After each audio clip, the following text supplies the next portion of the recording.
midst of other people saying you can't do it, that ain't for you, and all this whole kind of stuff, chaos. So you still can hear. That's clairaudience. You have also, there are many different senses that we have, right? Greetings and gratitude. We have many different types of senses, right? And with these different types of senses, we can actually sense other people's energy. We can sense other people's awareness. We can sense, right? Because we in tune with our senses, right?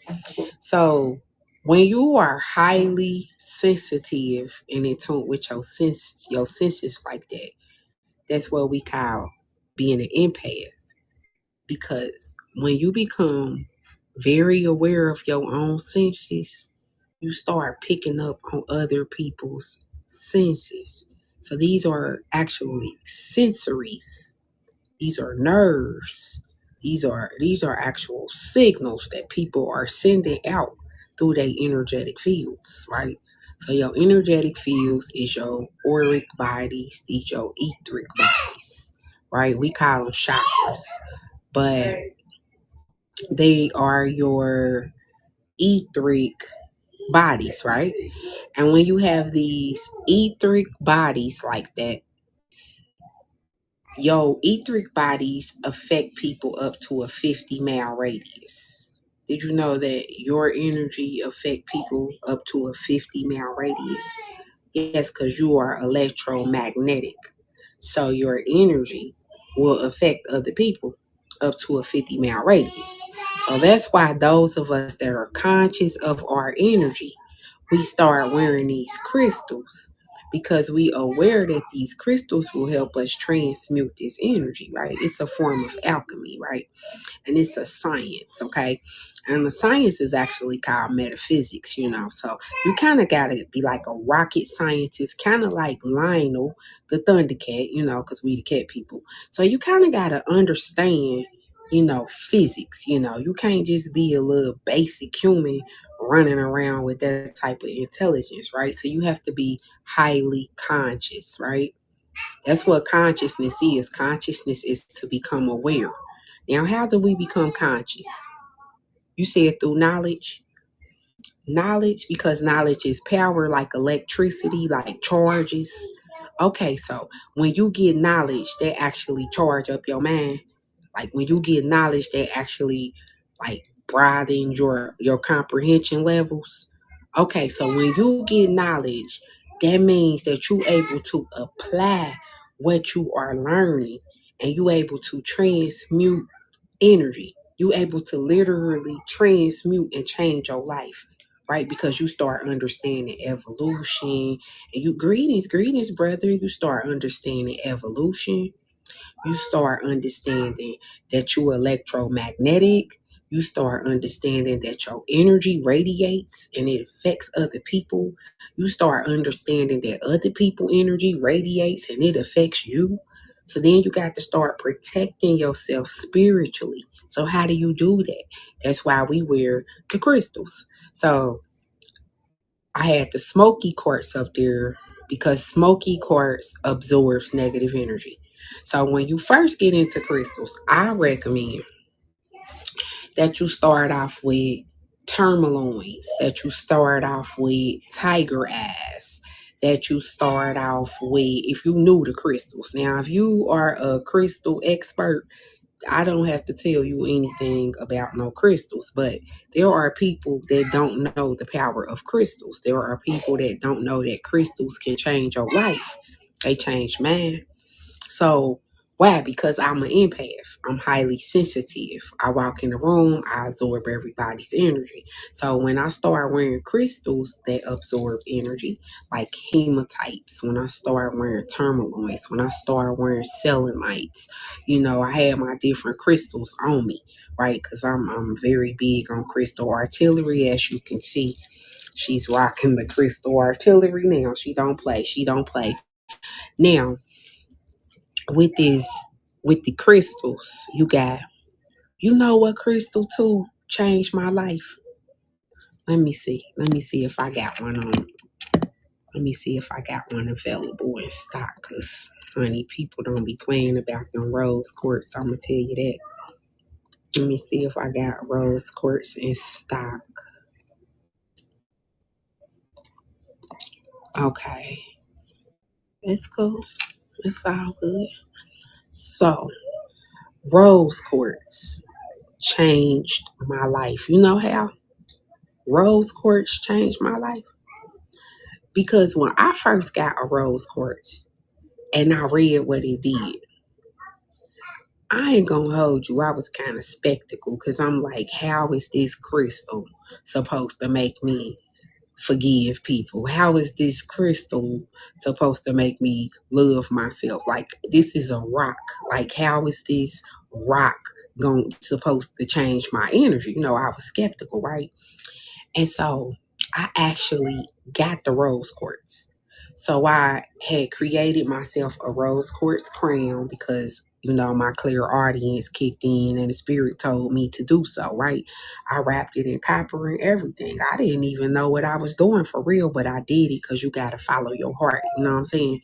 When the spirit talks to you, you have to follow your heart. So I create this crown and I have this wine. And to some people that did not know what I had going on, I probably did look silly. I might have looked crazy. But hey, when you healing, don't worry about what you look like, because healing is some serious work. It ain't for the weak. So you can't be worried about what people think when you working on yourself. You know what I'm saying? Because a lot of people don't work on themselves, so don't worry about it. You gonna see stuff, you gonna do stuff you ain't never seen before when you working on yourself. Why? Because you ain't never really seen nobody working on themselves when you think about it, right? So I got this crystal, and I realized I was in my 30s, and I realized that in order for this crystal to help me with unconditional love, I had to learn what was unconditional love. She at the door? Was she at the door? Oh, nah, might have been tripping. So I had to learn what unconditional love was. I didn't know what unconditional love was. That's sad, isn't it? Drop a 1 in the chat if you know what unconditional love is, because this is something to think about. You don't really think about it until you're in a position to where you had to think about it. Do you know what unconditional love is? Like, have you ever really thought about it? So, unconditional love is love without conditions. It's love without stipulations. It's love without control. It's love without demanding. It's love even when you don't get none back. Because think about it. We love people that love us, right? We don't love people that don't love us, do we? We really don't. We don't love people that don't love us. We be like, them my haters and da-da-da-da. We don't love them, right? So we love conditionally, right? Because if you rock with us, then we love you. If you don't rock with us, we don't love you. But we ain't never really thought about it like that, because they make you want to love people anyway. Like, you know what? I'm the one being a hater. How I'm going to be hating on somebody because they unhealed? Like, I need to get myself together. You know what I'm saying? For real. Rose quartz do that for you. I'm trying to tell you. A rose quartz will do that for you. I know you like, how's a crystal gonna have me loving myself? But I'm gonna tell you something. It's not the crystal itself that have you loving yourself. It's when you become conscious of what the crystal do. It's the consciousness part that comes with the crystal. Do you got that part? It's the consciousness. So when you become aware that this crystal does this, or that crystal does that, or that crystal does this. So now you are trying to, because you become addicted to crystals after a while, and you just like sitting up surfing all night looking for particular crystals, because somebody done told you this crystal do this crystal do that, but you had to have had crystals in order for you to be like, hey, you said a rose quartz do what now? It helps you with unconditional love. So it start with yourself. So when you start realizing, like realizing that unconditional love start with you. Like, I'm the one that put conditions on who I love. I only love these group of people over here. I only love people that get their hair done like this. I only love people that drive this kind of car. When you start thinking about it like that, then that's called shadow work. Now you looking at yourself a little differently, right? Is you looking, where did I get this from? Who raised me? Like, why am I thinking like this? Like, where did this come from? Right? And then you start realizing the conditions that we've been placed under, right? Because who conditioned us to hate one another? Who put that? Where did that come from? You get what I'm saying? So, but that's what rose quartz helped me to realize and recognize. Rose quartz started helping me realize how heavy-hearted people really are. Rose quartz started helping me realize, how broken people are. Rose quartz just really started helping me gain clarity for real. You know what I'm saying? Because it do open up your heart chakra, and it do open you up to a different frequency, and that frequency is called love. And once rose quartz open you up to that love frequency, you start moving different. That's your energy, right? And then you like, oh, crystals really do work. You know what I'm saying? Gratitude, greetings, sis. You like, gre- you like crystals really do work, because this is about energy. This is about energy. This was never about, the physical crystal. This is about the energy. This is about the consciousness of the crystal. This is about the energy that the crystal carry. This is about the frequency of the crystal. So we've been learning too that these crystals come in different colors, right? And a lot, we attracted to the color of the crystal, right? Sometimes we don't even know what kind of crystal it is. We just like the color. That's how I ended up with a rose quartz, because it was pink and it was pretty. And I was like, I just, something about the pink one, I need the pink one. And so your soul resonate with colors because your soul is colorful. This is why, like, some days you don't want to wear red.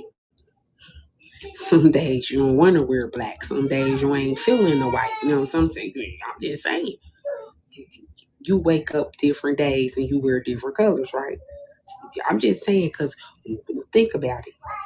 When you got to wear the same uniform day after day after day after day. You ever went to any type of institution where you had to keep wearing the same uniform every day? I remember when I went to hair school, we only could wear black, white, and khaki. Okay. So when I tell you that my whole wardrobe was black, white, and khaki, I didn't own no red, green, purple. I ain't own none of them colors. I just had black, white, and khaki. So by the time I got my first corporate salon job, they told me that we got to wear black, white, and khaki. So here I am still wearing these same colors.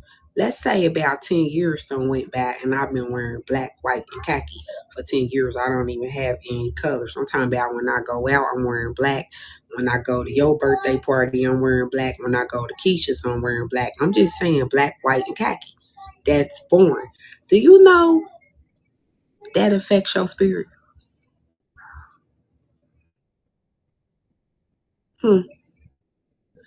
It affects your spirit. Not only do it affect your spirit, but it's reflecting your spirit, right?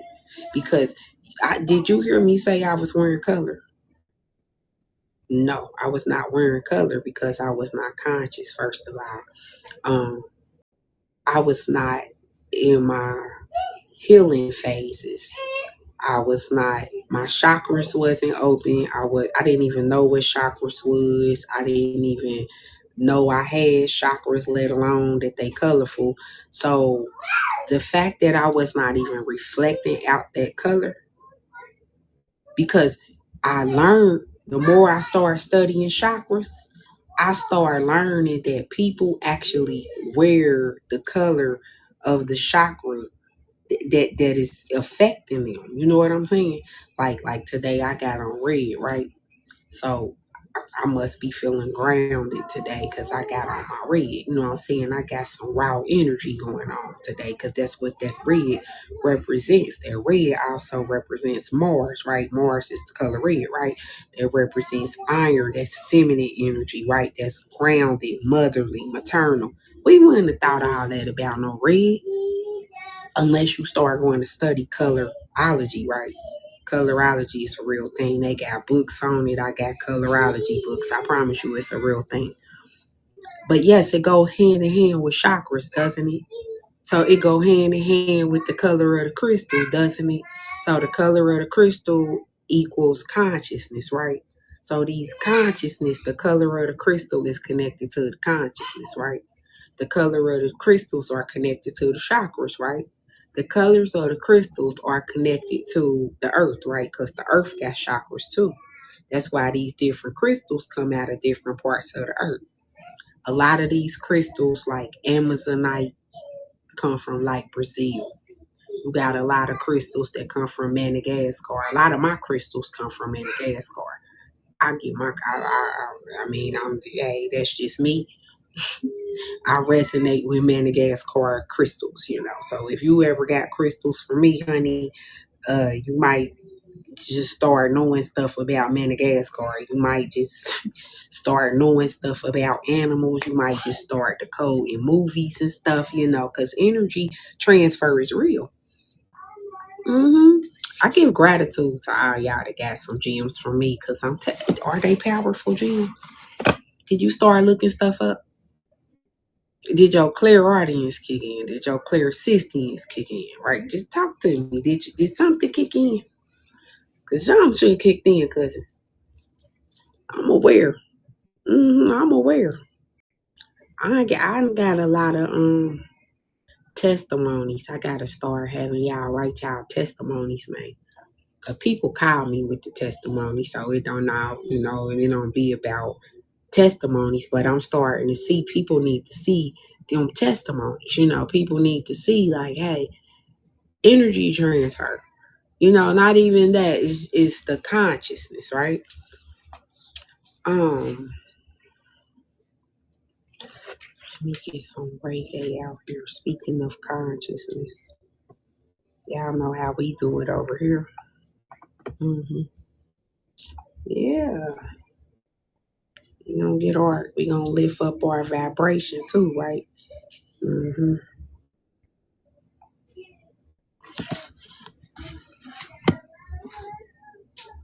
Oh, I love this. That this happened to you, actually, because now you can find your real soulmate. I don't say Santa Masagana. The goose, the gas. Got Kill him, I think, you know. Man, fi know Jah. From you I live up as a soldier. You know you hear me, I say man fi know Jah. From you I buffalo soldier. That's why I say highly, highly, highly, highly, highly, highly, highly, highly, Selassie I. Highly, highly, highly, highly, highly, Emperor highly, highly. So, and I saw in the right hand of him that sat on the throne a book written. Within and on the backside, sealed with 7 seals. Did you hear what he said? He saw a book that was written, and the book was closed, and the book had 7 seals. 7 seals, you say? 7 seals. Talk to me. 7 seals. Like 7 chakras. 7 seals. Like 7 chakras. Hmm. So, how do your chakras get open? Greetings. You gotta know, Jah. Huh. So Jah like knowledge or something? Oh, wow. The consciousness. You gotta know, Jah. Okay. And that's how you be a Buffalo Soldier in Jah's Armageddon.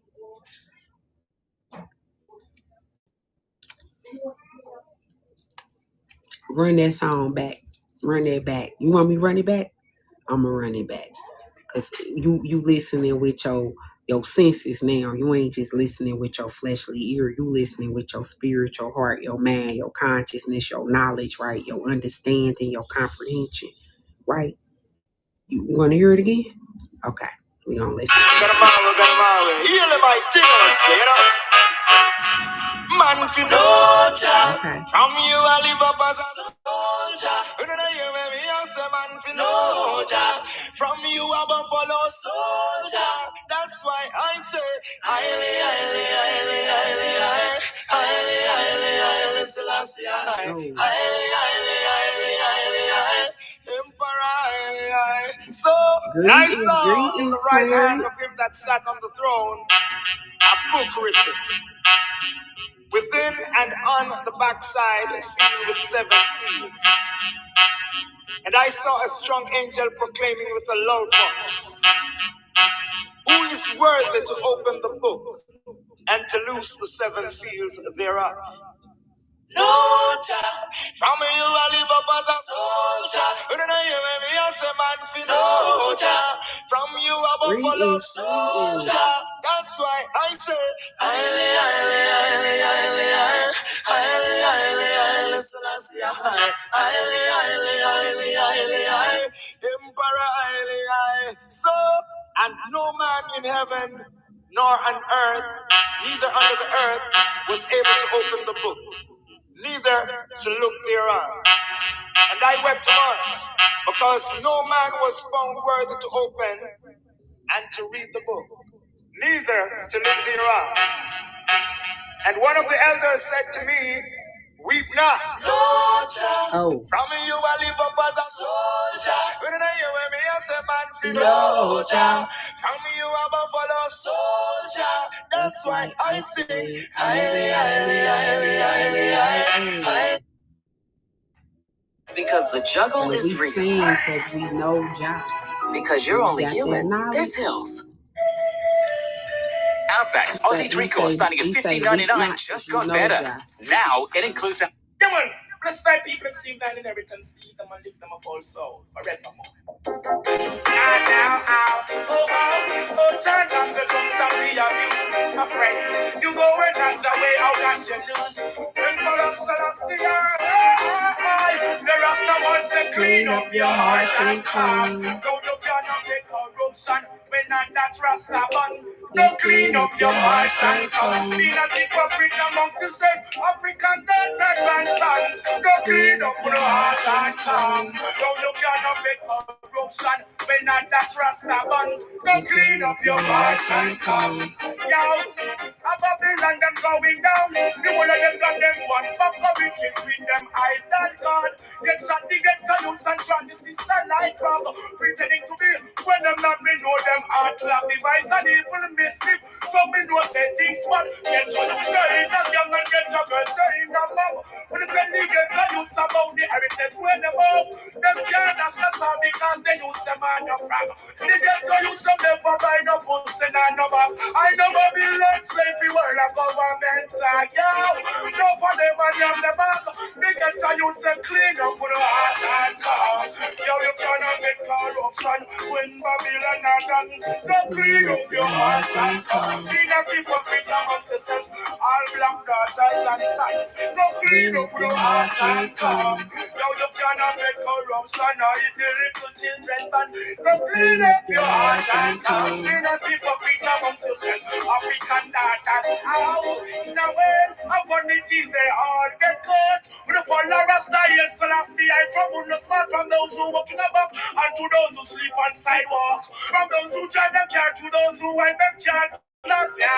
So us love and things go right. I love how he say clean up your heart and come. Now I say that because when he say clean up your heart, ain't that connected to the ancient Egyptians? I mean, stop me if I'm wrong, but don't the ancient Egyptians talk about cleaning up your heart?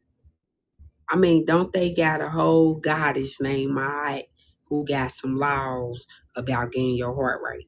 Or am I tripping? Am I tripping? I mean, because when we talk about these Ethiopians, which are Egyptians, we talk about how they was establishing righteousness, right? And they was talking about having righteousness in your heart, right? These Ethiopians, right? Yeah, the Ethiopians. Mm-hmm. Wait a minute, let me see. Play some. Protect your legacy and your dreams under the American Family Insurance roof. New Greenies Occupied Twists help dogs stay calm, even when surrounded by what can only be described as.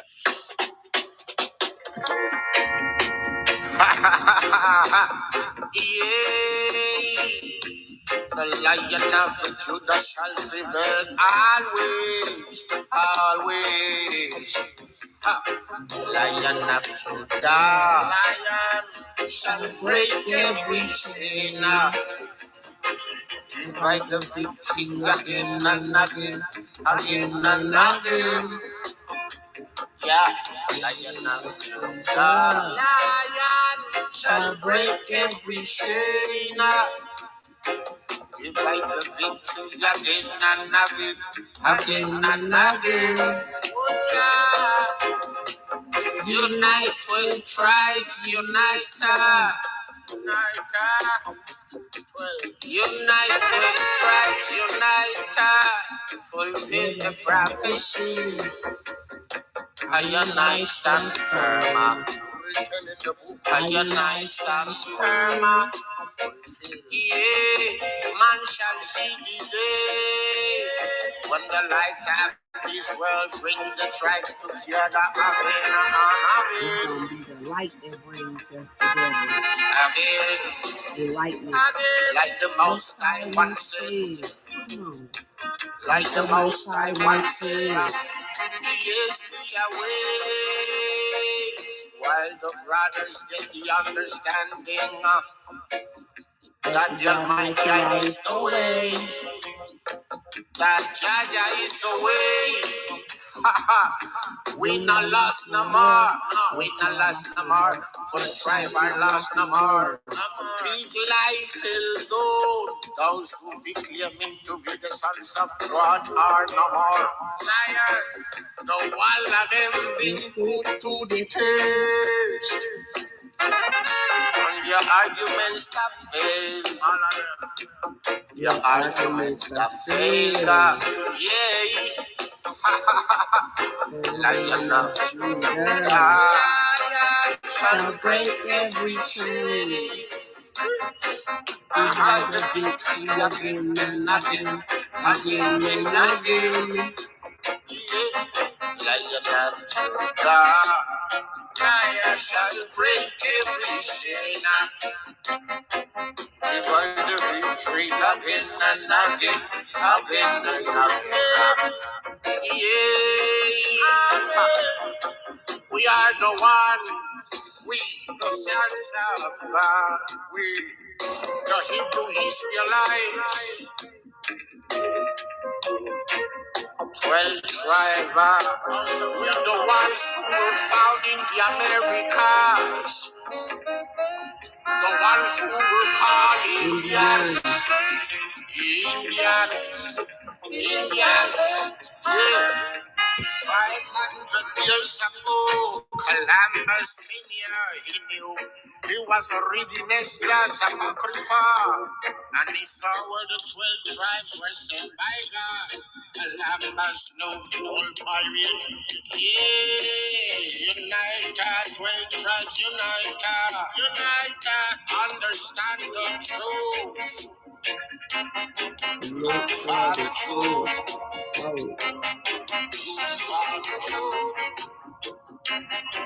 Look for the truth. I'm Kathy Bingaman. Over the holiday, there was an attempted fraud attack. My personal banker.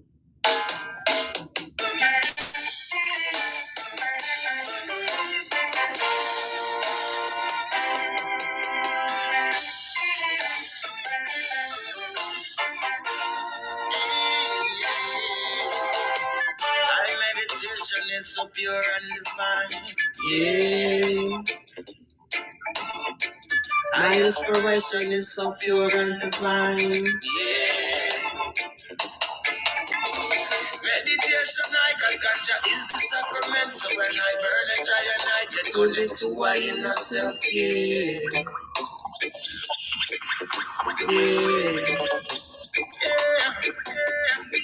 In a higher space, in a better place, conscious of myself, this is my meditation. Yeah. Tell you something I know. On the road to Zion, I am track now. I'm answer, my meditation is so pure and divine. Yeah. My inspiration is so pure and divine. Yeah. My meditation is so pure and divine. Yeah. My inspiration is so pure and divine. Yeah. In a judge zone, no, I step straight to the bone. Inside I and I alone. This is word power and sound. Yeah. Yes, I and I foundation is in the holy mountain. My meditation is uplifting. My inspiration is uplifting. I'm enough living at them system. I'm enough victim. Yeah. Free up in every way, and I shout it loud. Up on a higher cloud. Word power and the sound. I'm answer. My meditation is so pure and divine. Yeah. My inspiration is so pure and divine. Yeah. My meditation is so pure and divine. Yeah. My inspiration is so pure and divine. Yeah.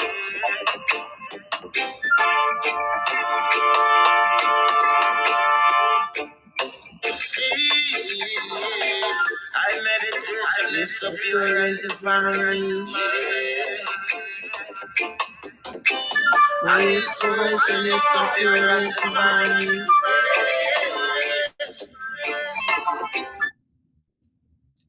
What does ramen have to do with establishing credit? Make everyday purchases, like noodles, on a credit card and pay it off in full every month to up your score. Establish credit with the Chase Freedom Rise credit card. Learn more at chase.com/rise. At Riverside Academy, your child gets the attention they deserve. With caring teachers, strong communication, and a true family feel.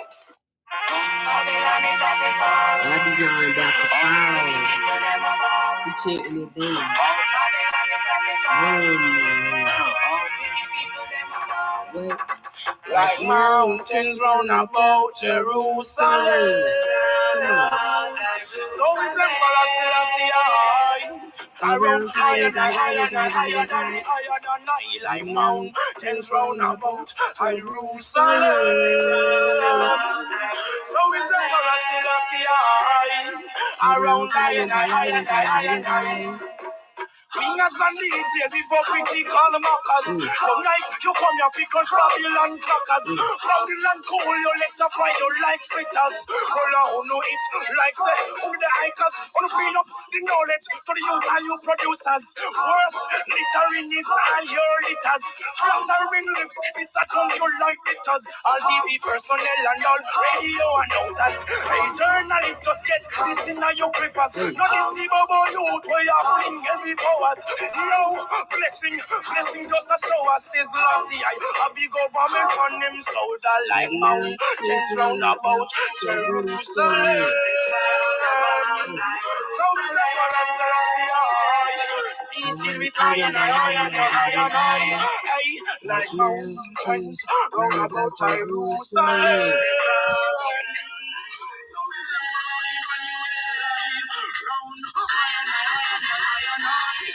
Like them no see say all the full men done full. Yo, turn come to the bow we are full. Rise like you could have big like full. Oh, Babylon a try full. Like to see the robin, the killing of the black man. Try you cannot come from stage at and kind all the while. Don't make no step, we make me get to you all. You next now what's because I hear me and my call. Mountains round about Jerusalem.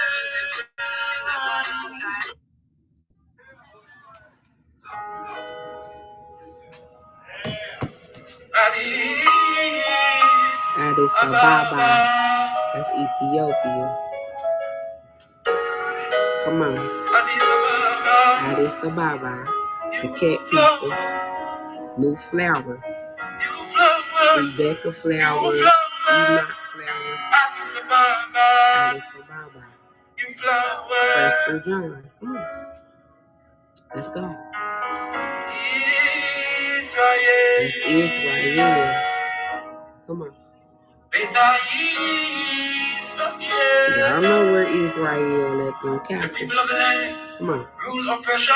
Wait. Exercise robbery. Okay. Vex the poor and needy. Okay. Polluted in their way. And will take off your crown. Remove your diadem. So down this low. Neither the very God, the God of their fathers. No desire for woman. They exalt forces. They covet our fields and they take them by violence and they oppress a man. In his house, even his heritage. Just say we alone.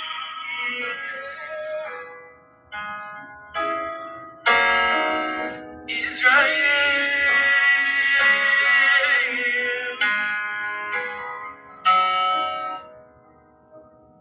House of Israel. The house of Israel. Israel. It's a house. When all alone. When all alone.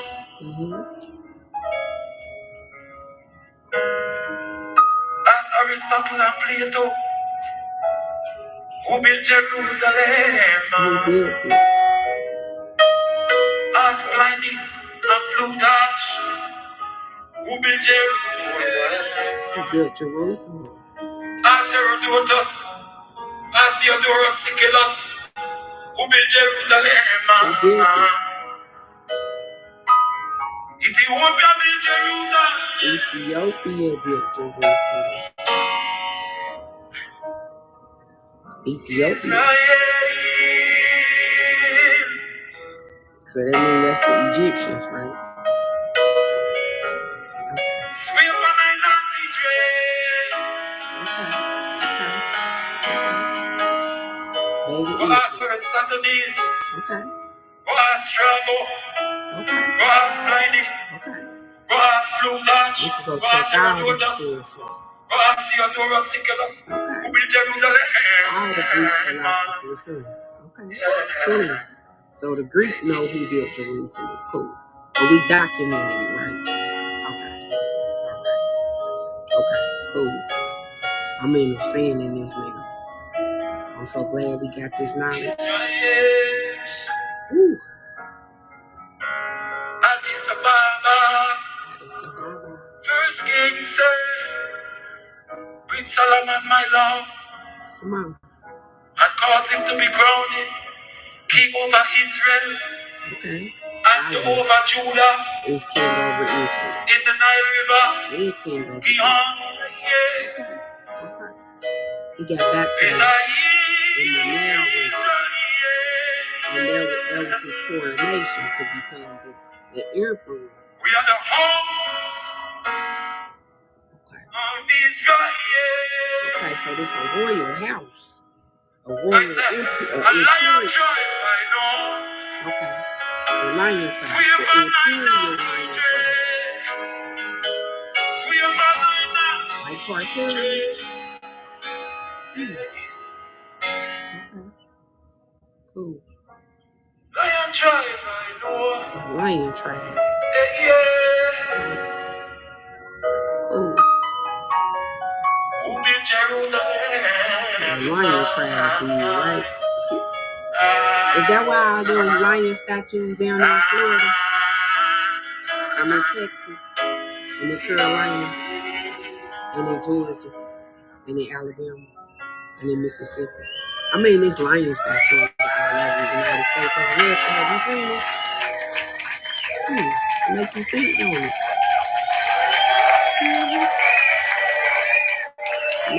California, come on, give it up, it make me think.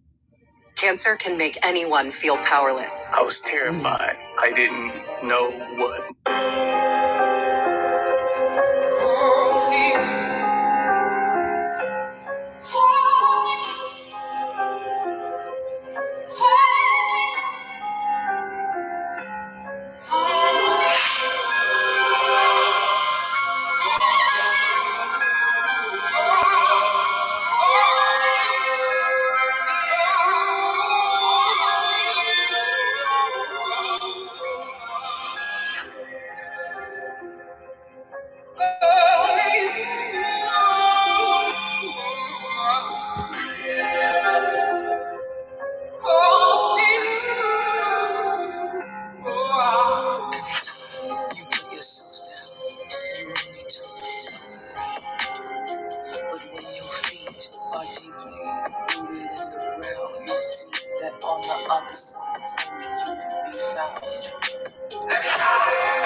Always come from mistakes, my love. Always come. Wisdom can always come from mistakes, my love. Always come. Wisdom can always come from mistakes, my love. Wisdom can always come from mistakes, my love. Wisdom can always come from mistakes, my love. Wisdom can always come from mistakes, my love. Wisdom can always come from mistakes, my love. Wisdom can always come from mistakes, my love. Wisdom can always come from mistakes, my wisdom can always come from mistakes,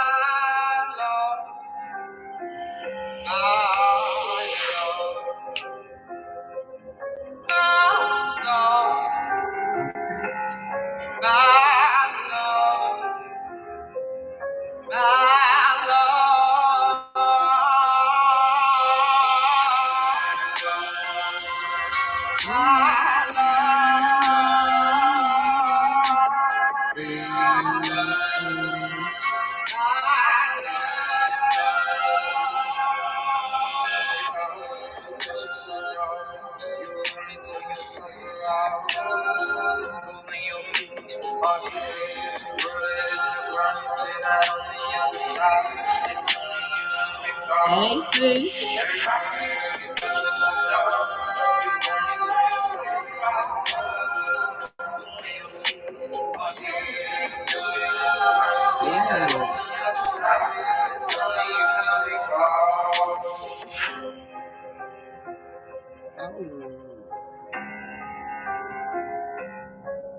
Okay. I'll play my song. Flavor is here. Experience black cherry, peach, and dragonberry. Flavor will never be the same. Discover your new favorite today. Warning, this product contains nicotine. Nicotine is an addictive chemical. But that's crazy. Where you have to ask, is it safe for me to be a genius? Because I'm a genius. You know, I got brilliant ideas. You know, I got brilliant thoughts. You know, I say brilliant things. You know, I'm amazing. You know, I'm worthy. All of that. But is it safe for me to be a genius over here? Because I don't want to say too much and you judge me. I don't want to, you know, waste my words where they not appreciated. I want to know, is it safe for me to be a genius over here? You know, because if you a genius and I'm a genius, then, you know, what they say in the streets, gang gonna recognize gang. Okay, cool. So what the children say down at the school, it take one to know one. All right, so if you a genius and I'm a genius, then we gonna be self-reflections, right? And it's gonna be okay for you to be a genius, and it's gonna be okay for me to be a genius, because I'ma want you to be a genius. Because then if I see you being a genius and you see me being a genius, then that means we reflecting each other energy out here, right?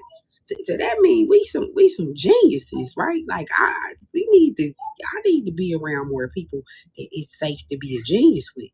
You know, you get around some people, you gotta act dumb, and you gotta act like you don't know stuff, and you gotta act like you unconscious and stuff. Like you gotta act spiritually dead, you know? Yeah, you do. People be like, do you see that over there? You be like, no, I don't know. You know, you gotta act like you don't see stuff and you don't know stuff, and you know, you gotta. I remember I used to have my crystals. So that's the beginning of the spiritual awakening. When you start going to buy little books and tarot decks and stuff, and you don't want people to look at you different, so you had them. I did that. It's okay. It's safe to be a genius here. You can. It's all right. Come on, folks. Tell them folks it's safe to be a genius. Tell them. Come on, folks. Tell them. It's safe for me. Tell them, folks.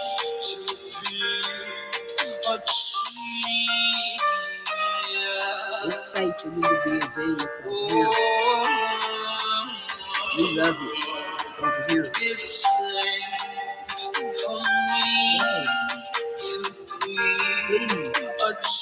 be a genius over here. Be as conscious as you want to be. As weird as you want to be. Supernatural as you want to be.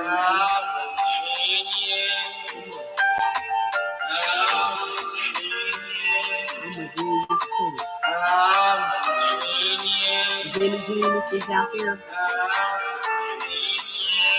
Is there any geniuses out there?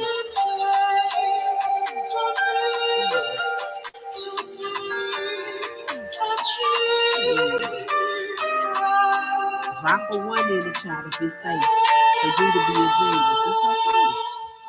Come on. It's safe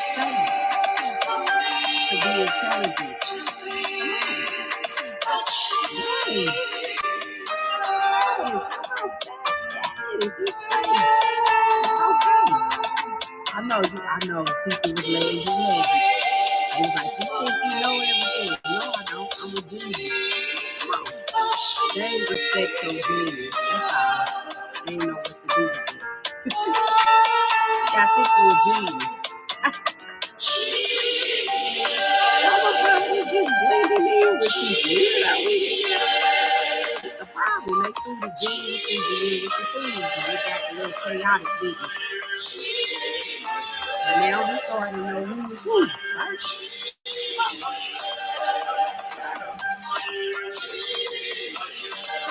Yeah, you gotta be genuine to be a genius. Come on. You better tell them.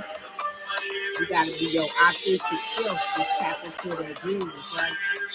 You can't follow trends to be no genius. Come on, folks.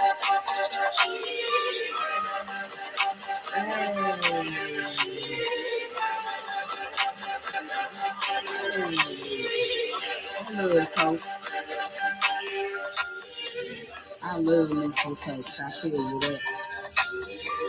Go show her some love. She only got 312 views on that song. Go show her some love. I told y'all, we rocks with her over here. She don't even know I exist. But I'm telling you, we rocks with her over here, right? Because she making music to help people heal their soul. And I'm making content. Know the song we were just listening to? Is that what you were talking about? That was Cokes Marie. It's on YouTube. Her name Cokes Marie, cuz. Her name is Cokes Marie. COAX Marie. Like Marie Laveau, like Maryland Marie, you know. But yeah, her name is Cokes Marie. And she on YouTube. Go put her in on YouTube and show her some love. Yep. Y'all start telling her Spiritual Situation sent me so she could go look up who is Spiritual Situation. Because we going to meet her. We gonna meet her. Y'all start, when I send y'all over there, start saying Spiritual Situation sent me. I'm trying to tell y'all, I'll be sending so many people her way. It be unreal. People be calling me crying, going through stuff. I be like, listen to some Cokes Marie. People be like, what that's supposed to do? I be like, just watch. Let me show you. Look, I know Clarence on here. Like, yup. Ain't it Clarence? See, my brother Clarence one day, he was like, who is that? Yeah. It be like people, I'm trying to tell you, Cokes be out here changing people's life. A Spiritual Situation anyway, you know what I'm talking about? Cause we love her around here. We do. She listen. She play a major role in our little healing, don't she?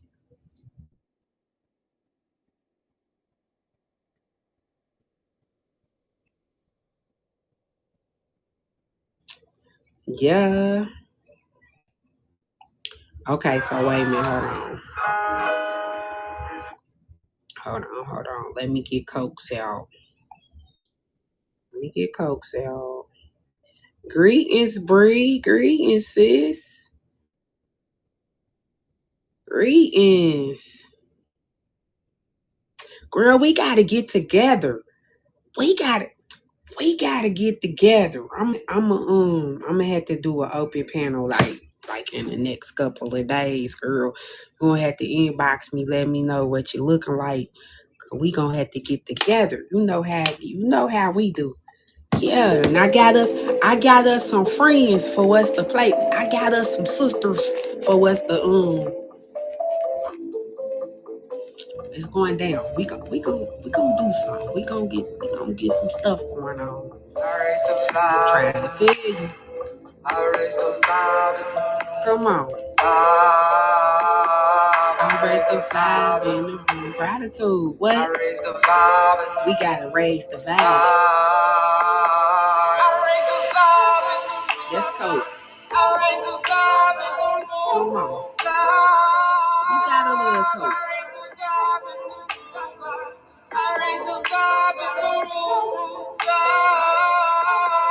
I mean, who would have thought you would be jamming the affirmation music?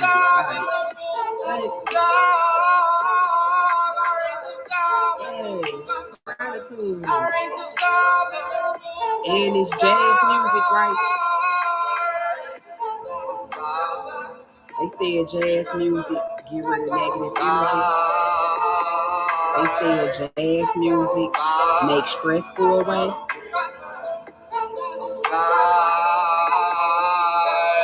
It actually started healing the man. and the central nervous system. Music. Come on. And it got a message to it. But you can't be depressed and listen to this. Think about it. You're going to be in your depression like, I'm a vibe. You're going to keep on saying that, right? I'm a vibe. I'm a vibe. I'm a vibe. I'm a vibe. I'm a vibe. Your confidence, like, what? You gonna remember you're a vibe. You're a vibration. I'm a creator. What am I doing? Let me get up. I'm the vibe in the room. Hey. You don't even need no music when you the vibe in the room. You could just be in the music in the room, just making your own beat. People wondering what you dancing to, you over there getting it though. Just imagine if we was in the room and y'all couldn't hear this song and I'm just over there. I look crazy, wouldn't I? But I wouldn't even care because I could hear that in my soul. I'd be over there like, I'm a vibe. Like I could sing and everything. I would be over here just getting it. You feel me? But that's what happened when you got that vibration in your heart. You be listening to music other people can't hear. You know what I'm saying? You be listening to a frequency other people don't even know going on. You feel me? Like you be good. Come on, let's heal with some more coke. Because sometimes we feel bad, even when it's for their own good. Because you're only human. There's hills. Like he was ready to bag for me. What? Bro, I was finna buy my CD and that wasn't even me on there. Like, yep, you know you fired. When somebody, he was finna buy the CD, bro. That wasn't even me. I can't even sing, bro. I be in here with the little microphone, though, just... What? You would think I sound like that, the way I be thinking I'm sounding. Oh, what? She taking us. Ain't that saliva in her voice? That's water. That's a portal. Come on. What she say? I hold space for me. You hold space for you. That means you create a space for yourself, right? This space you create for yourself, can't nobody abandon you. This space you create for yourself, nobody can neglect you. This space you create for yourself, nobody can make you feel left out. Can't nobody. That you love to watch on live talk shit all the time.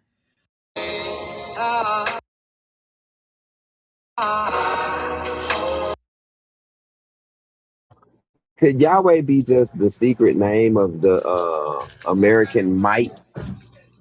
Could Yahweh be a code name for the might of a So 100. Come on.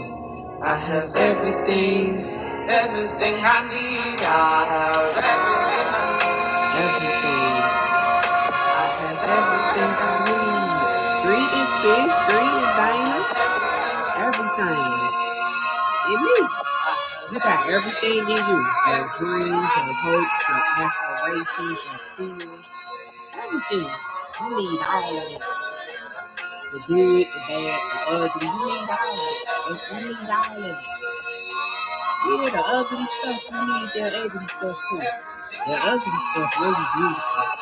Once you take the ugly stuff off of it, it just got ugly stuff on it. It's like a gift that's wrapped up in ugly wrap.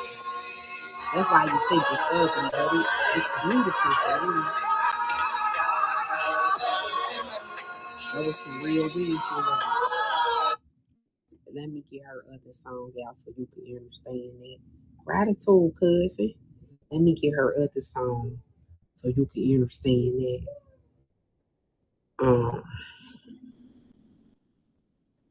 Yeah, I told you, Cokes Marie. I'm telling y'all, when y'all go over there, can y'all please tell her that Spiritual Situation sent y'all? Okay, because she gonna come see who I am, and then I'm gonna be like, we want to meet you. Because we gonna meet her at a spiritual situation. Your time is valuable. We You could finish your manifesting degree it faster and for less right with now. eligible transfer When credits we at at the University event of Phoenix. and we with Amy her Atkins' and we medical watching her knowledge was perform, we described gonna as be like, we insufficient did to this. Ohio's medical board, and she admitted. What she say? Okay, listen to this. Listen to what she say. This is called warrior medicine.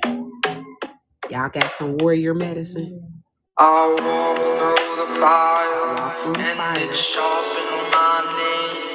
Every burn in my chest became part of my flame. Would try to break me,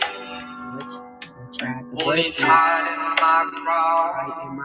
I rise from the ashes with my own fears drowned. This heat in my spirit is my power reborn. This heat is my I'm power. not who I was. I'm the woman forged from the storm. Thank you to the shadows that revealed what I missed. The truth in the fracture, the clarity in the twist. Thank you for the medicine. Thank you for the medicine. Thank you for the medicine. Thank you for the medicine. Thank you for the medicine, medicine. Thank you for the medicine, medicine.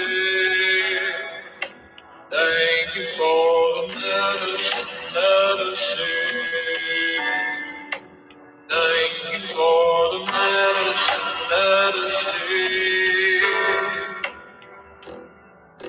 The mirror is medicine, even if it cuts deep. Come on, even if it wakes the warrior in me that's been half asleep. Now I bless every chapter that showed me my core. Because I'm standing here stronger than I've ever before. My heart will teach. Right? Did I say that backwards? You gotta be conscious to feel pain, right? You gotta be conscious to feel pain, right? People in comas don't feel pain. People in comas, they be poking them with safety pins to see if they have any response. They don't. They be conscious, they be unaware. Thank you for the nerves gonna be connected, the nervous system shut down. Come on. Thank you for the medicine. Gotta be conscious. Systems heightened. Thank you for nervous the medicine. Come on. Thank you for the medicine, medicine. Thank you for the medicine, medicine. Thank you for the medicine, medicine. So that's the medicine. That's Coach Marie. Thank you for the medicine. Thank you for the medicine. So I think I'm gonna take me a little break. I am.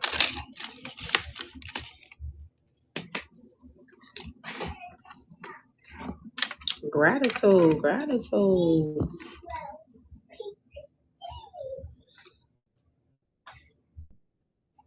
Gratitude. Oh, you sent the pink oracle. Gratitude. That's my button with me on it. But why they got me looking so angry? They got me looking so angry on there.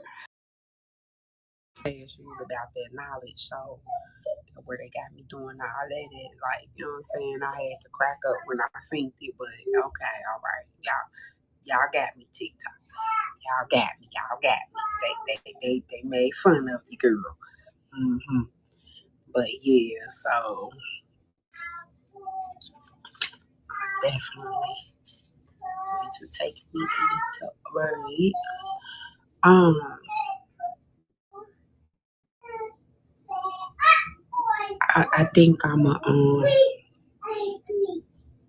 think I'ma come back with a I don't know.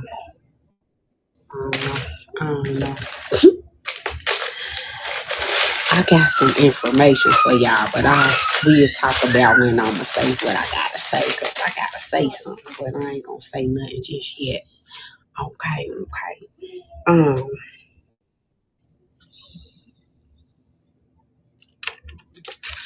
Okay, so I'm gonna go ahead and take my little break, and I'm gonna talk to y'all beautiful souls real soon. Okay, so I give gratitude to y'all for kicking it with your girl. And I give gratitude for the daily heart boxes, the likes, and all that good stuff. I will talk to y'all. Yes, gratitude. Yes, so that was Coach Marie. So we do this all the time.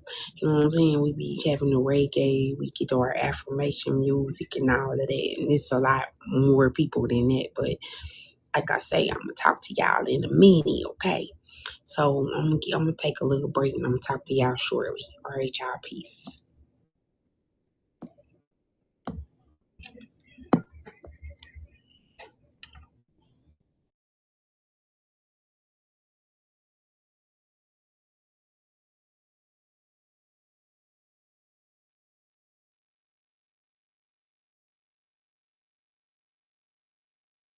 Yeah, we're not saying for her that she's never know. Blaming her on that. I'm not even blaming her on that. That's not. No, and who's to say things would have turned out differently? But they could have, is the point. They could have. I mean, if an officer is even saying, hold on, little go mama. ahead, girl. We have Miss. I can't even click the boxes right now. My thing is frozen. But Miss Southern. Oh no, not Southern. The one above you. They didn't get a chance to go. Can somebody tell me what their name is? Miss. Let me Let me just say, Miss Dean. You know who that is? Miss Dean. Let me say one last thing before I drop. We can hear you. Let me say one last thing before we drop. Everybody's saying about that he parked the car 2 blocks, this, that. They think they premeditated. How do we know that he didn't go there to do that to himself and make her watch? We don't know. If that was the case, why did he shoot her first? If he went there to make her watch, why did he shoot her first? We don't know. You're assuming. I just don't know. Yeah, I don't know how that's relevant though, because I mean, what happened. So whether he was planning to make her watch or not, that's not what happened, you know? Okay, well, Miss Dean is not responding. I wish things would have turned out differently. I wish people could have Absolutely kept it off social media and let just the process work. That's, I mean. The main thing. And if anything, you know, it's unfortunate that it happened, but hopefully somebody's taking away from it and has learned something from the situation, you know? Yeah. And if you're going through something similar, move quietly, get your ducks in a row, keep yourself safe. Not to say that there's a lot of people saying that we're victim blaming. Nobody is victim blaming. We're just speaking to what happened and maybe what could have been done so that things would have ended differently. That's all. Not her fault in any way, shape, or form. Yeah. All right, guys. Have a good day. Thank you for your time. All right. You Thank too. you, Toxic. Have a good day. Yes, I hear you now, Miss. Go ahead. Okay, I'm so sorry. Hello, everybody. There's a lot of emotions going, and so I just kind of want to rewind for just a second. I've taken in both sides, and there are points on both sides that I definitely see. I see different points, different viewpoints. But what we're forgetting, I think, we need to bring it in. Okay, this is a man that was preying on a child. This is what this is all about. Okay, this is all the bottom line is this guy was preying on a child. It's been proved, you know, they're doing their whole thing. There's a court case against him about that. Okay, That's what this all stems from. Right. I mean, and that's why I said, why wasn't he behind bars? Why was he even free? Now, hold on. Exactly. So, nationality, all the Indian tribe stuff, whatever. I'm putting that all aside. This man, to prey on a child, that's like a sickness, right? I think we can all agree that's like a sickness. That's not normal. Absolutely. Grown men should not be attracted. Grown men are not attracted to little kids. A 14-year-old is a little kid, okay? Yep. An 18-year-old, in my opinion, is a little kid. You're a teenager. Yeah. Okay? Yeah. Anyway, all right, so there's that. So let's not forget that the whole basis of this is that the guy got caught doing this kind of stuff, okay? His wife, can you imagine being married with children, stepchildren, and your children being in a house with a guy that you just found out he's messing with a freaking child? Can you imagine the mental, you're going to be fucked up, okay? That's not, now, fast forward all this, the whole TikTok live thing. This is a fucking piece of shit app that people talk shit day in and day out. We see it all day. It's drama. Every day on this app is drama. I do not know Mike Ivy. I do not know him. I have seen him. We all, I think, probably know of him. I can guarantee you he's a shit-talking guy just like the rest of us, right? He did not know in a million years, the guy, like he said, I did see clips of his live. He said, hey, he's threatened this a million times. Blah, blah, blah, blah, blah. Of course, no one thinks you're going to do it. I'm sure Sarah didn't think he would ever do it. And I think that this guy has threatened it so many times, and she has even said, I feel safe. Like you guys said, he's not going to do it to me. He would probably do it to himself, right? We cannot sit on this app and tell people that girl should have walked in silence. This is not a time of silence. This is a social media world, and I'm old school. I'm Gen X. Trust me. I am the one that moves in silence, okay? My boyfriend or my husband does something to me, I'm moving in. Baby, I'm taking your money and I'm clocking out, and you ain't gonna see me ever again, okay? But that is not how today's people do it. They are going to Instagram, they are going to Facebook, they are going to TikTok, and they are going to blast your motherfucking name all over the place so that you pay the price. Maybe you'll feel remorse, but I am here to tell you, nobody on this app or anybody else can make a person murder another person or another human being. And with that being said, not another person can make you be a predator of a child, okay? There's so many people, like Rob earlier said, oh, you must be stupid if you just let a man beat your ass. Are you kidding me? Are you serious? That man said he had 4 daughters. Yep. He said he had 4 daughters. I have never in my life heard a man say, well, you must be fucking stupid if you didn't leave him. Well, baby doll, another woman. But baby, you must not have ever had a man beat your ass, daughter's ass, and many times she goes back to him, okay? That was the most ridiculous statement of everything that man said. Now, I am not on either side of anything like the whole Mike Ivy thing. I know that this is like a stirring the pot, blah, blah, blah, but I fear it's veering off to, we always want to, we are all human. When something goes bad, we want to blame people. When we are mad, we want to blame people, right? Well, you did this. Well, you did that. Well, you did this. There are so many people that are hurt. Yesterday was so heavy on TikTok. It was heavy in a lot of people's lives yesterday because the reality set in that a person has been murdered and somebody has unalived themselves, and there's children, there's families, there's extended families. It ain't all about the freaking app, okay? You cannot sit here and blame another human being like a random guy like Mike Ivy for talking shit. That's what people do on TikTok. You can open it up any time of the day, and I'm sure you can find somebody at any point talking shit. Okay, That's true. You cannot That's true. make this man.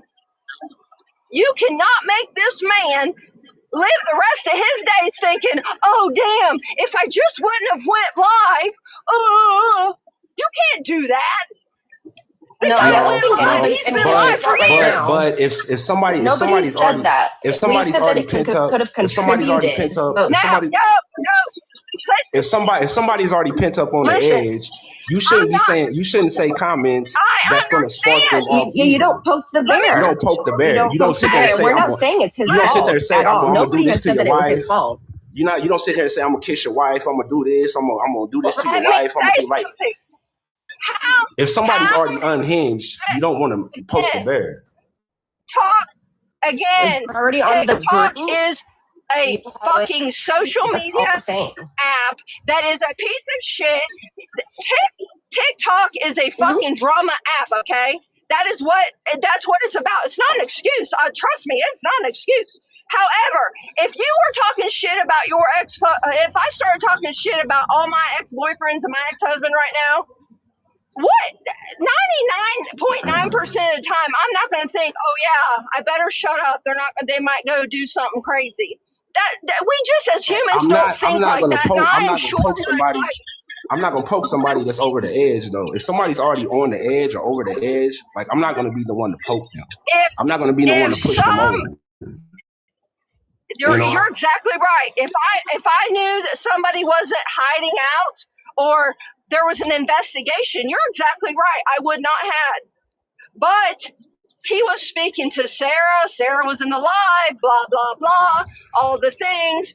And that guy did not just all of a sudden say, you know what? I think I'm going to go do this. This guy has not owned up to one fucking thing he has done since this started. This guy knew he was busted. There was no turning back, and there was nothing he could do to fix it. And he was at his wit's end. That's the bottom line. Right.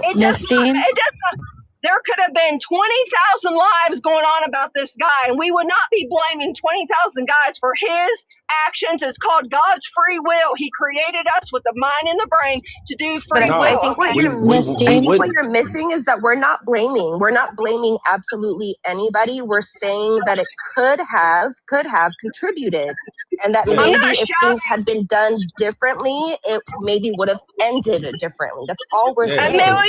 And maybe it'll help somebody else who's in a situation, you know? Amelia in the chat. I'm not shouting, Amelia. I'm sorry. I have laryngitis and I'm in the car, so I didn't know how much you guys could hear me. I'm not actually shouting. Okay. So I apologize, but I'm trying to get my thing. But yeah, thank you. That's where I was going to go with that. You guys have, no, I know you guys can hear me now. I'll calm down on my laryngitis. You guys have made great points, and I see everybody's point, but you have to go back to the basics and reel it in a little bit and say, this guy was unhinged. He was on the quote-unquote run. He was, from what I've heard, he wasn't hiding out, but whatever. They knew maybe where he was, but they were building. He was already knowing his destiny. He has known what he's done, and I want to make one more point, okay? You do not know that this 14-year-old girl has been his only victim. Oh, I thought that too. I thought that too. Absolutely. You do not know. As the weeks and the days and the weeks come, this guy may have had multiple little kids on his softball, soccer, whatever the sport may be, that he has come in contact with. So, oh yeah, right. Oh yeah. That's just what I'm sorry. That's just what I'm saying is we need to reel it in a little bit. The guy was unhinged, whether he went on TikTok Live and associated with this stupid fucking app or what. But you just have to reel it in and realize that this guy was unhinged already. He's a predator. He's a molester. He's a child abuser. And he did all the things. And you don't know. Maybe his children, her children might come forward with some facts. You don't ever freaking know. Yeah. So what now? Well, all we have is a 14-year-old at this time, but you know, whatever. Yeah, no, and you're absolutely right. I don't know if you heard like the whole conversation that we've had. I don't know how long you've been here, but we did speak to that, to the fact that he had admitted to having done whatever with a 14-year-old. And I had actually asked that question, what was going on with that? And what was the timeline of his admittance and the incident that happened? Because at the end of the day, I think that's what started like the whole snowball and everything imploding is he was caught and an investigation was in process. So that's what I think started his mind to just spiral. And unfortunately, it went to this. That was some girl, white girl walk. I don't know who she was. And then I seen dumb big head walking that way. The baby run all the way down the driveway. Lisa, you need to mute your mic. Lisa, yeah, you're not muted. There she goes. I was like, imagine just living your day-to-day life. That's what I heard. Make sure that baby's safe. Imagine living your day-to-day life. You've been doing stuff that you know is wrong, and you know that you're going to one day probably get caught, and then you finally get caught, right? Imagine the stress and the heartache, just all the things this guy was going through. Yeah. He was not okay. Okay, he's not okay. No. So we just have to remember, and yes, should you move in silence? Agree. Yes, that's the kind of person I am, but that's not the kind of person everybody is. A lot of people want to shout it from the rooftops like, this guy's a motherfucker. He deserves to go to jail. You know what I'm saying? But we don't. Agreed. But that's not always the best route to take, is all we're saying. Everybody does do things different. I mean, she did it differently, but had she not, maybe things would have ended differently. We don't know. Right, and she probably thought, well, I don't know what the timeline is, like when's the last time she saw him in person or whatever. She was probably already kind of like, quote unquote, checked out, right? She's already kind of in her brain kind of moved on a little bit, not moved on for a relationship. I'm saying moved on, like starting to heal. Like separated herself. Right, detaching, whatever the word is nowadays. That's all I'm saying is, you cannot sit here and blame anybody else but this guy, man. He made these decisions, and the minute he crossed that line with a 14-year-old, this was not his first time, and it was not his last time. There is no possible way that was his first and last. Oh yeah, I agree with you. I agree with you 100%. Like, that's not the only one, because he's around kids, so I thought that too. Like, he's not the only one. Everybody, have you ever watched documentaries and you watch all these like shows, and we all do it, right? 48 hours, all this. How many times are these predators, basketball, soccer, all these coaches, they pick those jobs on purpose.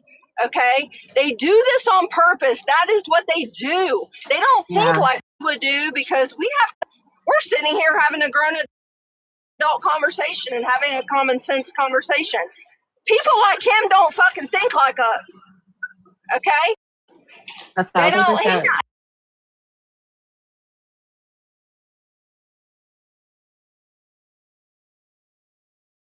The men in the chat and the men in the box, he don't think like that. He does not have the same capacity. And with that being said, yes, he might have gotten on a live and seen something and been like, well, fuck it. He don't think I'm going to kill somebody today. I'm going to go ahead and do it then. You're right. He could have done that. But you have to remember, he was already fucked up before that live. Yep.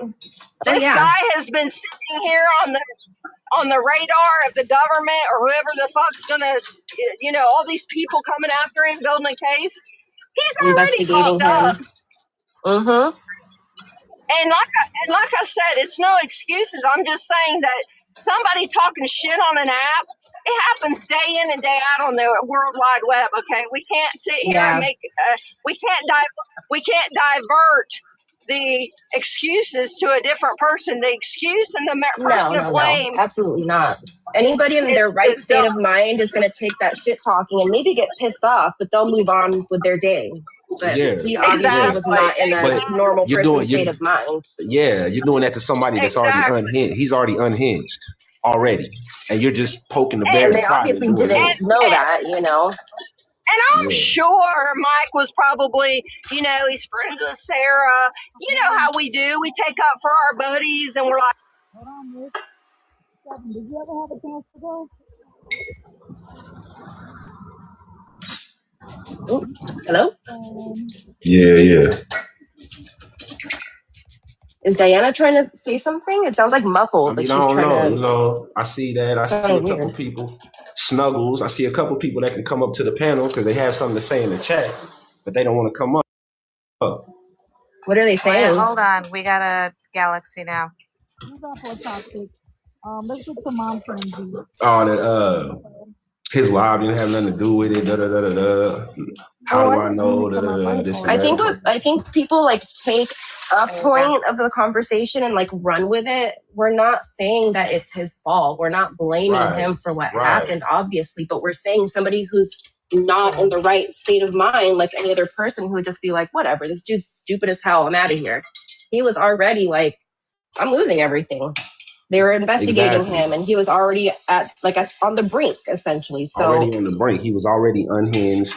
Then you tuning into that live, and he's saying all this stuff about what he want to do to your wife and all of it. Like, come on, man.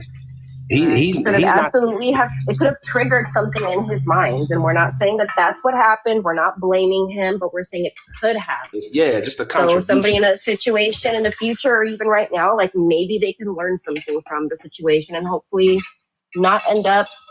I mean, this shit happens every day, and it's sad. It's awful. So if somebody can learn something from it, maybe it can change their futures, you know? Right. I don't want to interrupt anyone or anything like that.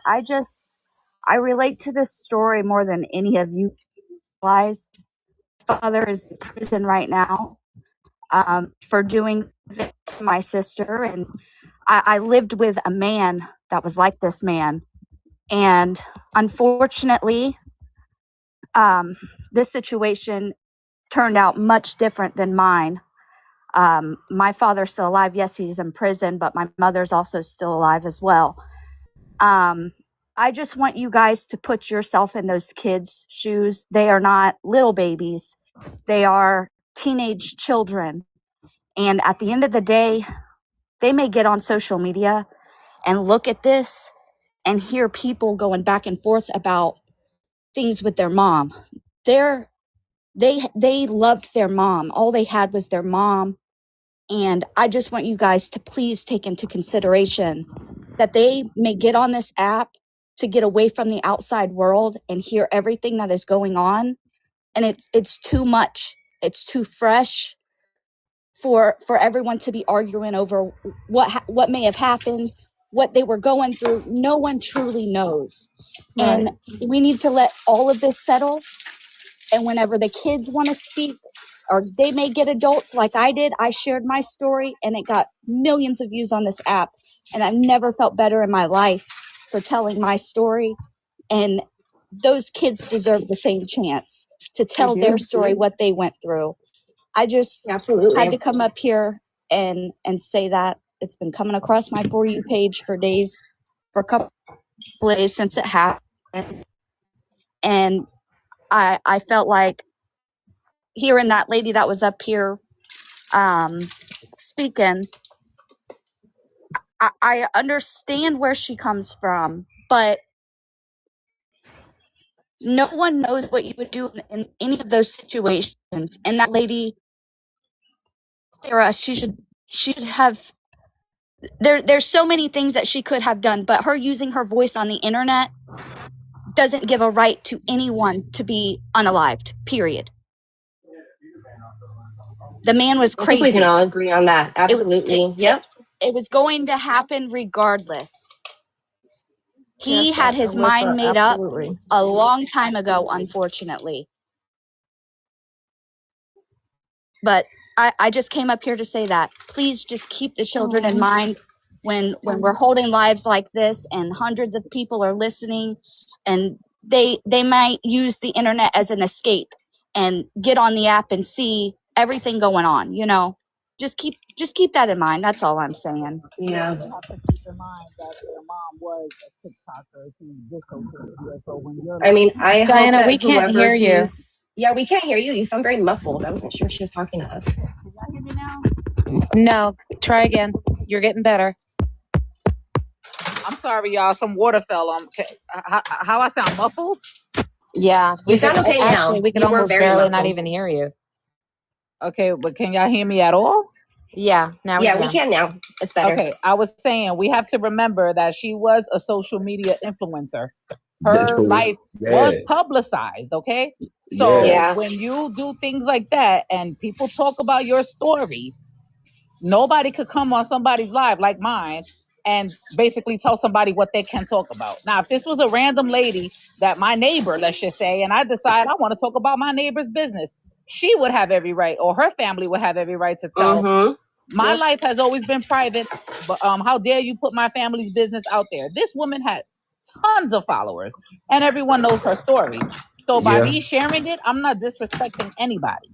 No, and well, not just that, I totally but knowing agree. that, I hope that whoever's watching the kids isn't letting them get on. If they're seeing this, you know, I would hope they shouldn't even be. They shouldn't more. even be getting on TikTok right now because TikTok is such an app that everybody uses. So this story is going to be on here. So the kids shouldn't even be on TikTok. Considering that his mom was a TikToker, I hope that they're being protected. I hope that whoever's watching them is protecting them.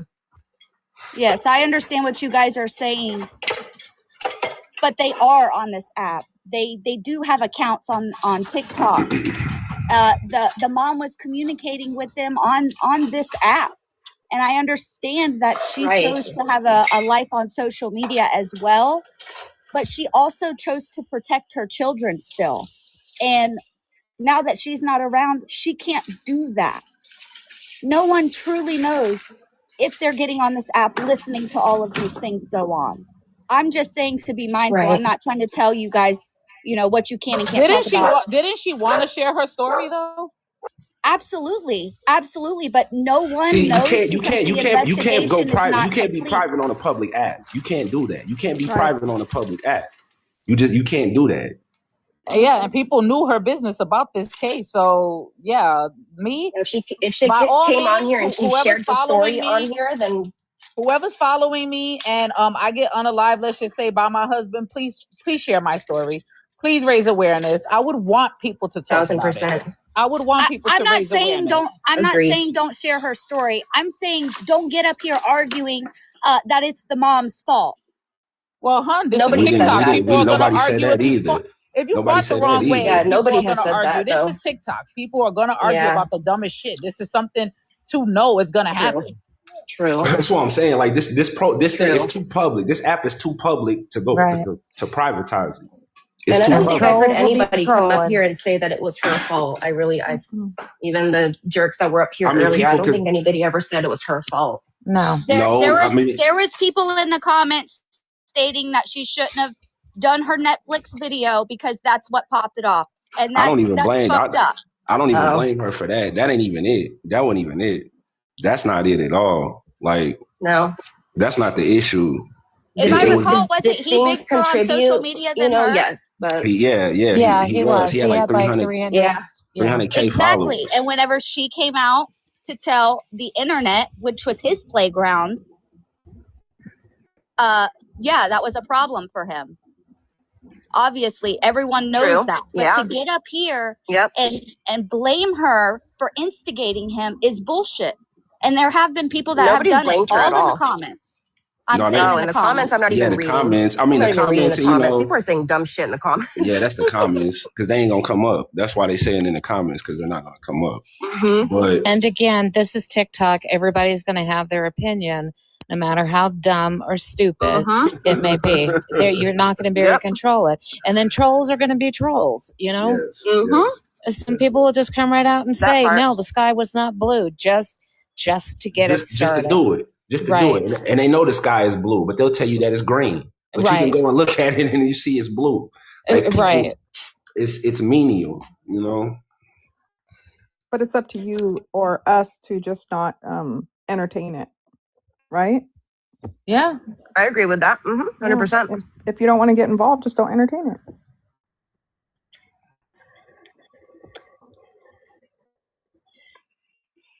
But sometimes, yes, stupid people get stupid people do stupid stuff. Right. Sometimes you I can't totally avoid agree with that. Is that I've been here. Sometimes you can't avoid the stupidity. No. People been coming up all day, you know, talking about the story, complaining about me pinning gifts. Like, listen here, if you publicize your life, it's gonna be talked about. Don't come at me for pinning shit in the damn comments. I'm going to regardless. If you don't like it, you could keep scrolling. I really don't give a fuck. And do you know how many people are talking about this on this app? Everyone. That's what I'm saying. Like, it's people talking. At least we're having a decent conversation. I feel like we're having a decent conversation about it. This has been all over TikTok for the past couple days. Like today, I already seen like 3 or 4 lives today. So it's like, you know, it's hard to not see it. You know, so that's why the kids should be protected, because it's gonna be on here. You know. And people are going from panel to panel talking. And, you know, quite frankly, if somebody does get up there and troll, I say have at it. Let the rest of the panel tear them a new butthole. That's true. I agree with that. True. But this is kind of like the news. Since a lot of people don't watch the news anymore, this has replaced the news. So, and I'm pretty sure if we didn't talk about it, somebody would be feeling some kind of a way. How come nobody's talking about this? And you would feel like nobody cared about her life. And that's not true. That's true too. Yeah. You know, that is true. It's spreading mind awareness. you, I got the same people that's been complaining about it.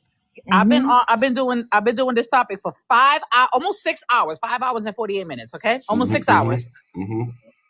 We reached over 1,400 views. Y'all seen that? It went all the way up, and the same people that's been complaining are still here now. Are still here. Yeah, like, still in the chat. obviously you're entertained. You might as well grab a heart me. You might as well follow. Right. Join the panel. You're obviously a fan. I mean, come on, join the family. Not all of this was gossip, though. Not all of this was gossip, though.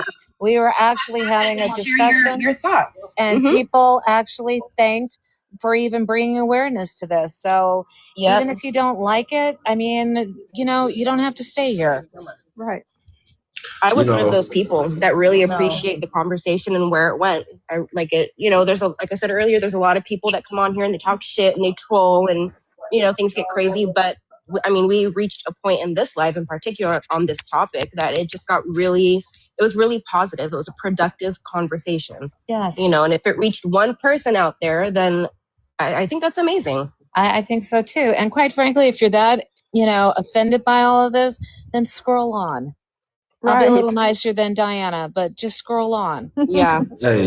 Nobody's forcing you to stay here. No, nobody. Go back and look stay. at the videos. Go watch, you know, kitties beating up dogs or something. Go watch some fighting videos. Go watch something else, but they rather be entertained. They're entertained, though. Hey, everyone. I just wanted to take a quick minute of your time. I am actually a court-appointed chaperone for a registered SA. And I had to go sit in classes for 10 weeks for this mess. And when you hear and you have to sit and listen to how they do things, you have to understand that their mindset is not our mindset. No. They live a double life. They live in the life that they want, and they live in the life that makes them look like they're good. Now, whether or not any of this should have been publicized, no, I don't think so. Personally, I don't think so. They were building the case. Did this help the case? No. It did not help the case to be publicized. Because not only can I speak on how they react or act, I can also speak on, I have an ex that's also sitting in the penitentiary right now for 26 years for the same exact thing.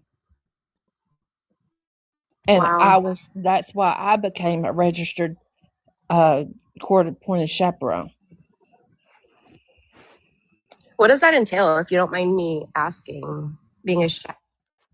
I can legally chaperone a SA, a person that has SA'd a victim. Like, say, if their families cannot have like get-togethers unless there's like a court-appointed chaperone there. That's what it consists of. They're, it just entitles them a little. Yeah. Now, turn your gifts off, or you're doing this for clout, girl.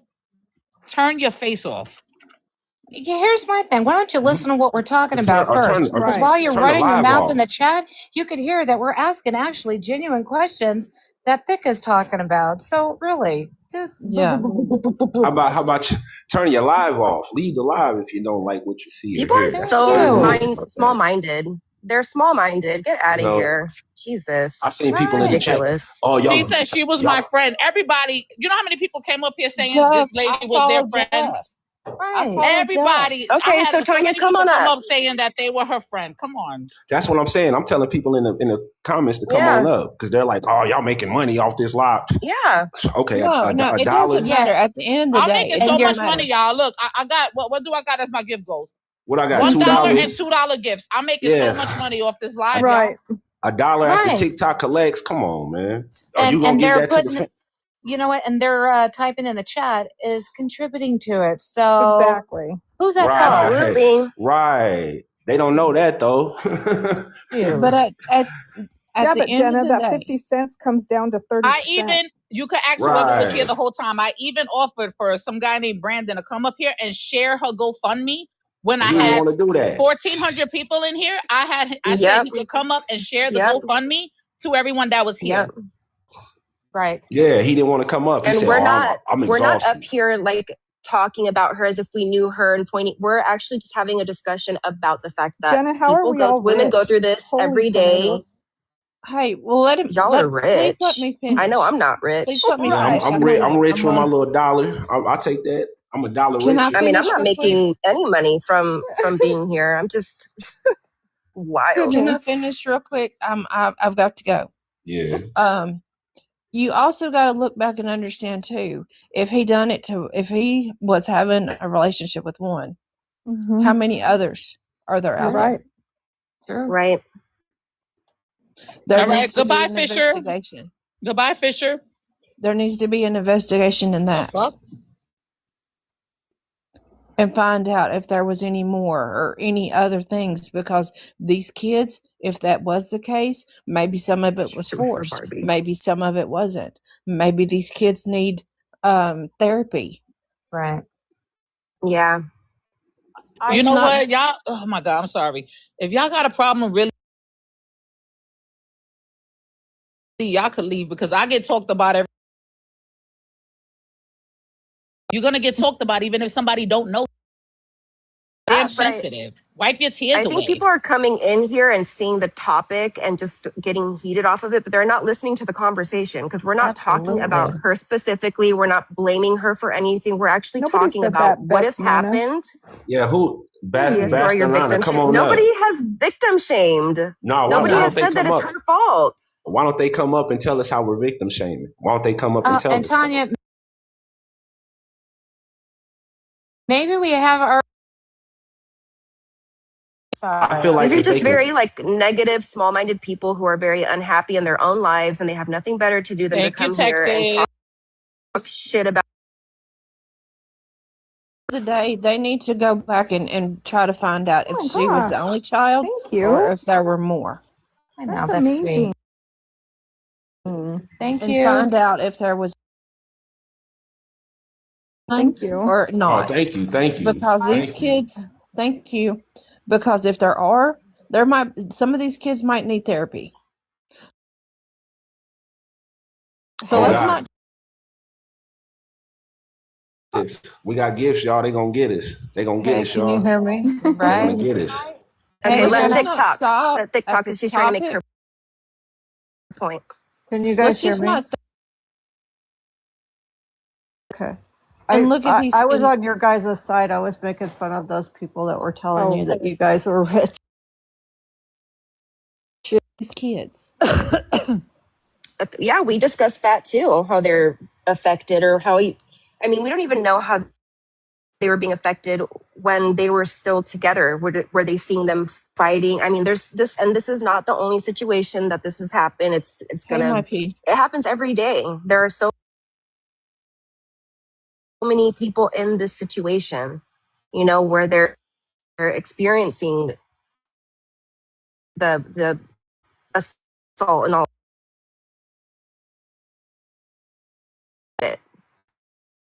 Coming out and coming forward. Right. We don't know. So Absolutely. listen, I was actually in this situation. My husband actually spent 17 years in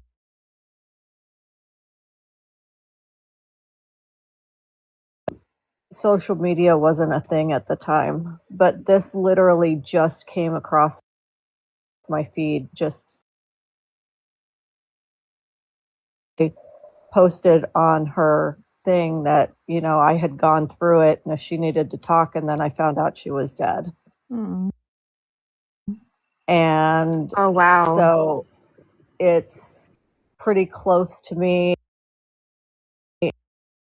5 years ago, and his two biological daughters that are adults now, you know, wanted to rekindle some kind of relationship with him, and went on a trip with him, and he came down the stairs and tried to offend or reoffend on them. So they never get better. They never it's a lifelong thing. You can't fix it. You can't fix it. It's no so matter crazy. how much time they spend in prison, no matter how much time they spend in therapy, you cannot fix this. Yeah, that is this one is thing. one of the things you cannot fix. Right. Can I say something? I've been waiting really patiently. Yes, Southern. I was trying to get your attention like 10 minutes ago. I was like, Southern, it's your turn. Yeah, the dogs were barking. I didn't want to loud. They're loud. Okay, go ahead, hon. So I just wanted to say, living the life of, I was abused from the time I was in diapers. I remember things that happened. I'm 54 years old now. I am in therapy now. There's a lot of things you deal with as being abused. And I chose to bury it. You know what I mean? I buried it real deep. With my children, I was very overprotective to the point of, no, you couldn't stay anywhere. You had to stay home.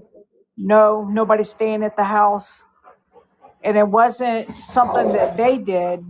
It was me living from that experience. The therapist tells me now that, like, a lot of things are coming out, and, you know, I say things and tell her things. And she said that's all the cycle of the abuse. Oh, yeah. It doesn't go away. And you can bet your butt that probably was not the first victim. Nope. Nope. And for him to do what he did, he's a coward. Yes. To go and unalive her because of something he did. Not her. That was not her fault. That was his fault. He chose to do that. His mind, and like you said, a pedophile is never.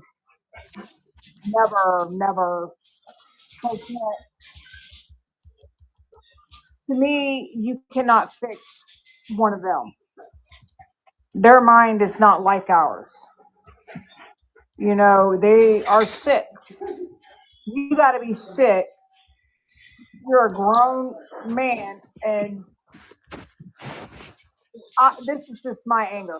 He touched me when I'm in diapers. I can remember that bad.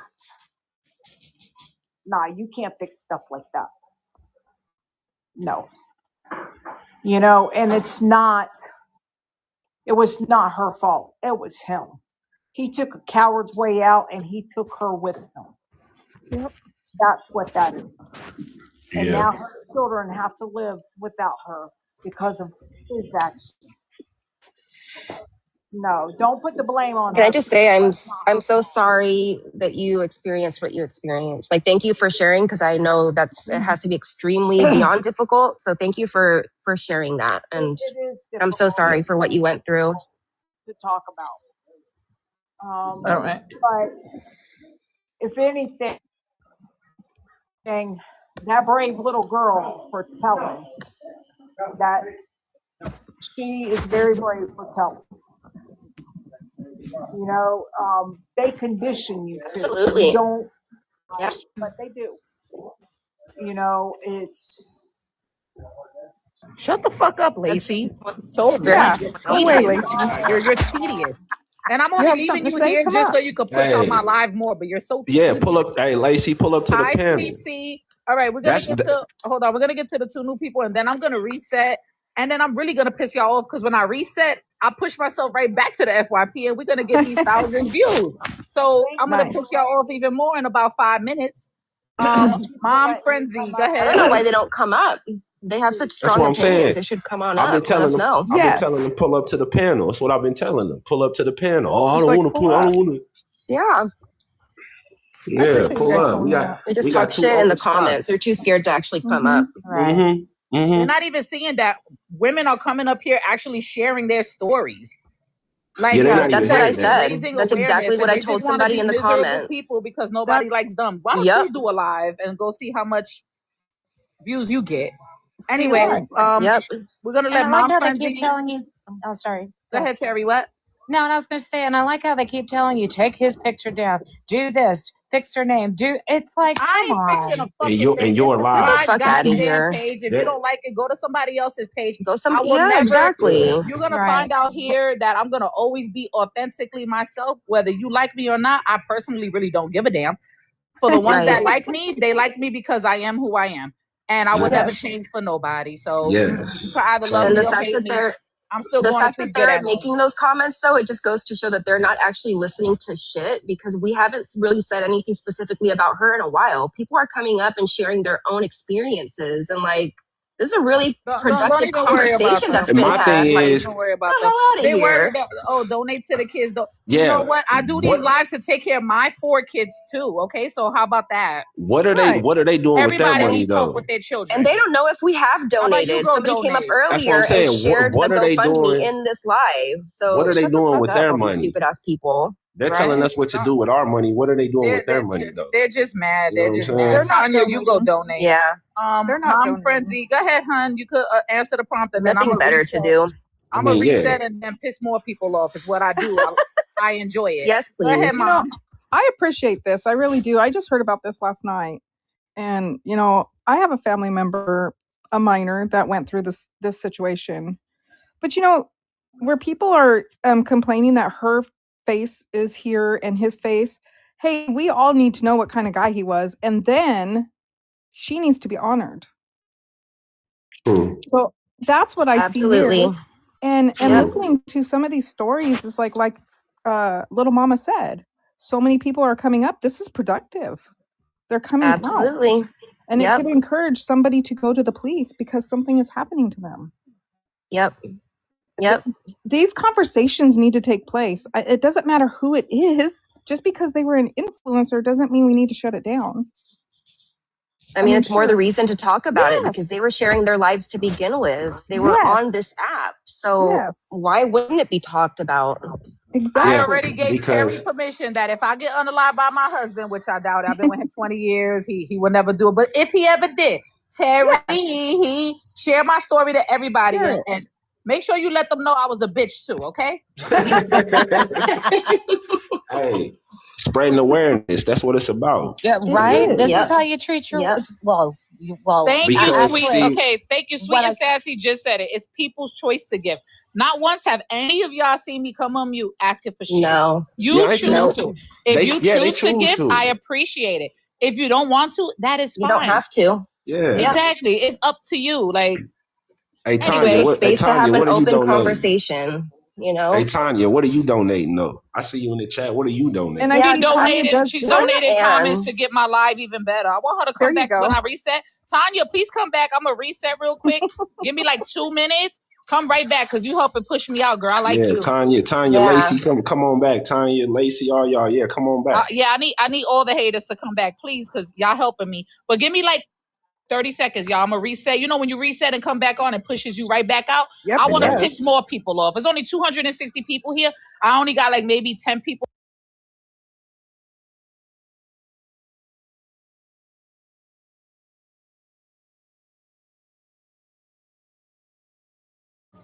And you could get the bows just at the top. They're double lined too, which is great.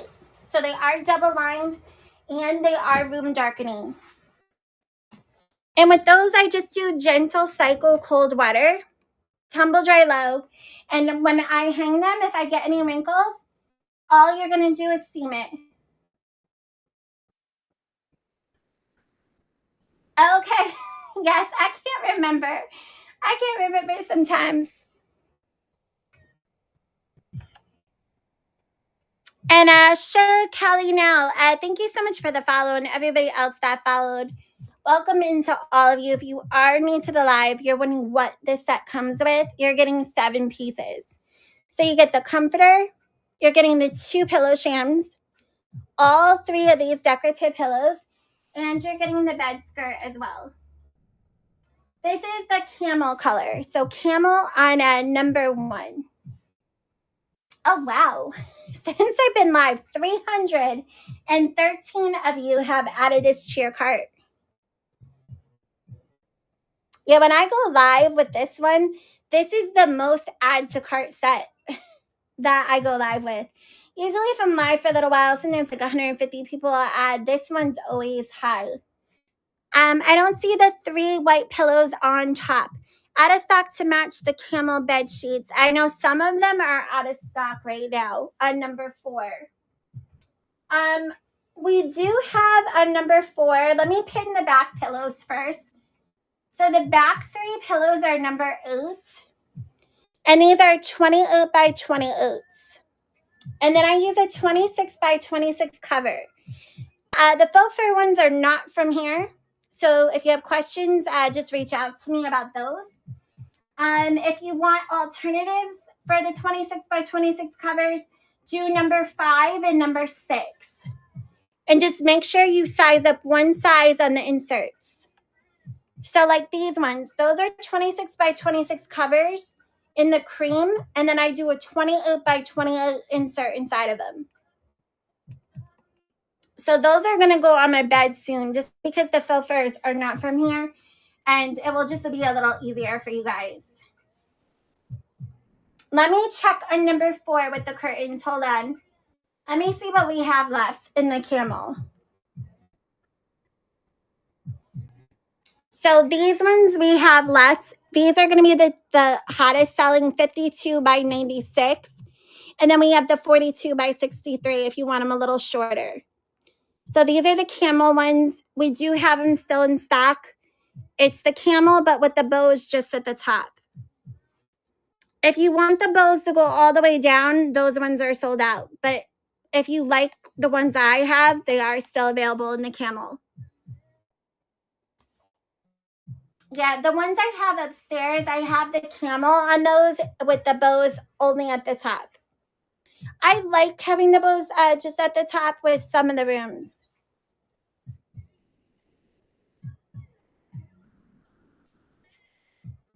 Now on numbers 2 and 3, those are the blankets at the bottom of the bed. Number 2 is in the cream, 3 is in the white. We have about a little under 3 minutes on the flash sale on this. And then I think after that, guys, I'm going to hop off. If anyone has any questions, just let me know.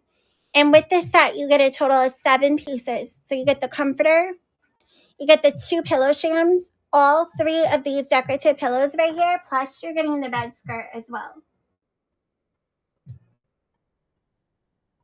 Oh wow, I've been on a long time. I didn't realize how long I've been on.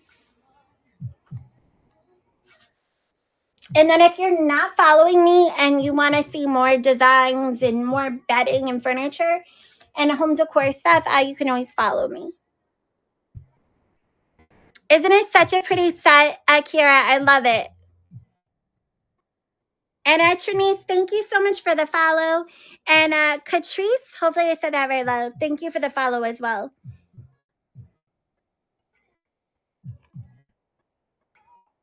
It really does. This gives luxury, but on a budget. And that's what I love. My whole house is that way. Everything I do in my house is like looks luxurious, but it's all on a budget. Like even my great room, right? My husband and I built that a few years back, right? A lot of people are like, oh, that's so pretty with marble. It's actually all porcelain tiles. So you can make your house look so good without spending a lot of money. Yeah, it's so pretty. Like you will be able to see my great room in some of my videos.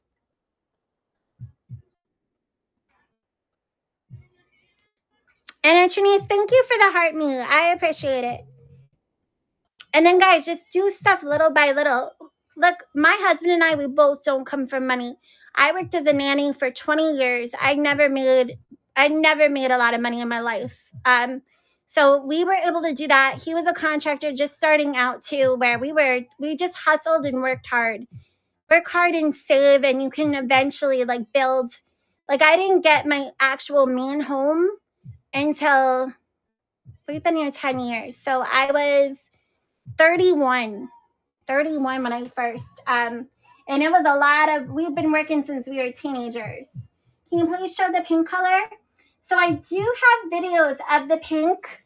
I don't have it on my hand right now. It's in my closet out in the hallway. The pink is beautiful though. If you scroll through my videos, you'll see it. I have the pink, the white, the sage, and then the camel that you see right here.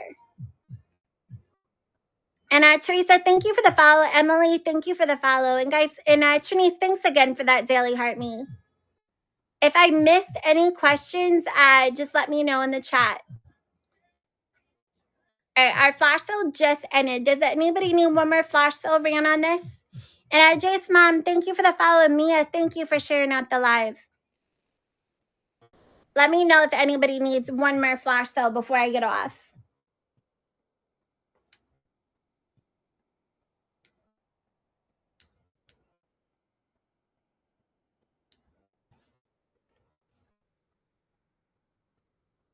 Okay, hold on 1 second, Natanya.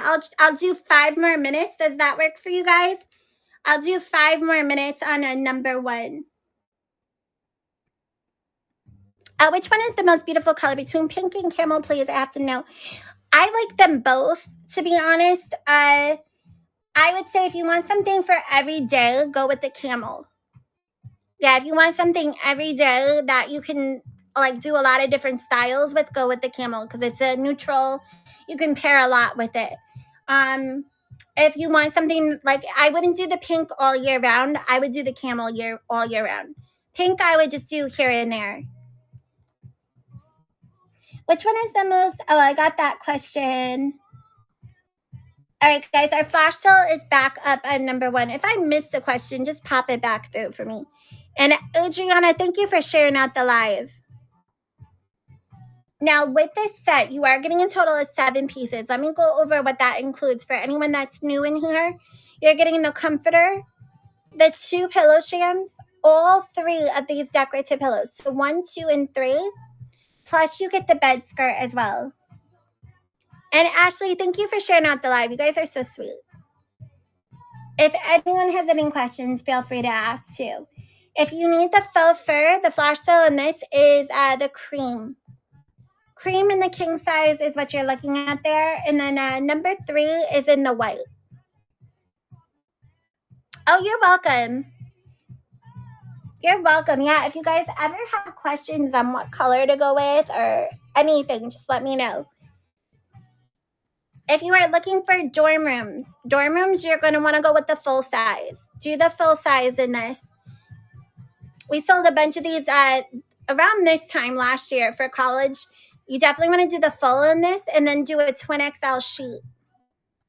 Trying to order it before the sale's off. Okay, Ashley, we still have a little over 3 minutes on it. And Lashida, congrats on your purchase on number 1. And when you guys get your sets home, let me know how you like them. Whether you're buying bedding, furniture, anything that you see in the live, let me know how you like your stuff when you get it in.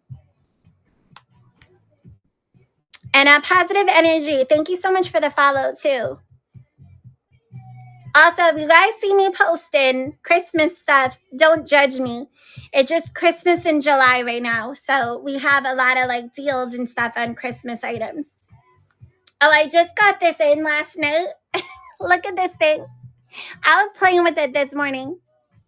I get the most random things, but it's really fun. This thing is so freaking cool. I was playing it with this morning. I kept running it into the couch, but it doesn't fall over, shockingly, when you run into the couch or anything.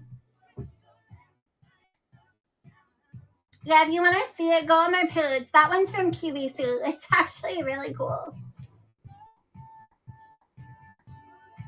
Yeah, my husband, he comes home and he's like, babe, what the hell? Like, what is happening in this house?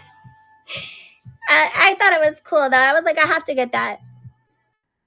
And Maria, thank you so much for the follow. And Lori, congrats on your purchase on number 7.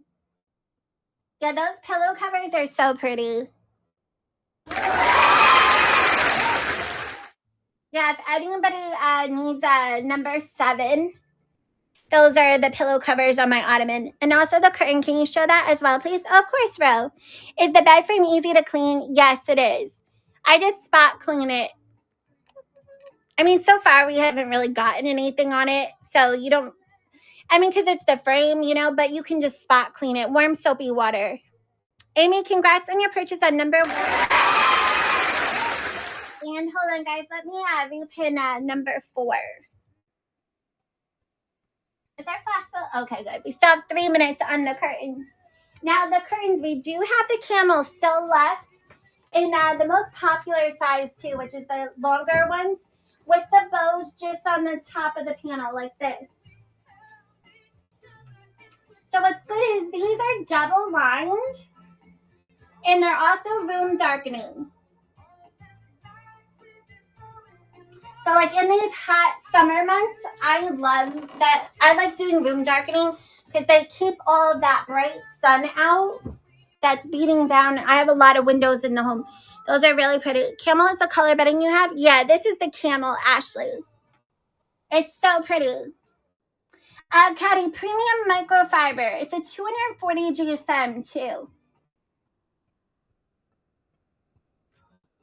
And let me know if I missed any questions, guys, if I did. But camel is the color that you're seeing on the bed. Our flash sale is ending on this. I know a couple of you are trying to check out. So hold on. Just wait. Hold off on checking out for a second. Let me let this sale end, and then I'll put it back through.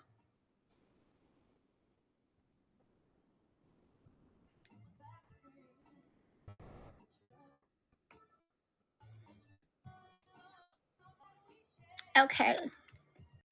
Now the Sage and the King, I only have one left in Sage and King size. Okay, perfect. So Ashley, I'll put it back up now. Give it about 10 seconds. I'll let you know when it's back reset. If you guys ever accidentally check out outside of the sale, just cancel it and put it back through. Oh, you're welcome. All right, guys, our flash sale is back running on number 1. And number 2, the faux fur. This one has a little bit over a minute on it. And number 3, we have 4 minutes and 48 seconds on number 3. Now with this comforter set, if you guys are new to the live, we are, this is probably going to be my last flash sale for this one. This set includes 7 pieces. So let me go over what that includes. You get the comforter, the 2 pillow shams, all 3 of the decorative pillows, and you're getting the bed skirt. The color that you're seeing on my bed, this is camel. This is the true color of the camel. I feel like the product picture makes it look like really, really light. And Ashley, congrats on your purchase on number 1. And I thank you for your orders, guys. Thank you. Ashley, Amy, Lori, Lashida, and everybody else that ordered. Congratulations. When you get it home, let me know how you like it. It's so pretty.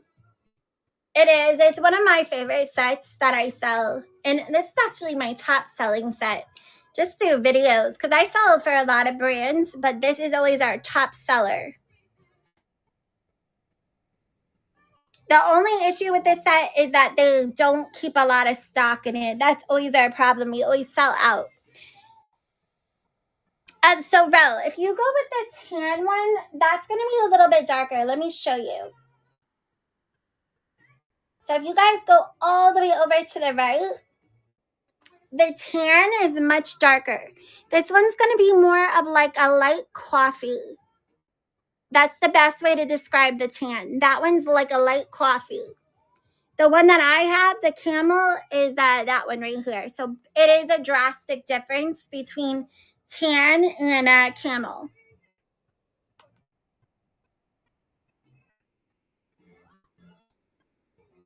If you want something darker, because some people like having the darker options, go with the tan. Do you have white throw pillows in the front? What color in the back? Yeah, so the ones in the front are number 7. These ones right here in the off-white. And those are 18 by 18 covers. And what I like to do is I size up one size bigger on my pillow inserts. So I do the 20 by 20s on number 8 inside of those covers. For the back pillows, I do 28 by 28s. Those are in that same link too. Go all the way to the right on product number 8. And you'll see the 28 by 28s. So these ones right here. Oh, sorry. And then I use a 26 by 26 cover.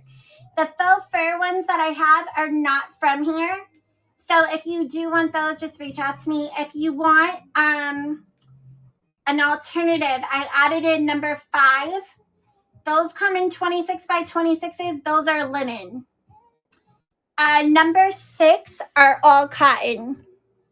So those are number 6. Yeah, I just got those in the cream, and I put a 20.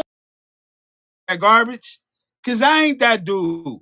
People who I care about, I go check on them. I call them, check on them. You feel me?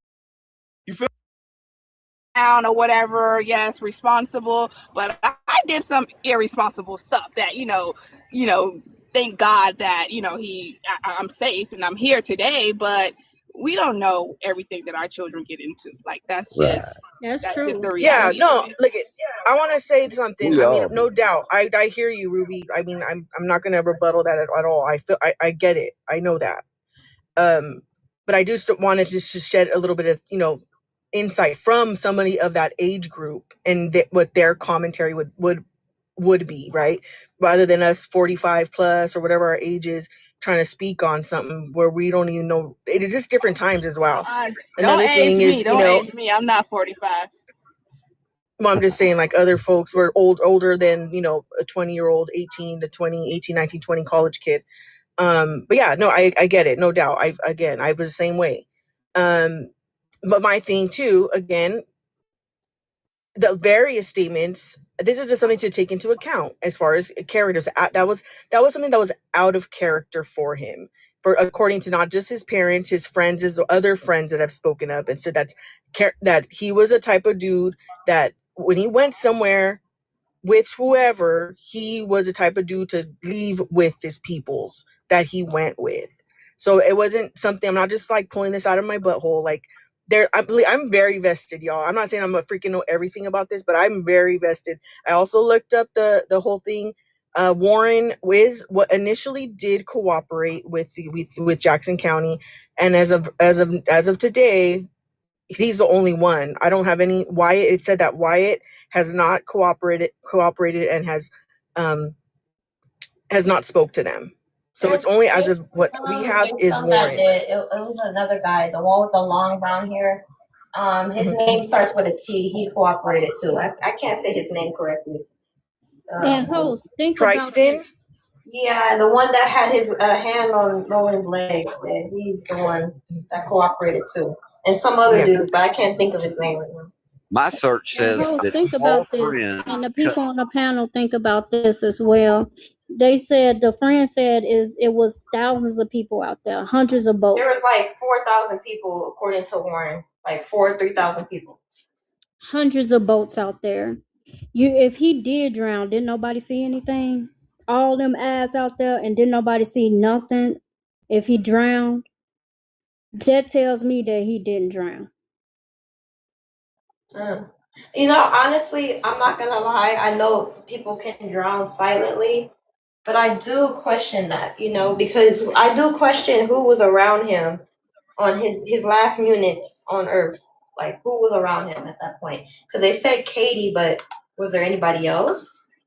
So there's a lot of questions. Trust me, I've heard them all. I just don't like when people make dumb statements that don't really add nothing to the case. It just shows that you have biases against other people.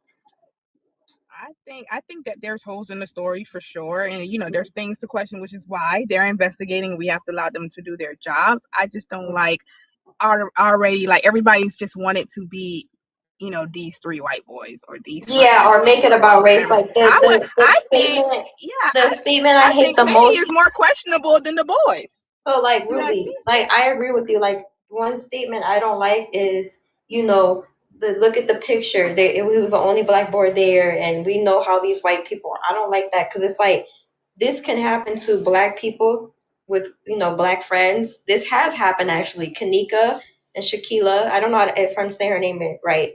So that's a weak argument when people say that. It could be anybody there. There was like 4,000 people. It could be anybody. It don't have to be these three boys. It could be anybody. It could be Katie's people, maybe her little friend group. It could be another friend group. It could be Nolan probably accidentally bumped into somebody. They started an argument. They could have did something. Who knows? They could have pushed him, and he probably went into the water, drowned. Who knows what could have happened? Or he could have just drowned. Also, to what I was saying, host, this is not the first time he went out there. So, which means this is not the first time he been in that water. This is not the first time he swam in that water. This is not the first time he interact with that water. So, you mean to tell me that this particular time, where the weather was nice, from the pictures we seen and the videos we seen, it looked like the weather was nice, that he drowned? That don't make any sense to me. It makes perfect sense, ma'am. People that drown, are you going to say everybody that drowned, it was the first time they went in water? But what I'm saying is this is not the first time he dealt with the water. So, and just like his friend said, that's not the first time they went out there. They've been swimming and fishing and whatever else in that water since they were kids. I would say if you've been in water 1,000 times, wouldn't change the fact that one time you drowned. I mean, think so. You've been in that water until that one time period. That's the bottom line. I don't think so. Water is very unpredictable, and we have to not forget that they are drinking. So he's not in his right mind. This is not a sober. Nobody's sober.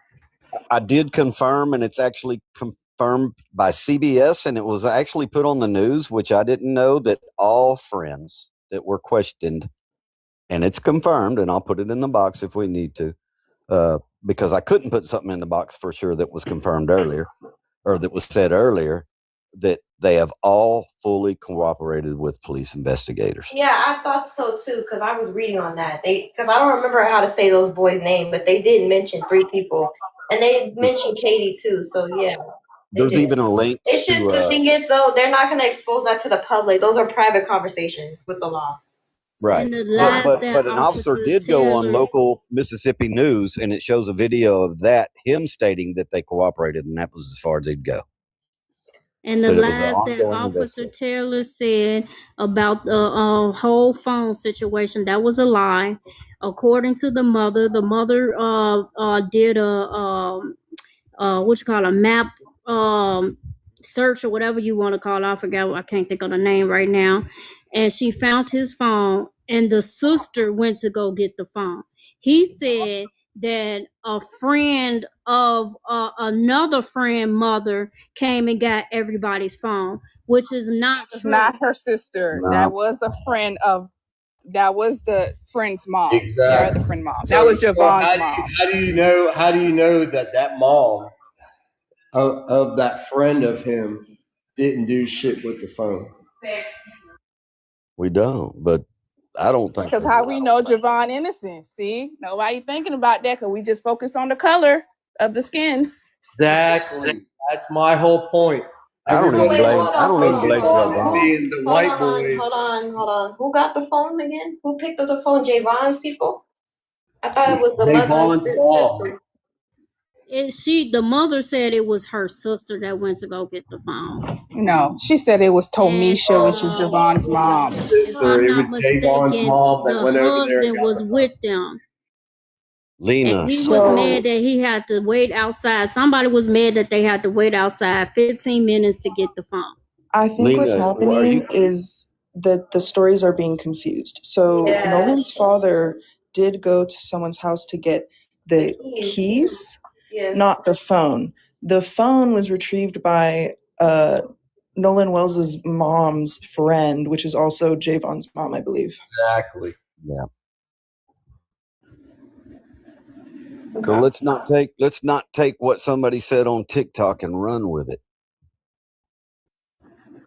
The problem right now is that not everybody, but a lot of people want to make, and it has been since the beginning, and that's why they lawyered up and raced all their shit from the beginning. This whole shit's been made about race. Yeah, well, I just like to kind of get, hold on really quick. I like to get people off the race thing because this is a serious topic. And every time people bring up race, we go off the topic and go into another topic about what has happened in the past. Or we go into our own personal drama with race. And we're not talking about Nolan. This case is about Nolan, not your own personal issues with race. I agree, but the problem is that it has been made about race. As soon as Ben Crump and Al Sharpton came in it. So you guys do understand it's not I get what you're saying. Again, I'm hear you. But you do understand the reason if this Ben Crump was asked to be involved, right? It was based upon the initial, when his body was found, what did Jackson County Officer Ledbetter, his initial commentary or his initial, statement was that it appears to be an accidental drowning, no foul play suspected. Without any investigating, without anything. That's what was put out, y'all. That's what was put out. So let me tell you of course why. The family, if that was your baby, let me finish. If that was your baby, would you be satisfied with that statement from the gate when the day his family was found? So come on now. Probably not. If it was my kid, have some empathy. Have some empathy about that, you guys. That's what I'm just saying. I'm not saying that, these boys are in fact guilty. I'm not saying any of that. But we also have to take into account that I'm not from Mississippi, so I can't speak on that. But historically and till present day, there are statistics. That's where historically. That's where you're. No, it's current though. It's also present. It's also present. So if you do look up, if y'all do look up and actually do some research and want to actually learn about some of the disparities and systemic racism, if y'all want to do some research and educate yourselves, it is still happening today, you guys. Okay, so just come on, educate yourself is all I'm asking. Cheeky, let me respond real quick. Cheeky, when a body is unalived, and it's going to happen to me, and it's going to happen to you in the United States, and we're not going by we're not going by the guy that flew on the helicopter and said, hey, from a bird's eye view. And the people that went and found the body, they made a conclusion right then. But your body is brought back to a table, and there's an initial investigation right off the bat, and it's called a I'm sorry, excuse me.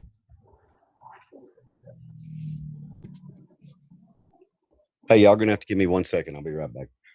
I'll take the points real quick. So we're not gonna act like Mississippi, doesn't have racism. Of course it does. Everywhere has racism, every country. But we can't just say every situation has to do with race. We got to figure out if it is. We got to get the facts. We got to get the details. But Mississippi, the South, hell yeah, the South has racism. It does, trust me. I know. Okay, I'm sorry. But we can't say every situation is racism. Okay, I'm sorry. It's called an initial coroner report. So your body's put on this table, and you are probed. I've already said this up here, but you always got to repeat yourself. So we got different people. The initial coroner report, you're probed and prodded. They're taking samples, plugs, core samples. Your toes are spread, taking pictures of every little orifice of your body, the whole deal. It's very, very extensive. So that initial coroner report, which is crazy extensive, because they have to be, because they got to know which way to go from there. They don't want to lose time. Hence the name of the show, The First 48. Them first 48 hours are the most important. That's the name of the show for a reason. So they can respond correctly. So that's how they come to that conclusion. Not just, hey, let's just call it an accidental drowning because we found him in water. So, I mean. The other thing is, hold on really quick. Hold on. Guys, we need to tap the screen. How many times I gotta keep telling y'all? Y'all don't like to tap my screen at all. I've been giving y'all good content, a space to speak your opinion without getting cussed out, doxxed, or yelled at. And y'all can't even tap my screen. Come on now. Let's tap the screen. Let's get some more people in here, more perspectives. Let's tap the screen. It's free. You can tap and talk. If we keep tapping, we can get to 70,000 in the next, what? We can get there in the next 20, 30 minutes. Come on now. Let's keep tapping. Why don't we just pause and tap for No, let's 45 not pause. seconds. Y'all can tap and talk at the same time. We can tap and talk at the same time. It's easy to do. I've been doing it, host. But the other thing you also got to look at, everybody wants to look at the past. Yes, there's been a lot of bullshit in the past, but that's not what's going on right now. I mean, yeah, there's always going to be racism, no matter what the hell you do. It doesn't matter what you try to do. It's always going to be some racism. But you got to understand, this case is worldwide known now. So now these people have to be on their P's and Q's about everything. Everything. So they're doing everything they need to do to be on their P's and Q's and make sure. And that's the other reason why they still have parts of the body, the throat, because they're not done with it yet. And that's normal. If anybody knows anything about autopsies, that's normal for people to keep parts of the body that they're not done with yet. And that's what they're doing. So we got to quit. Say this really quick. So when it comes to what has happened in the past, right, we can't compare it to the future, but there's still racism. Now, I would say people in the South are able to live comfortably a little bit more than what they used to, because back then you couldn't go to certain stores without getting run down and pew-pewed down. But there's still racism there. There's still people that are probably putting people in trees, of course, but we can't just see a picture and go, oh, it's racism. The picture told me that it's racism. You don't know these people. You don't know what they stand for. They can even hate their own people. They can hate white people. There's white people that hate their own people because of what has happened in the past. We don't know their ideology. So we can't just sit up here and judge people. Host, we also got to look at this, like, and I don't know if everybody will agree, but there's a lot of in the South. I know back in the day in the South, you had a bad taste in your mouth because of racism. But really, right now, to this day in 2026, racism in the South, I actually think is better than in the North. I'll just be honest with you. I'm in Florida, and there's other people of color or black people will tell you that they don't even see that much. I mean, there might be I'm in But we Florida can't, too. but we can't go off of that because just because they don't see it or you don't see it doesn't mean it doesn't happen. But like I'm saying, you can't say that a picture is telling you that something is racism. You can't go off of that. You have to go off the facts about what was being No, I said, agree. their ideology, their character. That's what I'm trying to tell y'all. We can't just say it doesn't happen or this person says they don't get it as much. Different people have different perspectives. I'm just saying you can't look at a picture or you can't look at somebody's skin color and automatically throw a label on them. That's very disingenuous. That's all I'm trying to say. I agree with you totally, host. That's like saying all white people are racist or all black people are a certain way. I agree. Yeah. So I mean, the South does have racism, but not everybody thinks the same way as a racist. So that's what I'm trying to say. And y'all, and looking at a picture and judging by a picture, that you got to be very low IQ. I'm sorry. But look at a picture, you see people hanging around people that don't look like them. Oh, racism! Like that's very low IQ. I'm sorry. There's gonna be racist people in the north, the south, the east, and the west. I mean, it's just ignorance isn't in one spot of this country. It's just there's ignorance everywhere. Mm-hmm. So we got some new people that want to come up, guys, and let's make sure we give some room to them. It's a lot of new people, and actually. I just want to say that all I'm trying to say is that the more and more we keep doing what you were saying, host, like just seeing pictures and just automatically calling race, the more and more it's going to promote, and more it's going to be a racial. Agree. I think I agree with her. That's why I disagree with like Ben Crump and Al Sharpton. That race bait, like as soon as something comes up where it's black and white, they're on it and they're automatically trying to make a race thing out of it. So reverse the roles. You said what, Rashad?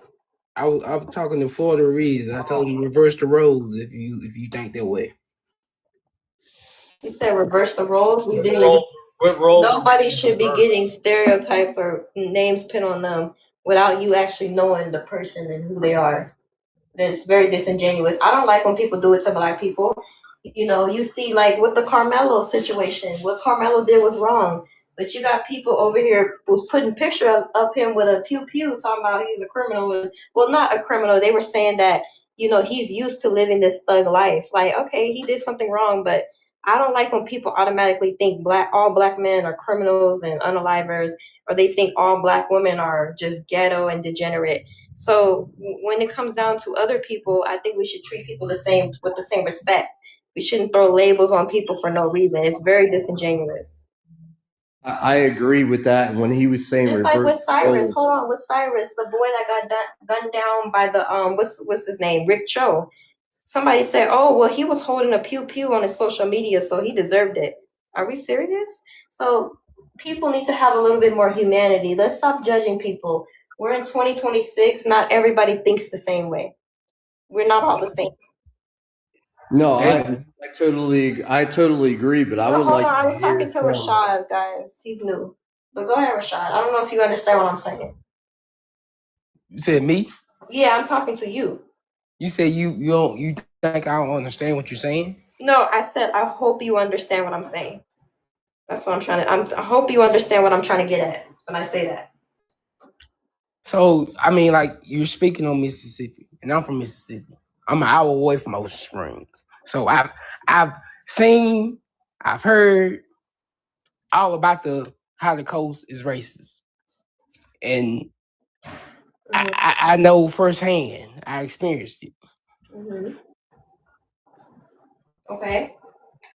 Can you give us an example? I never said Mississippi isn't racist. I'm just saying you can't say everybody over there is racist. Like you can't see a picture and be like, oh, this person's racist. They're hanging around black people. I'm not going off a picture.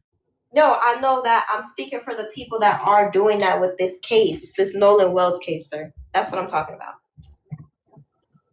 Can you give us an example? Because these kids were not lifelong, but friends. Yeah, I say that too. If I lawyer it up, I say that too. Hold on, let me finish. If you didn't do that, then why are you lawyering? Let me got something to hide, obviously.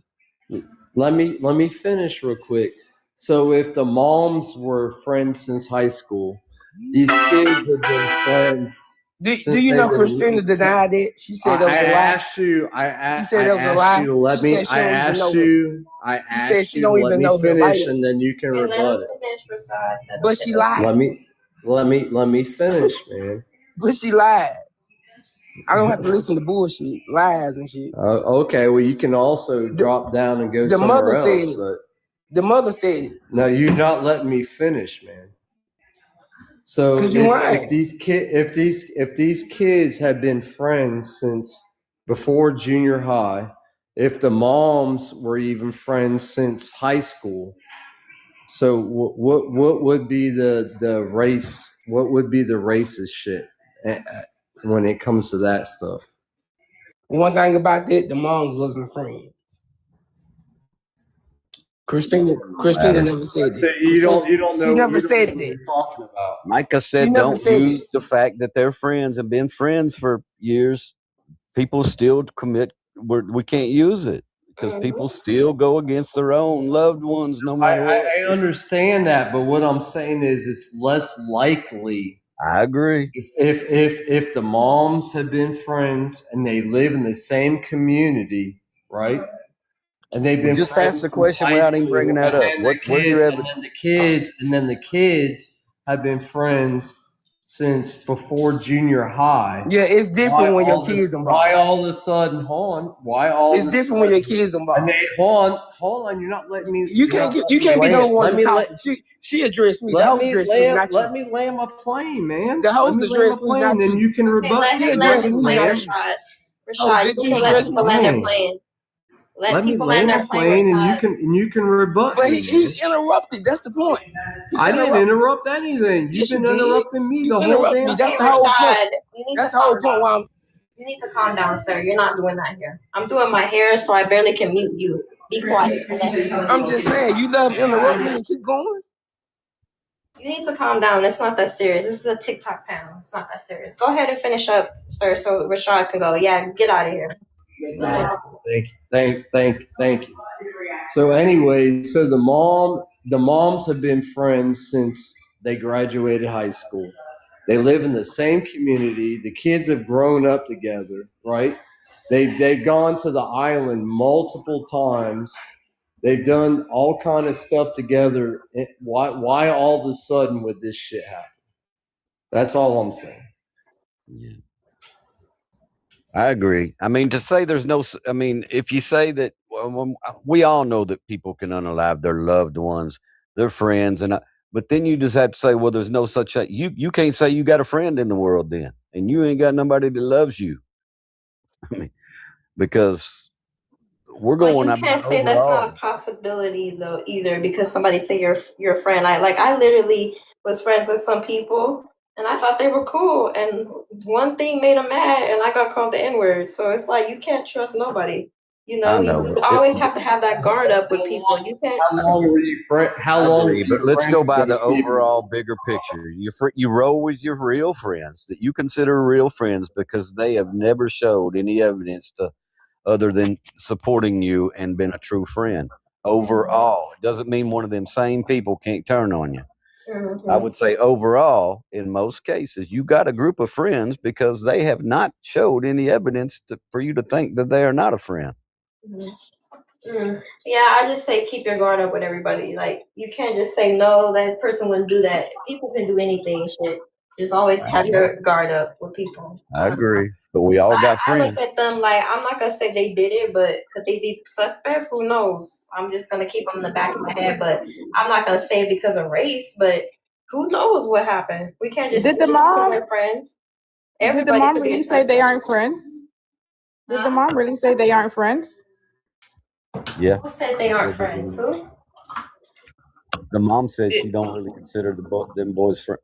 Even though they spent the night at the house, not her house, her boys spent the night at their houses and said they weren't friends. She didn't consider them to be friends. But you let them spend the night at their house? My kid's not spending the night at nobody's house that I don't consider a friend. So right. That's crazy. I find it astonishing that those young men or that young man never stayed at his best friend's house that he's been friends with since elementary. I find that very peculiar that he's never stayed at Nolan's house. Well, I mean, that to be honest, that's easily debunked because I have people that I'm friends with, and they can't come to my house because my parents don't allow people in their house. They don't care if they're friends or not. Some people are very big on their property, and they don't like people. Because you ever heard the saying? Well, black people say it the most. They don't want certain energy in their house, bad spirits in their house.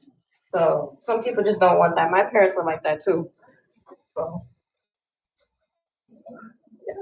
That's easy. Who knows? He probably has strict parents. His parents probably didn't want people in their house. Some people are like that. You never know. When I was growing up, our mother, we couldn't stay the night at aunties or cousins, or we couldn't stay the night at nobody's house. My mother didn't play that. Exactly. Yep. Exactly. My parents were like that too. Even my cousins. My cousins got the same blood. Oh, you can't spend the night at their house. Why? Who knows? Somebody might touch you, or something might happen, and I'm not there. We don't. Right. Very. Everybody's suspect. That's how black people are with their kids. They're very like protective over their children. That's how black families are mostly. So, yeah. I don't think it's just black families though. I think that I think it's just on the families period. It doesn't matter white or black. You know, my parents were the same way. They were always on guard of where I went, where I stayed the night, and who stayed the night at our house. When people say things like that, they can only speak from their personal experience. So, as a black man and as a black woman, we can't speak for any other race or family because we don't know that type of thing from those type of families. Run their house. I don't know. Right. Yeah. Exactly. I don't know how black people do it because that's how most black families are like that with their children. Like, and we think it's weird at that age. We're like, what? That's weird. That's our friends. That's our family. But when you get older, you realize why they're like that. So especially when you have kids of your own. I never had it with family, but. Guys, what's this thing that they're saying that Nolan haven't stayed at his house for 3 years? Like, where was he living? Like, I missed that. I read that too. That ran across my ears too, but I haven't heard anyone elaborate on it. Their parents weren't together. I heard that. I don't know if that's true. Parents weren't together. They lived in separate homes. I don't even know shit. So I thought the parents were together. I don't know any of that stuff, but you know. So it could be a possibility that the parents weren't together, but they look like they together to me. Unless they're just that's not his dad, that's his stepdad. No, it should be his dad. It's just maybe they weren't together, you know. Who knows? I don't know. It don't look just like the brief separation, maybe. We do know separation. We know Nolan spent the night where he left his truck. See, Micah, I'm like you, right? Said that's his stepfather. I don't think that's his stepfather. I'm looking at Nolan. He got a resemblance to both of them. You can see his father in him, and you can see his mother, especially his mother. Yeah, I don't think that's his stepfather. I don't know about that. I should. Well, see, Micah, I'm like you, Micah. I don't trust nobody, white, black, Asian. I don't trust people like that. I'm not trusting like that. My next door neighbor. I can respect that. So this is how careful I am. I don't even trust my next door neighbor. Like I wouldn't even spend the night at their house. I would rather just go find a family member to spend the night at their house. Right. If I need to. Because historically, people ain't shit. I must just say that, right? Historically, people ain't shit. And then I have to say this. I have a extra non-trust for our counterparts because of the historical facts. Not saying that everybody is like that, but I'm not going to put myself in a position to find out. Who's your counterparts? White folks. All right. Oh, so if you look historically, and if you look at the FBI statistics, you guys unalive yourselves way your own people unalive each other way more. You unalive each other way more than white people. You heard that one segment of what I said, but you didn't hear the thing in totality, did you? when I said I don't trust nobody. I just said I have an extra amount. I have an extra amount of non-trust for white folks. But if you heard me, I said I don't trust nobody. No, I understand you said you didn't trust nobody, but why do you have the extra amount for us when you guys unalive each other? Because I understand. Hold on, I'm not done with my question. You're asking me a question and trying to make a statement behind it. I'm not done with it yet. Well, hurry up. Why do you have an extra thing with white people when we're way less likely to do anything or unalive you than your own people? Now you can answer. If you were listening instead of listening to respond, you will understand that first off, I'm gonna have to repeat this because I don't think you heard me clearly when I was trying to relay this to you. I don't think you deciphered it correctly. I said, and I repeat, I don't trust anyone, but because of historically, because of the way white people have done black people in the South, because I'm born and raised in the state of Florida. You feel me? Born and raised. So am I. I'm not done. I'm not done. I know that triggers you. You want to rebuttal. You feel antsy to rebuttal, but let me finish first. Be quiet. What I'm saying is this: respect. Hold on. Now you ain't gonna tell. I'm grown as you are. No, you're not. You're not grown. You're not as grown as I am. I promise you. Yeah, I am. But what? And okay, I'm not 50. I'm more than 50. But respectfully, right? Because of that historical fact, I have an extra amount of trust because I already don't trust people in general anyway. But I have an extra amount of trust, and I do understand, right, that we have issues in our own communities. I'm not one that denying that, but I'm gonna tell you this. I feel safer in my years of living. I have never, right, felt safer than I have in my own community. That's real. Michael, can you feel the same way? You don't feel unsafe in your place in California where you live at around black folks, do you?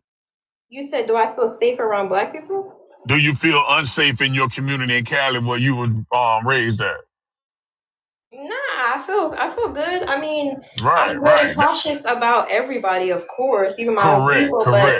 But when it comes to everybody's gonna be tribalistic. Like the first person you go to is gonna be your own people when it comes to trust.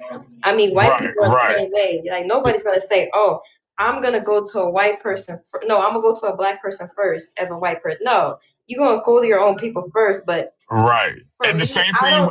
I don't trust nobody though because there's black people out here that are hating on their own people for being successful and picking them out. That's right. And then you also understand that, and you also understand that when it comes down to illegal activities, every race indulges in illegal activity in proximity to the community that they live. Correct? Yeah, I agree with that. Yeah. Okay. Hey, I mean, there's white people that don't even trust their own people too. Look at it like this, right? And I hate to bring up this example, but I'm gonna bring it up. When you look at school pew-pewings, who are they taking out? Those people, those white people, they taking their own people out. So if anything, we all take our own people out. That's just how it goes. Right.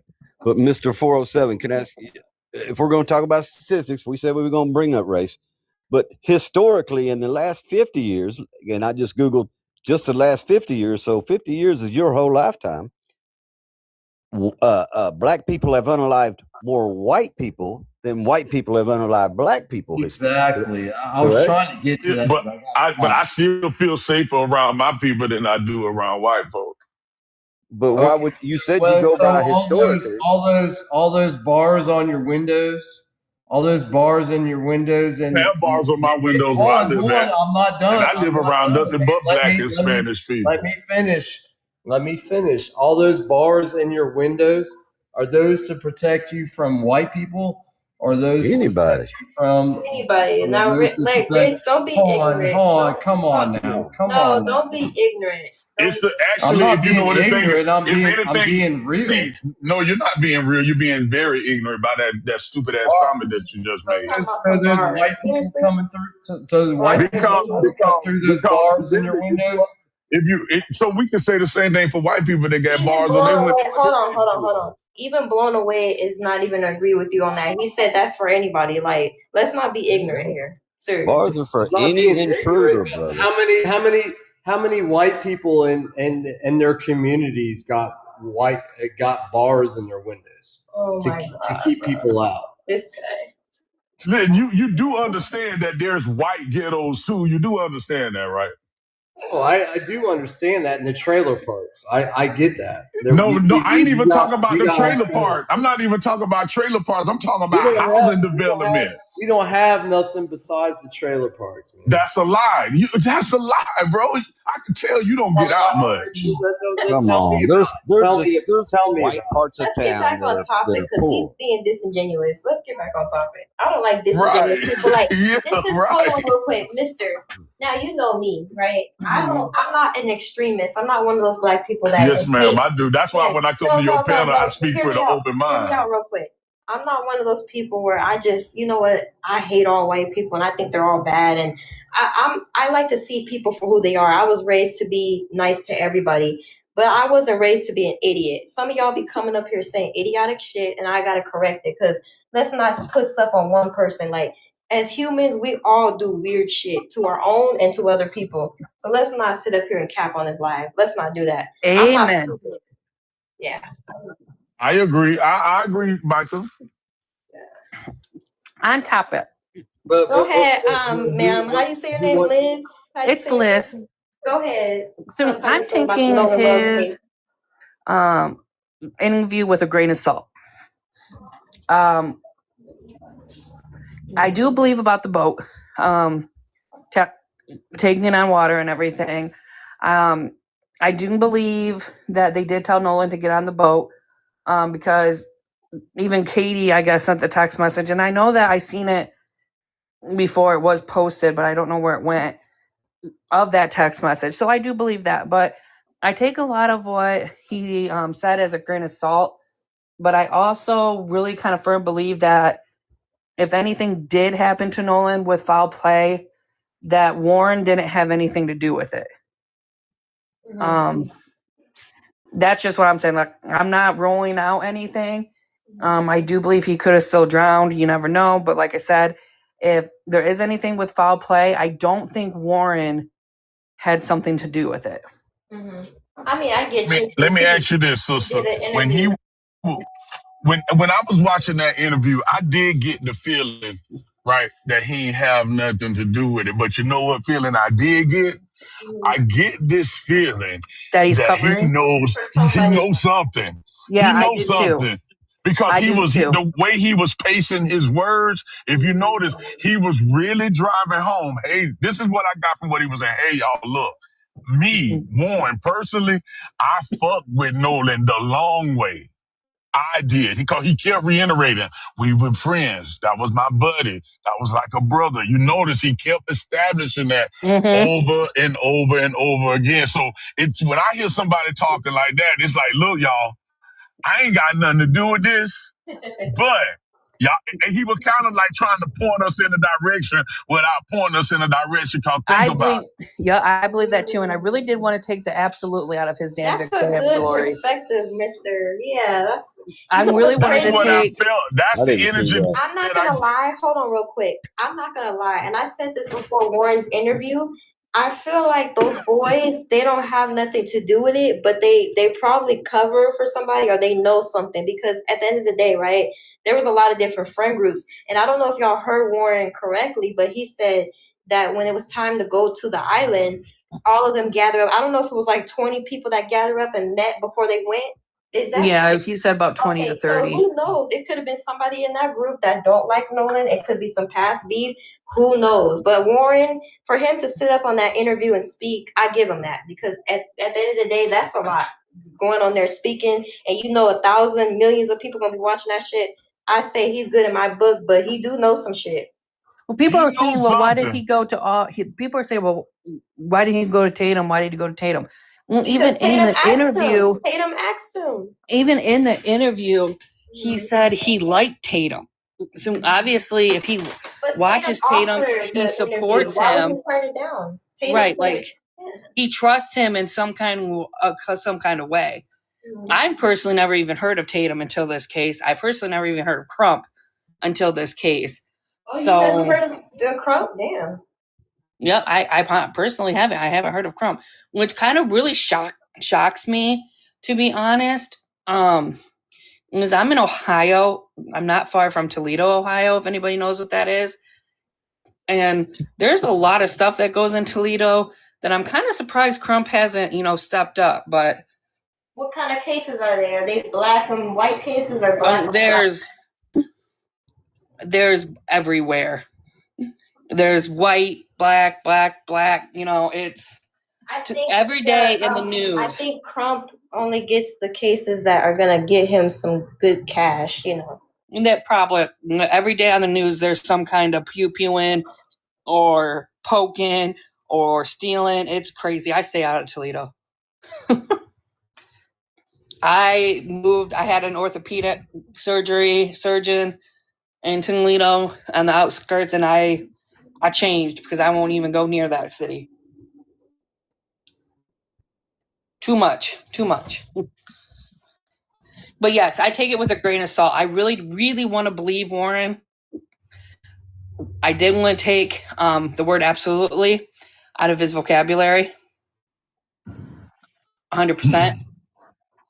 But something. What did I miss? 100% what? What did I miss? I was on the call. I wanted to take absolutely out of his vocabulary. He said absolutely like every other word. Hey man, I don't want us to be too focused on Crump, right? I want us to be focused on finding out the truth for this boy and his family. Yeah, I didn't forget Crump. For them. Crump I was is just a stating. non-factor. Yeah. Crump is a non-factor, and the people that don't want the truth to be uncovered, whether he drowned accidentally, on purpose, foul play, the people who don't want the truth to be uncovered, they love the narrative that people are coming at. This is a cash grab, et cetera, et cetera. Somebody got to do it, right? Just like Morgan and Morgan here in Florida. Somebody has to do it. Somebody has to represent people. It's a job. And rightfully so, if you get compensated, he gonna get compensated. But the man is only worth $5 to $10 million. So out of all these cases he done got settlements for, apparently he ain't taking that much. All right. And then the red flags with the autopsy. I believe Mississippi medical examiner kept some parts. It's very common if something looked or seemed suspicious, and they probably you gotta remember, a lot of like counties don't have like their own labs, so a lot of things gotta send it off. A lot of things had to be sent out. So I think something might look suspicious, or it's evidence, so they didn't ship it off with the body. I also found another red flag to me was, why did they ship Nolan's body out? Why didn't they ship the other medical examiner in? I found that very odd. Right. Like usually when you get like an independent autopsy, the medical examiner comes to the body. Right. Yeah, not the other way around. So I found that very suspicious too. It's a lot of mishandling of this case for whatever reason. It's in my opinion, it's not being. I ain't gonna say it's being mishandled, but it's not being handled, in my opinion, with the care that it deserves. Right. I would have to agree with you. I would. This is not a young man who was running rampant in the streets, terrorizing neighborhoods. This was a guy who was greatly looked up to in that community, not only because of his sports accolade, but because of the human being that he was. Yeah, he was very loved. Like, I have not heard one bad thing at all about him whatsoever. And I hope, regardless of what comes out of it, if it wasn't accidental drowning or somebody did something to him, the family gets peace to finding out what happens. And if something did happen bad, obviously it's bad that he passed, but foul play, the person is served justice. That is And you what know I one want. thing about corruption too, like we even see it when they make films, right? You notice how it be a certain place, even in real life, there's a certain place where there's a level of corruption, and no matter how hard people try to uncover it, it never seems to be uncovered, and then something drastic has to transpire. Something in the resemblance of a sacrificial lamb, right? Because you know every movement there has to be it's some type of sacrifice, whether it's voluntary or involuntary. And I be looking at things from, not only do I look at it in the physical sense, I look at things in the spiritual sense too. What if all of this was ordained to happen to uncover some uncomfortable truth that's been swept up under the rug for a very long time? Now, I'm not saying directly or concretely that that's what's going on.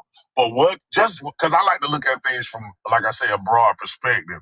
Just what if? And then what if Warren, his mama say, look, we got to come out and say something. You can't say nothing to incriminate yourself or other people, but you have to come think about it. His stepmother or mother, whatever she is a prominent figure in that community. And what if, not saying that it is it just giving a hypothetical, what if the people the things that he know, what if these people are prominent too, and if they stuck between a rock and a hard place? Because who made the phone call on the boat? Mm-hmm. Wyatt, the boy I thought it was Wyatt. Okay, Wyatt made the call on the boat. Yeah. Is that Warren's what I'm brother? thinking, if I so Wyatt's what the did friend, you think other about friend. Warren Tustin's interview? In the interview, you seemed like he was describing Nolan as this, great guy. He don't never like run the off and stuff like that. Hypothetically, let's say all of them did get on the boat, including Kate. All of them get on the boat. There was a disagreement when they was on the boat, a scuffle. And he just happened to get choking out from the back. Maybe he was winning, got choking out from the back from someone else that was on the boat, because it was 7 of them on the boat at first, or whatever he said. He got choked out from the back. That choking happened to unalive him, but they didn't know, because boys, when they tussle, they tend to choke, put somebody in the head, like they tend to do stuff like that. Maybe that caused the damage on the boat because they were tussling on the boat, to why the boat seemed like it was sinking.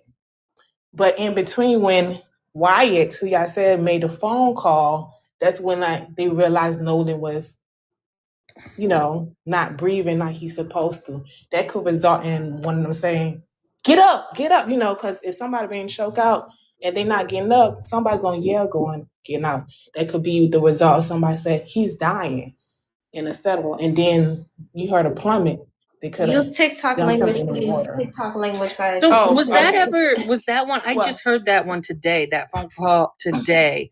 Yeah, was that ever I guess unalive. But somebody, if you go on TikTok, there are audio with at the beginning when they first call, because when you call those numbers, they already record you when you call, and so they have the beginning of that too. But that only happened today.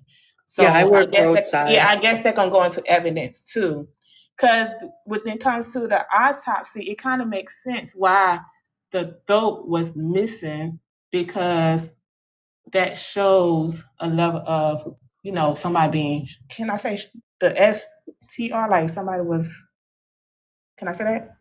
Strange fruit. Okay. If they was wrapped around by the neck or whatever. Okay, that's why it was removed.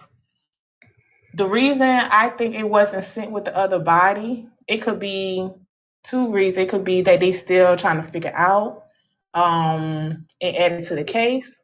But I also think that the notes from the first examiner should have went with his body, so the person who was doing the second autopsy knew what they saw, unless they're just not trying to reveal that type of stuff.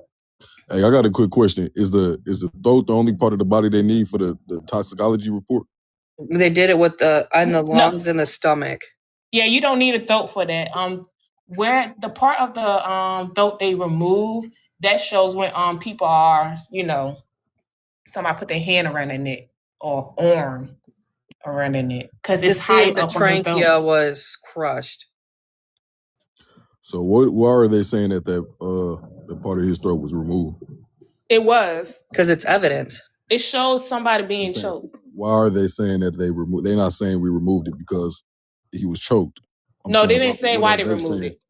No, it's standard practice. It's literally standard practice to pretty much remove every organ and everything out of the body. Now, the throat, stomach, and lungs was not transported with Nolan, probably most likely because it's still getting tested. It was probably sent out to a lab, is probably what happened. So they didn't say why specifically. They're not going to say why because it's still underneath investigation. They won't say why right now. I mean, when they say that it's standard, it's standard that we keep the, if they release that. Yes, because it's evidence. It is considered evidence, so they're not going to. Why is it a standard? It's not. It's only standard to remove the part of his throat that was removed. It's standard to keep it and send it. And if there is something suspicious, then that the medical examiner's seen with the throat or the stomach or the lungs, and they needed to take it out for further testing, yes, that is standard. That's what I'm saying. If that's the case. What is the standard? What is it? Like, what did they say? For example, they'll say, it takes 6 to 8 weeks to get a toxicology report from the lungs. So that's right. That's why we would know why they kept the lungs. Why are they saying that they kept the throat? They didn't say. They never said. And they one thing about that throat, though, if you're drowning, right, the muscles, right, and the tissue in that throat, it will show that you were coughing. You know what I mean, like from drowning. Now, here's my thing: if like when they first came out and said it seemed to them that it was a drowning, if they truly saw that when they did their autopsy, I think. To get this over with and not be up under so much scrutiny, I would like to believe that Mississippi or that whoever was handling that would have already released it to keep the public scrutiny off their backs. The only reason why I could think they kept it is because it's something ain't right. So Nana overall, they took the hydro bone. I think you right. That's the Adam's apple, right? So that's not the entire throat. The entire throat would be the esophagus and stuff like that would show somebody. Larynx and all that. Yeah, they didn't take that. They took a certain bone because that bone was damaged. That bone normally shows that somebody was choked, strangled. Yes, that's all that bone shows. It don't show that you drown. To show somebody drown, that's when they take the other parts of the throat, but they didn't keep the other parts. They kept that bone. That's why that's why they want it. That's why they need it. That's why they want it. So they can see because it's gonna show damage. It's gonna show it's crushed. So it's fractured because of bone. It would show fracture. It would not show tissue damage. So I wish people stopped saying that they took the entire throat. Say exactly what they took so people can picture what is damaged. It's a bone that was fractured. They're making it sound like the man walking here like the Walking Dead. Right. So stop saying that they took his throat. I'm sorry. I shouldn't have laughed at that. Oh, yes, it is fun. I said it for a little comic relief because we were deep. But I'm just saying that's how people think he walk around here saying brain. You feel me? It was kind of funny, but yeah, people making it seem like they took the tissue and everything. No, they took the bone to show that bone is the evidence to show that bone is fractured or cracked. That means you was choked out, and that kind of could result from how he was acting when he was on the phone, and then. That makes sense why the boat was damaged because they weren't sinking like the boat was damaged underneath it. They hit something. It could have been very much that they was tussling on there.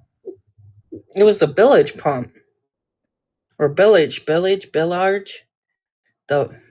was a stupid pump that takes the water out of the boat. Exactly. That was damaged. Right, and then if Nolan is if he played football, he might be strong, and like I said, if my friend getting beat, the other guy may have you put his arms around his neck. We see that all the time when boys get in a fight. They always putting their hand slamming. Yeah, we call that the Tampa chokehold. Exactly. You slam. What's the thing you trying to do when y'all men are on here? Y'all know how y'all tussle. Y'all be trying to slam the other person, and then somebody be trying to choke the other person.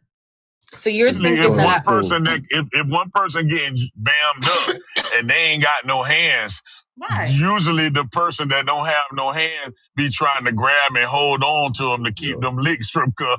Mm-hmm. Or a friend can assist. You know, we all know Nolan was a little scrapper, okay, because he was a wide receiver.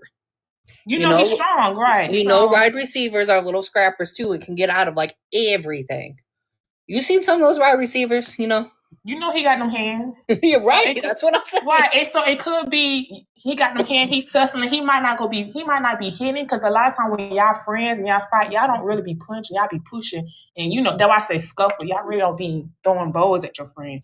Somebody, another friend, put his hand around him. You're talking about wrestling around. I get you're talking about the wrestling around, and another one just put their forearm around his neck to calm him down. And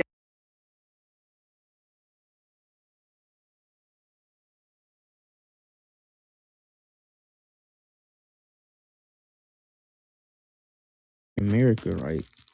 North to you, past the Atlantic Ocean or one of the oceans. It's an island called Malta, right? And you got ancient ruins there. Also, yeah. Yeah.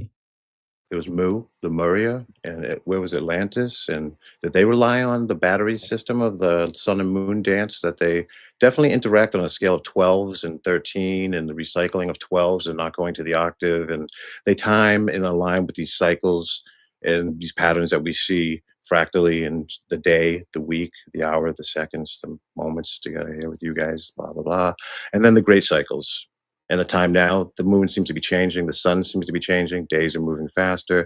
For all of us, we know we have all the time in the world, and we always did. It's a great place to be right now for us. Thank you, Wendy. And I can leave space on that, but is the moon real? I think it's definitely Jive Turkey real, but I'm not going to start giving reasons why it's 2 miles deep. Remember when I said the ocean's 2 miles deep? Remember that live? And it is, because the moon is a reflection off the top of the firmament of one part of the circle. And it's that. But I'm not going to get into that story. But there's a lot of cool ideas because it does not check out. So it's a great place to ask questions. The sun's too bright to look at. Thank you. Yes, thank you, Eddie. Good to have you back. Trayvon, you're traveling, right? Are you in a position to speak, friend? If not, it's okay. Not yet. All right. Anybody else on the moon?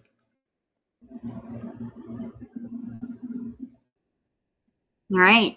Moving on. Could the pyramids... Can I just say... Shit. Sorry. Why does everybody wait until I'm on the mute button one time? Yes. Just going on what Eddie said about it being a portal. Now, I don't personally think the moon's an actual portal, but there is, again, other theories about portals on the moon. So I can see where that would sort of line up in regards to like whistleblower claims and all that sort of stuff as well. It's the way to the bottom of the ocean. Say again, Eddie. Sorry, I was distracted by Dan's inability to unmute himself in a timely manner. It's way to the bottom of the ocean, so they're always behind us. They're always, holding the stick with the carrot in front of us. We don't know that they're like holding their fingers behind our head. You know what I mean? Like girlfriend. They're doing these tricks, and the moon is big part. I'll say to make this is a very astrological being. The sun and the moon is right up there with the planets, and the moon is the emotional apex of all this. Inside our journey within, it's all emotions. I ask questions. Why did I start asking questions? Why do I feel this way is the question I was asking forever and years when I started drinking and doing whatever I was doing. Why do I still feel this way? And then I started asking questions about stuff like the moon. And you know what? It's it's interesting. And then you start asking these questions, and there's no answers to any of these questions. Then you realize that these feelings that you're having inside, there's no answers for those either. They're just feelings. And these ideas we're having, hopefully sharing, is what we're doing. We're lucky. The Sphere Network, if it is what it is, if I can take another minute here, let's talk about the Sphere Network.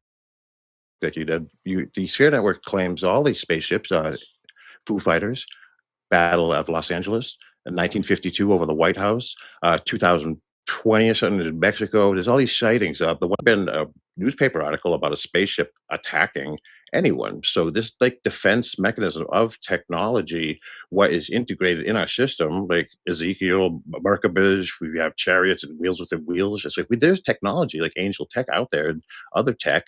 So this could be like a part of integration. That it's now the time to integrate and use it. And some people are supposed to find some of these objects that can be used as a technology, just as AI is out there, perhaps in a different place. But the Sphere Network is perhaps for us. It's always been here for us. Disclosure movie, when I was doing my research about that, and grateful that's out there. It caught at least everybody up in the world. I think at least be at this level, at least, right? So we can have a next conversation. Tommy Knockers is a movie by Stephen King. I think went straight to TV. Tommy Knockers with Rick Schmidt, Jimmy Schmidt, right? LA Law, handsome guy, Jimmy Schmidt, great actor. And the technology was already under the ground, right? And everyone's green, and they were building crazy ideas. Like, Wendy, I know you're a smart girl, but you're exceptionally like highlighted smart now. It's like you're like, wow. It's great, like this ability of the mind as the technology that's also at a different place. I remember everything. So what that's worth. Thank you. You bet. Eddie, don't you think that our species makes themselves just a little bit more significant than what they need to be on Earth, particularly if there's ultra-terrestrials that have been here since millennia, right? Before man was even here. Why would you think the Sphere Network was for us? Wouldn't it be more likely that the Sphere Network was put into place, this monitoring system, this defense system was put into place to preserve the species that was here long before man came along? Wow, I think you said it all in a beautiful little box yourself. And we do judge each other on outside, the car, the money, the wife, the house, the bank, the this, the future, the vacation. So what we are judging each other on in this world is outside of us. We're like these outside things. So we are all focused to be judged and thus judge other, whatever it is, the game we all think we're playing, it doesn't exist, and you get over it anyways. And people everyone's so, the seed is perfect, the soil is suspect. So this thing has to work on its own, the Foo Fighters. It has to go shoot things. It's like, it does. It's automated because we are just us. That's it. We're just us. And so yes. I don't know where I'm going, but yeah, I love you, Wendy. I love you too. Thank you, Eddie. I hope you do. All right. Who else is waiting? I like this conversation. All right. Is Mars back? You backflip? I am. Can you hear me? Yeah. You have some opinions on the moon, some interesting opinions. You want to give them? I have some others as well. There's just one question in mind. So I'm just walking with a bowl of water. One question in mind is, my personal opinion, we're talking about aliens. Are they real? I'm like, yeah, they've been here since before us, and biblically it talks about them, so there's a good few more thousand years. And my question is, if they're already here, why do they need to hide on the moon? Is it? I don't think they're hiding on the moon in that sense, because they're already on Earth, and we already know they're under the sea, they're in mountains, they're everywhere that we don't naturally go, right? And so my only thing about the moon is maybe those structures are on the back of the moon, not because it's that we don't see them, but more a defense system being built there. Because if I was going to protect the planet, you could just as easily protect it from the moon, because you're outside of the gravitational pull and you get better readings from things. So it makes sense for me for them to build structures and things like that on the back end of the moon to monitor what's outside of the Earth, rather than it being all a secret hiding base. I think I think they got some technology that can deal with any bad ships that come this way, if you know what I mean. Interesting. Anybody else want to weigh in on that? Really? Dan, not even Dan? I was at the toilet, sorry. Well, that's okay. Anybody on the dark side of the moon before we move on? It's on the dark side of the moon. Well, he said that it could... Mars, tell him again about the dark side of the moon. What your theory is. I was just saying, because aliens are already on Earth, you know. I hate the word aliens. There's other civilizations on Earth, you know. Another civilization could have been the ones that put us in the Garden Eden, if you know what I mean. And so we've been on Earth for many, I can't even say that word, millennia, as far as other civilizations have been here. So if they're going to build on the moon, my thoughts are that they were on Earth first. So they go to the moon for what reason? The only reason I can think of is to build a defense base on the back end of the moon, thinking that if they're going to advance civilization, we're going to make more noise. We could make more noise and have radios and signals. Then obviously we're going to be detected by someone else from somewhere else, and they're not always going to be good people, right? Because this planet Earth, it doesn't matter where you are, there's good people, there's bad people. You could be on the tiniest island and there's some arsehole living on there with you, you know. So with that ratio, however many other civilizations, there's going to be a good percentage that aren't very nice. So maybe that's why they've got it set up on the moon, in case these people do arrive, and then they use their big alien pew-pews to deal with them. That was what I was saying, Dan. Mars, you might want to seek shelter from the monsoon in the background. Oh, I'm sorry. Yeah, it's windy out here.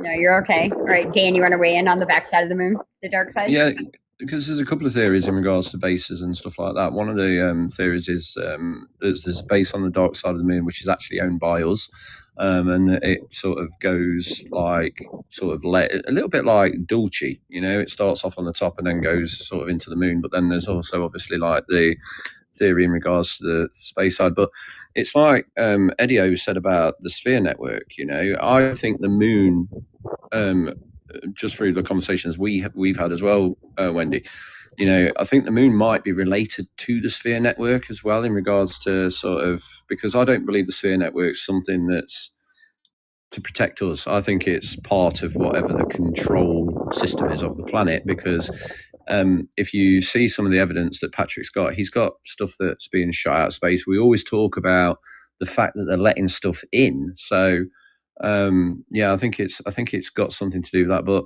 what's on the dark side of the moon? That's the big question, really. But I think it's more of a sort of ET base rather than the human one, which is another theory. That's interesting. I also find it interesting that Patrick Jackson doesn't study much on the UAP phenomenon outside of his own theory. Because when I asked him about the moon, when I asked him if he thought that the moon was connected to the sphere network, he kind of shrugged his shoulders and said, I don't know, haven't looked into it. I thought that was interesting. Yeah. That was a great interview. That was so cool. I but I messaged Whitley Strieber the other day, and he like put a little heart on it. Oh, good. Good. Yeah. It's the beginning of a great success of this is now. A factoid. Did everyone know that when we look at the moon, what we see, that moon looking side, is the only side we ever see. The dark side of the moon is never shown. No matter what, we always see the same layout on the moon. No matter where you go on the Earth, looking around, it's always the layout. And it's a wild phenomenon. And there's a game named Super Mario 64 where you run around 3D, but the trees are two-dimensional. That's called billboard pixels. So it's a two-dimensional thing, but you run around in a 3D place, so it looks like it's 3D trees when Mario's running around. You climb up the tree, but they're really 2D. And the moon uses parallax movement to slightly twitch, and parallax scrolling from video games is when the backgrounds move at different times. So it has the effect of movement. When the backgrounds move, it's called parallax when you're playing Contra and the trees are moving. But those are just some facts for everybody. Hello. Hello. Take over. Hi. I'm bombing you. Yep, Dom, I'm going to Hi. have you hold on for just a second so I can say hi to Thomas first. Hey, Thomas, welcome back. How are you? Hello. Thanks a lot for having me, Wendy. You bet. What brought you up today? Just talking about the moon. It is a really interesting object in the sky. It certainly is. Do you think it's artificial? I'm not sure, but I've been kind of looking into the fact that some of the surface looks like the reflection of where we live, and that would make a lot of sense. I think so as well. All right. Anything else, Thomas? No, and I have no idea what's on the back. So yeah, same. There's a lot of claims, though, aren't there, Thomas? There's a lot of claims from there are. Yeah, there are, but none of them really seem to make too much sense to me. So I'm just kind of listening. Yeah, I'm waiting for something on the UFO file drops, but I'm not holding my breath regarding the backside of the moon. So stick around, Thomas. All right, Dom. Hello, welcome to the panel. How are you? Dom, I think you're up now. Hi, Dom. Welcome to the panel. Just go ahead and hit your mic. It should unmute you, friend. Is that now? Hello? Hello? There she is. Hi. Hi there. Hi there. Thank you so much for having me. And I will be so much honest with you. I actually don't understand 80% of what are you, all these technical things you are talking about. I do not have a clue. However, for me, I'll be honest with you, it's there. Moon is moon. And we got through all these, years to go like, oh, there's a red moon.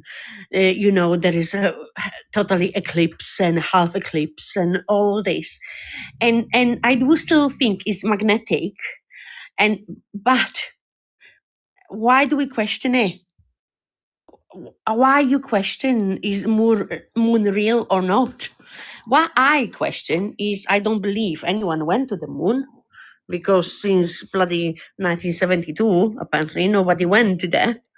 And if I went through it, I've been in Spain, I will want to go back to Spain. So I just don't get it. Well, I would be happy to explain it to you. And that's why this live works, right? Because when we start talking about the nature of our reality, when we start talking about things like the moon and whether or not it's real, whether or not we live in a matrix, whether or not extrasensory abilities exist, it makes people start to question their own existence, right? And when people start to question their own existence, sometimes it can spark an awakening of who they are as individuals and as a species. And so that's why we discuss things like whether or not the moon is real. This isn't an advanced spirituality class. We're not here to pat each other on the back regarding our levels of awareness. We're here in an attempt to inspire an awakening in those who have not yet awakened. That's it. So that's why we discuss things like the moon. And that's why the numbers in the top right-hand corner are always high. Can I ask you a one question, moment, Wendy? Thomas. Yep, hold on a second. People are tired of hate and divide and suffering, and they're ready for love and unity and peace. So hopefully that answers your question. Thomas, yes, please, you're up. It's an interesting topic. What I kind of dive into is what exactly is a society, but a collection of beliefs, some of them true and some of them not. Do you think truth is good for society right now? Truth? Yes. Let's ask the panel and see what they have to say. What do you think, y'all? You might want to give a little bit of context there. Can you expand on your question just a little bit so I can make sure they understand? Well, I just think that, being an American is a bunch of beliefs. It's an ideology. And some of them may be true and some of them may be false. But the truth is that being an American is kind of knowing them and believing them. Does that make sense? Let's see. Does it make sense to the panel? I mean, here's like an example. Let me give you a quick example. I mean, this isn't really like a lie. Like, I'm not saying this is a lie, but we all agree that a $20 bill has more value than a $2 bill. And the only difference between the two is the ink. And that's something that if we all stop believing, the wheels would fall off of society. Now, I'm not saying it's a lie. I'm just saying that it's part of the fabric of society, and I'm not sure that the truth is good for that equation. I would I don't say think this we're to ready that. for the truth. I would know there's no truth. Relax. I would say this to that. So the moon has effect on us, and we have to deal with it. Money has an energy, and we have to like flow. Money has a thing to it, and it works with the system. So the moon may be very well harvesting our souls with our loosh and our emotional terror from the archons. And there could be a lot of things happening here. There could just be a terrarium, and those are the lights, and these magnets are growing us to a population. And then we get to a point when they get out of the cage because they're grown up, they live. Now we take them out of that cage. They cull. A lot of people will be culled, and they will not be taken into the next animal. Like they're going to like have the fish. They're just little tadpoles, but now they're going to take them to the frog tank, if that helps. But money does exist, and let it be around you, and hopefully it'll be there when you need it. But yeah, fuck money. Do you think moon is the center of the universe? Okay, hold on. Hold on. Wendy, wow, how are you? hi, just gonna take my life back. So if you are not me, mute your ass up. If you're not me, hit the mute button or you're being dropped. Hit the mute button. Hit the mute button. We will maintain decorum in this room. I love that Thomas asked a question. I don't want anyone to hijack my live and take veer left. If you want to talk about something different, go ahead and drop and hit the go live button yourself. But I need to maintain decorum because we don't have 10 people in here sitting around a coffee table drinking coffee. We have a half 1,000. So if you're all talking over each other, my viewers can't hear you, and that pisses me off. So Thomas asked the panel a question, and I would love for my panelists to answer. And anybody that doesn't like those rules of 2-minute limits and stay muted can simply drop now. What a strange panel we have today. Thomas, I'm going to have you ask your question one more time, and then I'm going to have my panelists weigh in one at a time. Go for it, my friend. Okay, my question is the truth good or bad for society? And I say it's bad. Okay, Thomas says it's bad. Thomas, my question would be, who are we to decide whether or not our society is earned the luxury of a truth that we have? That seems a little, I don't know, egotistical and hierarchical. What are your thoughts? Well, I just think that, we've all been through a public school system. And we've all kind of learned what we've been taught. And I think if all of the truth came to light in 1 week, it would be really bad for society. I think the fact that we live in kind of a bliss of not knowing all the truth maybe keeps the wheels on. That's all I'm saying. I consider myself a truther, and I argue against some of the lies. I don't want to get into all of them into your live right now. But I've kind of come to the realization that some of these lies might be good for us, as sad as that may be. Oh, I see what you're saying now. Okay. All right. Thanks, Thomas. Let's see what the panel has to say. All right, guys. What do you think? I think the truth should be told. I get where Thomas is coming from in regards to some of the secrets about.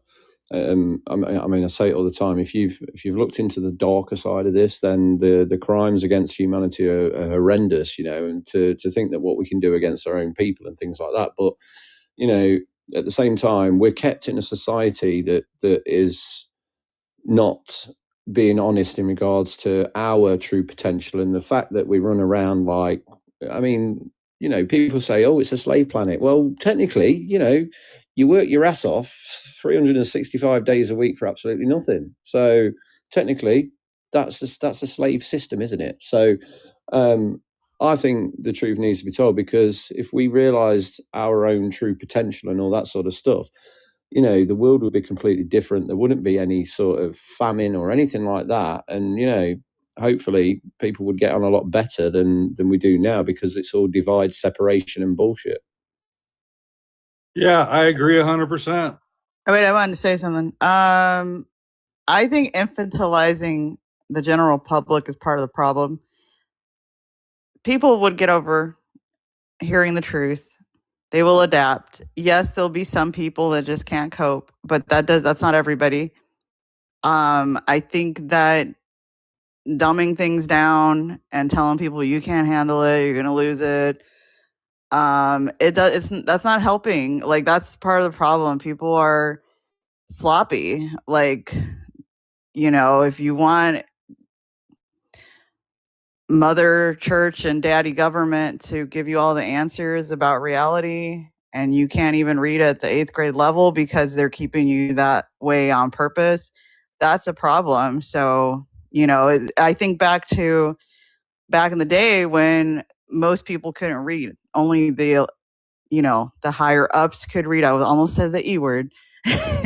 Only those people could read. And then once people started to read, then they started doing other things. And then the church was like, oh, well, you guys can't read the Bible. Then the Bible became something everyone can own. Now they have all these, denominations from that. So people are finding their way. It's supposed to be messy. It's supposed to be challenging.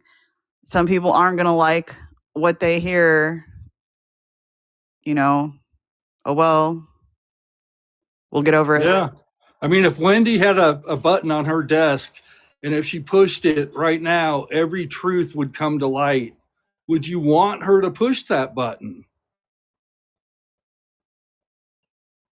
Because it might actually bring us more together than we actually are. I mean, if we realize that this whole society was set up to divide us, because that's all it is. It's division against us as a species. And what does it create?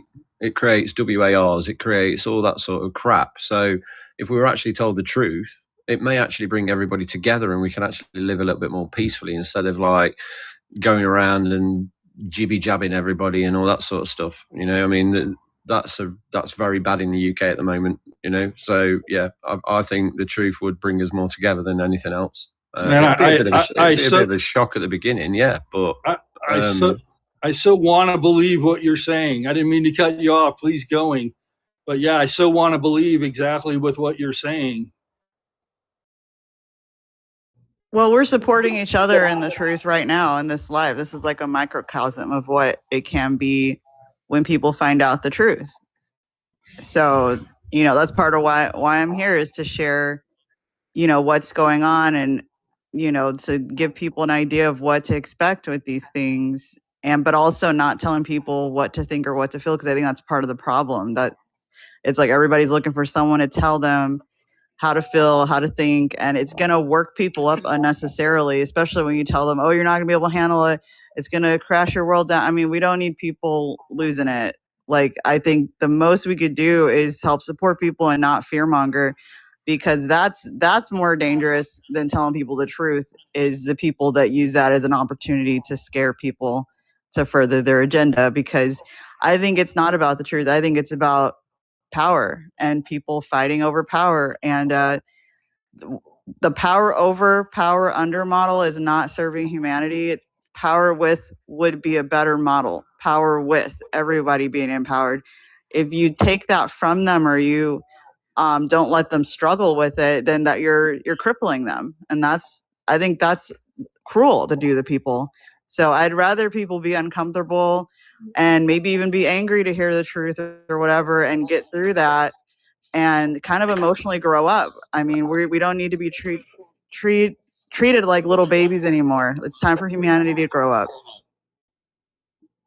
Yeah, well said. I absolutely agree. I'm going to have Mr. Trayvon Hawker, my friend, weigh in, please, and thank you. Bree, did you really say mother church and daddy government? I did, because that's literally the toxic parents that's running the show and keeping everybody like little babies. Yeah, it made me giggle behind the screen. All right, Trayvon, so good to have you back. Please weigh in. Hi, pleasant good night. Can you hear me clearly? Yes. Hi, good night, everybody. So first of all, I think, and thank you for having me back, Wendy. First of all, the truth that has to be told is the flawed premise that most of the world stands on. Life has a duality, and in order for you to have a truth, you also have to have something that is false. There is a balance. And then again, a truth that has to be told is a truth that has to be imposed, because it has to be told. It doesn't sound like if it's something that is people are open to receive. We've discussed so many times in these lives, Wendy, that everybody's exactly where they need to be. And I've also been discussing in recent times that it's an absolutely dangerous thing to pull people out of the confines of what they've been conditioned for 18, 19, 20, 40, 50 years and just force them into a space without giving them any structure to work with. It is dangerous, it is irresponsible, and it's not conscious. And it contradicts law, and it contradicts structure. People have to relate to people based on where they are. Information is not communicated within the confines of intellectuality. It's really communicated within the confines of frequencies, channels, and vibrational frequency. Therefore, not everybody is in the same frequency, so not everybody can hear, and not everybody can see what each other see. So, working within the confines of the 2 minutes, I land by saying this. Everything is exactly where it needs to be. Everybody is exactly where they need to be. I am a holder of Zen, and I believe life flows as it should be.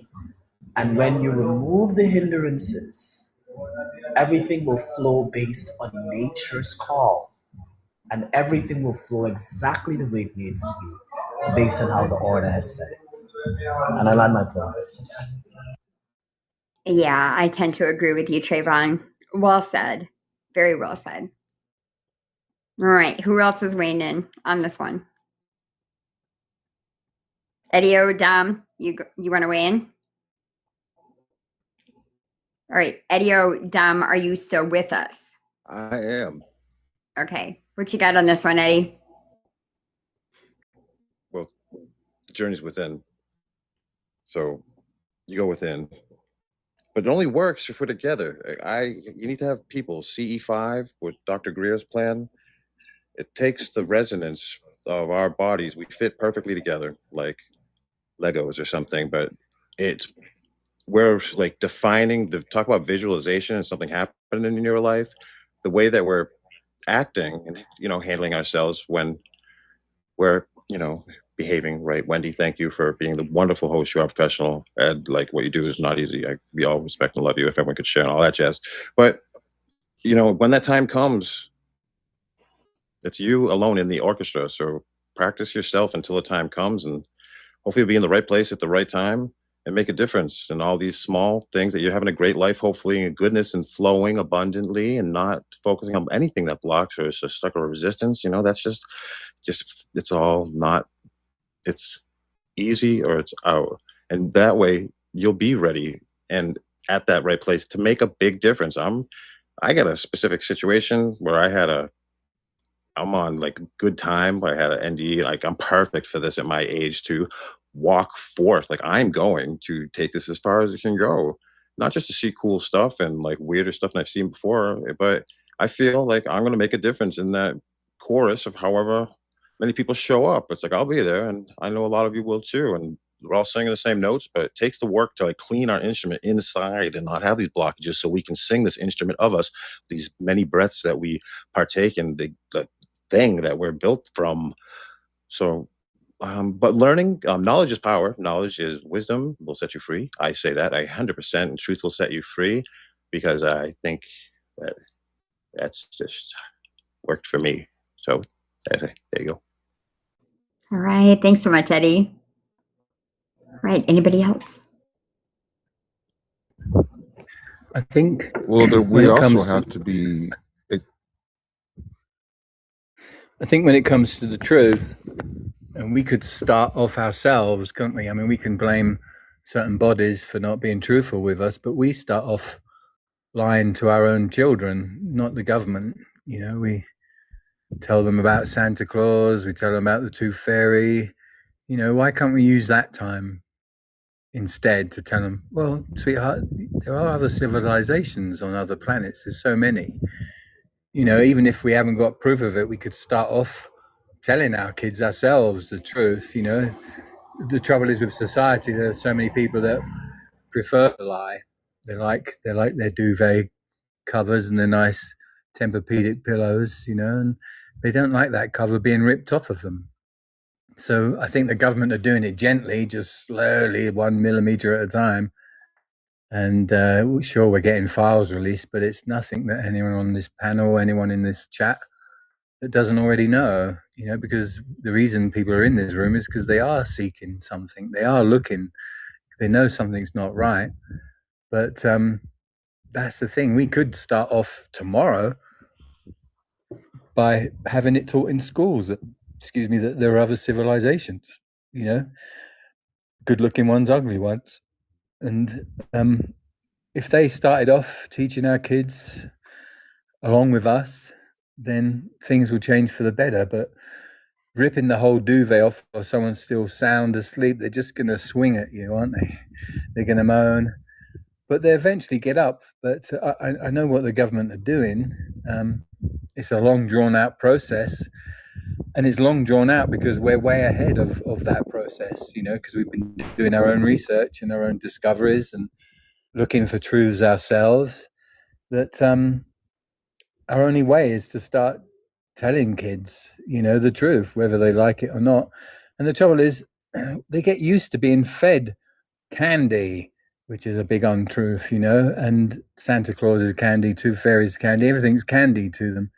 And we just need to stop filling them with candy ourselves and feed them with good food, and hopefully later on they'll pick up on that and thank us for it. I'll just leave it there. The only space that I believe truth truly lies is within the self internal. Once you guide children and you guide adults back to themselves, and you find ways to help them to connect with presence, their inner compass will guide them towards the truth naturally. Source would not create. Source is a structure of order. It has laws that governs the universe. It has nature that governs the universe, and it moves in complete synchrony. If you observe, everything that is outside of man's control flows with perfect synchrony. Human beings enter the earth, they leave. Change is inevitable. No one can move against that. Everything has a birth and everything has an end. But everything that is living, but when it comes, not necessarily that is living, but that is human. But everything outside of what is human, especially as it pertains to things of nature, flows naturally within its perfect synchrony. Once anybody establishes a truth and believes that truth has to be told, and believes that that truth has to be forced, and believes that the entire planet has to flow with it, that's the very thing that has got us into this mess in the first place. People decided to project their imaginations. People decided to project their imagination and call it truth. People need to be guided back to themselves, and they need to find truth on their own. And I land my plane there. All right. Thank you so much, Trayvon. I think that Tony also wanted to weigh in. Go for it, Tony. No, I'm all about getting all the truth out if possible. But the one thing we will never have is the total truth. You know what I mean? We'll never recover 100% of the truth file, if you want to call it that. And it's just sad that even through history and time, we've destroyed great libraries and all this stuff to give us more direction, point us to the right place. You know, for an example, you know, the Library of Alexandria. I mean, could you imagine what is in that place? What was in that place before it was destroyed? It probably, you know, was greater than what Rome probably has currently, you know. So, but yeah, I'm all about the truth, and the coping just has to come. And if it doesn't, then oh well. I want to know the truth, especially when it comes to our origins. Well, yeah, I agree, Tony. You know, can I speak for a second, Wendy? Of course, yes. So, you know, I'm old. I'm 61 years old. I was 20 years old in 1984. And I feel like I kind of started becoming a truther around 02, 03, 04, something like that. And I got to say that if I been a truther in the 80s, I think it would have ruined the 80s for me. I think I was blissfully living in a world where I had no idea that I was even being lied to. So I don't know. It hasn't been an easy road being awake, I guess is my point.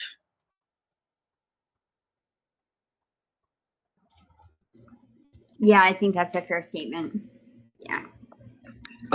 For me, something needs to give, because, you know, we're talking about like being taught and all this sort of stuff. You know, when I was at school, I was taught Egypt was the first civilization. I read Lord of the Flies and all this sort of stuff. I'm 44 years old.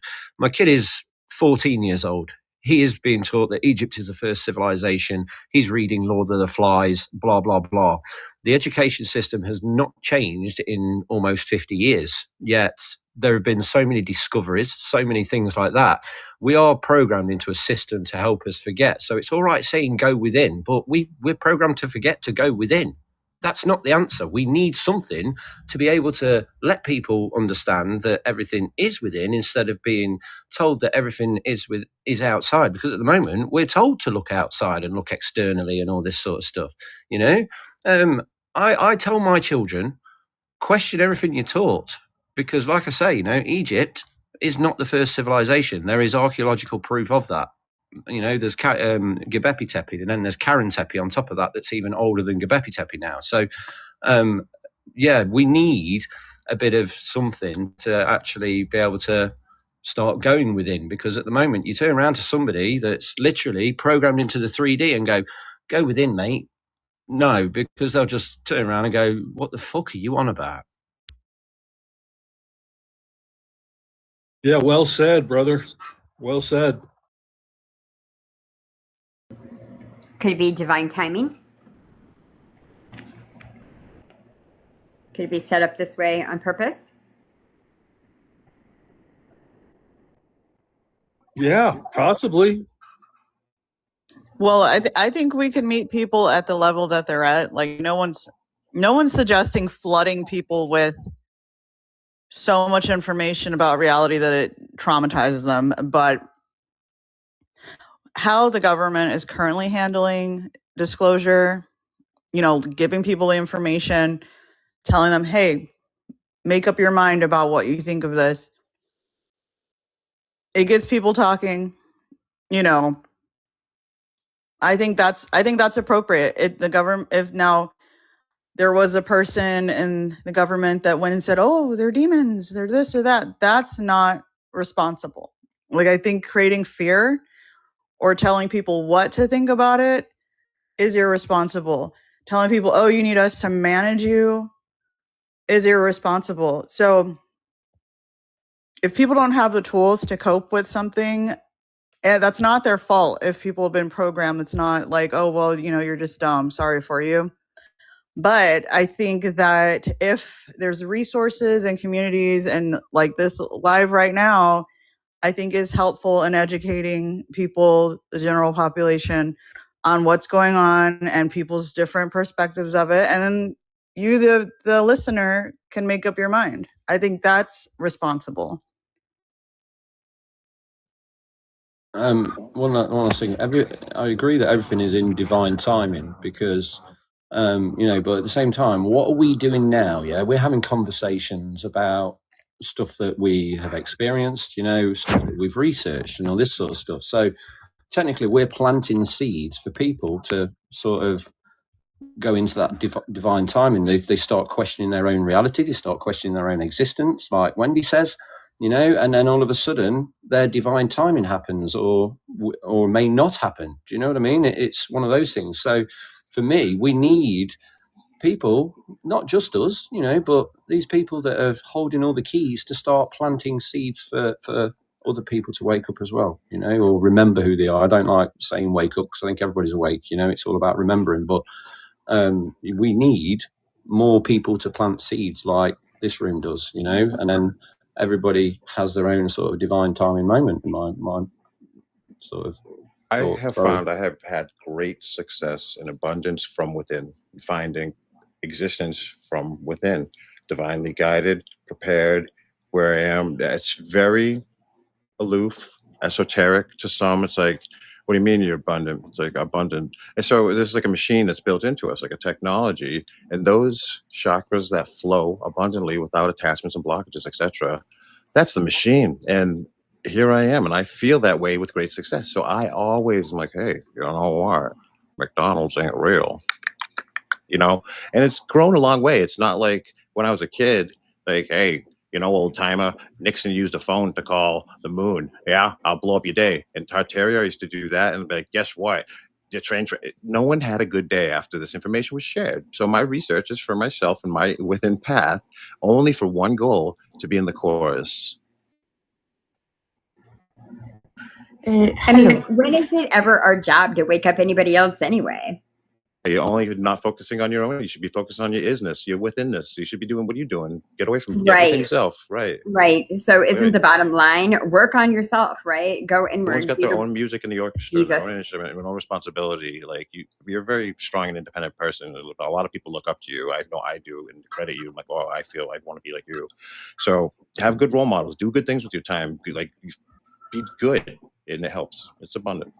Well, I asked the question, you know, if Wendy had a button on her desk and if she could push it, every truth was revealed. Well, what if she had another button next to that and it said bliss on it? And if she pushed it, you know, we wouldn't have any conflict with the lies anymore. In other words, you know, I would snap back to 1984 where I didn't know any truths and I just lived in a world of bliss. Would I want her to push that button? And I'm more leaning towards having to push that button than the truth button. Why are you putting me in charge of the buttons, Tommy? I don't know. You can put them on my desk, Wendy. Okay. I mean, but does existence make mistakes? Does existence make mistakes? Because the way that you guys are talking, the system is set up wrong. The universe made a mistake. Like, don't we all wake up when we were meant to wake up? Yes. So can I ask a question? How the truth is different from 1984 till now? I still don't think we are being told the truth, and your truth is different to my truth. Like 7. I don't think that there was more truth in 1984. I was just completely blissful. I didn't have any information. You have to understand there was no internet. You would have had to go to a library and go to the card index and read books to try to figure out if things were true or false. And were you happy? Yes. I feel like I was much more happier not knowing what I know now. But do you think what you know now is the truth? Well, I feel like I know more truths about society than I did then. See, I could never say that. Because I think every day for me is you learn different things. And you don't have to learn about the truth. You just learn by being with people and about them. The things somebody can say to me that the sky is blue. How you call it blue? It could be pink. You know, it's always going to be questions that we have. Yes. And for me, I'll be honest with you, I read a few years ago the book, The Secret. And that was like an amazing book, you know, that about, you know, how you're going to make yourself being in the universe and actually magnetic good things to you. But to this day, whatever somebody says to me, oh, this is the truth. Well, how dare you? You don't know my truth to yours. So yeah, I'm not being mean by all means at all. Yeah. I feel the more truth the ego seeks is the further you drift away from truth. A truth that has to be sought, gone after, looked for, tumbled in books, tumbled in temples, mosques, and churches, religious organizations, further hinders the natural aspect of the truth that flows to you. I like what the gentleman mentioned about the 1980s and that period when he was experiencing bliss. I feel your greatest point of bliss is when you recognize that you don't need truth, that you I don't think need my any other. greatest thing is that I don't have to think. Permit me to finish, miss. I think you had your chance to speak. Permit me to finish. I wouldn't take more than 2 minutes, 40 miles or less. I believe when we get into this whole rat race of seeking truth, it becomes a problem. Even in Zen, it says the Zen that can be mentioned, thought of, is not the Zen. Because true spiritual truth is found in presence. When you find the aspect of yourself that observes all the truth you claim to mention, and that aspect of you has no information, it has no concept. It's not using words to break things down because it recognizes what Eckhart Tolle said. Words don't teach. And when you can find that presence, that is truly your truth. Whatever flows after that is one with all things, has always been a part of all things, and will continue to be a part of all things. And that is the oneness that connects us all, that sustains us all, that is us all. And that is the uniting presence called the life that exists within your body. Find that, and everything else will unfold. And I land there for now. Okay, I'm gonna thank you, Trayvon. I'm gonna jump back to Dom to see if you wanted to respond, and then I'll say hi to Robin. Go ahead, Dom.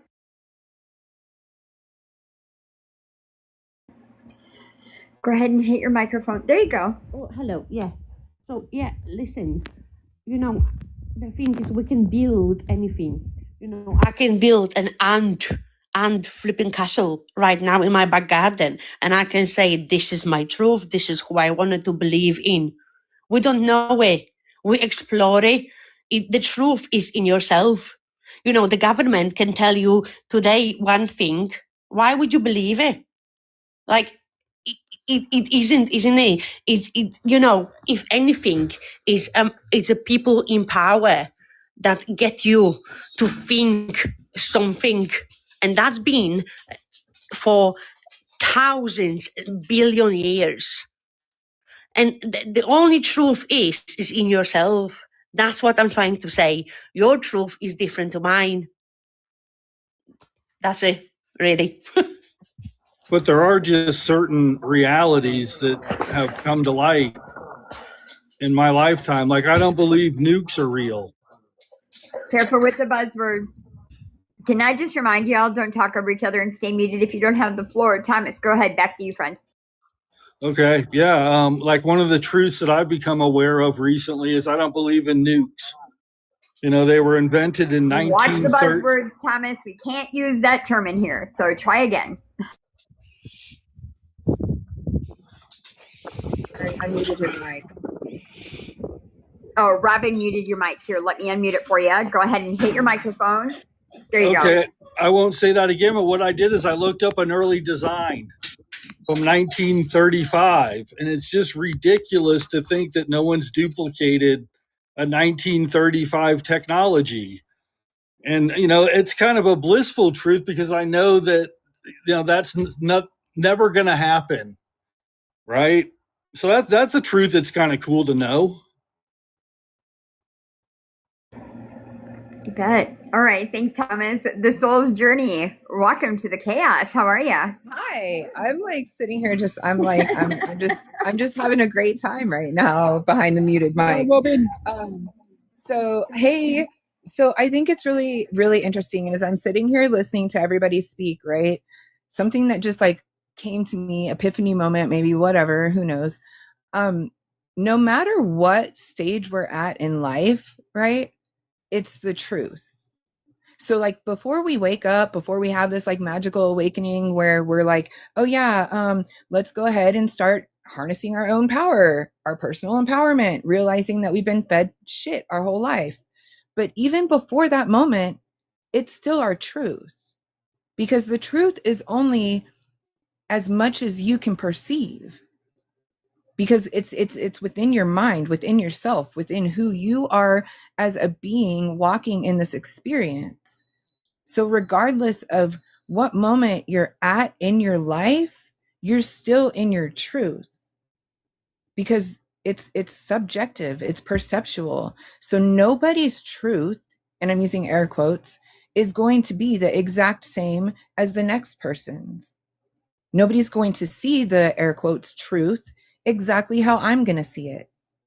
And that's just life, though. And the sooner that we realize that arguing over what the truth really is, you can tell me what the truth means to you, and by all means, congratulations, that's awesome for you. I love it. I'm glad that you're seeing that within yourself. But for myself, I'm not going to tell you what the truth is, because it's not my job.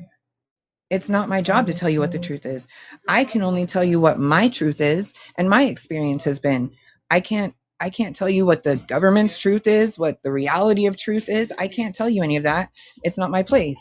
So therefore, live in your truth. Whatever resonates for you, that's you.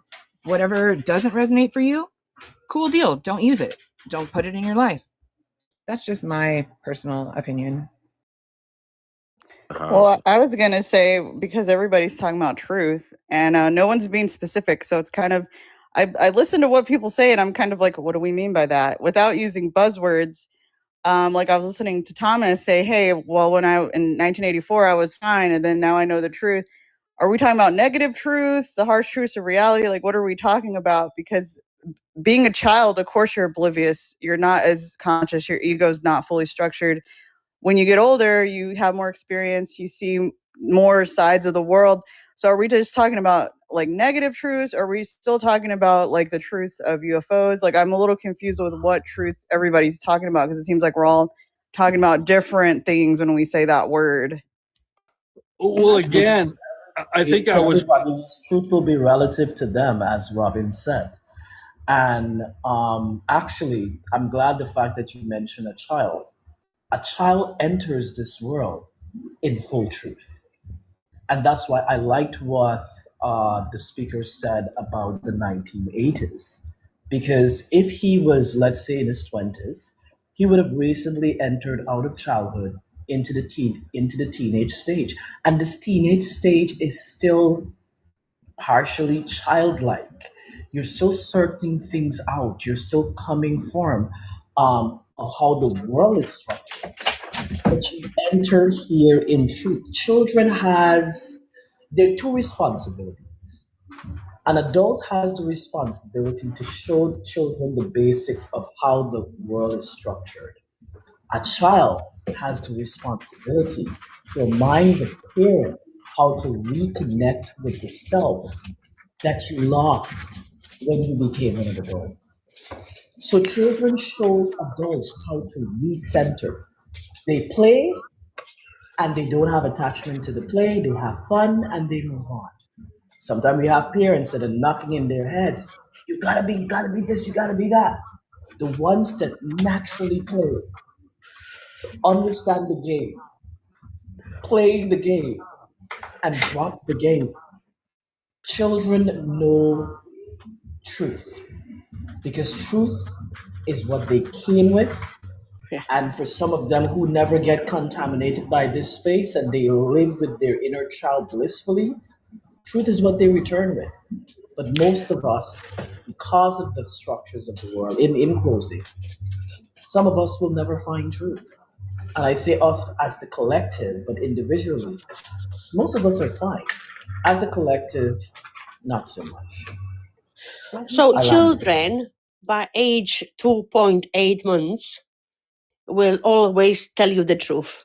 Any child over 2-year-old and 8 months start lying. And there is so many, literally, experiments. And the thing is, I agree with you with a lot.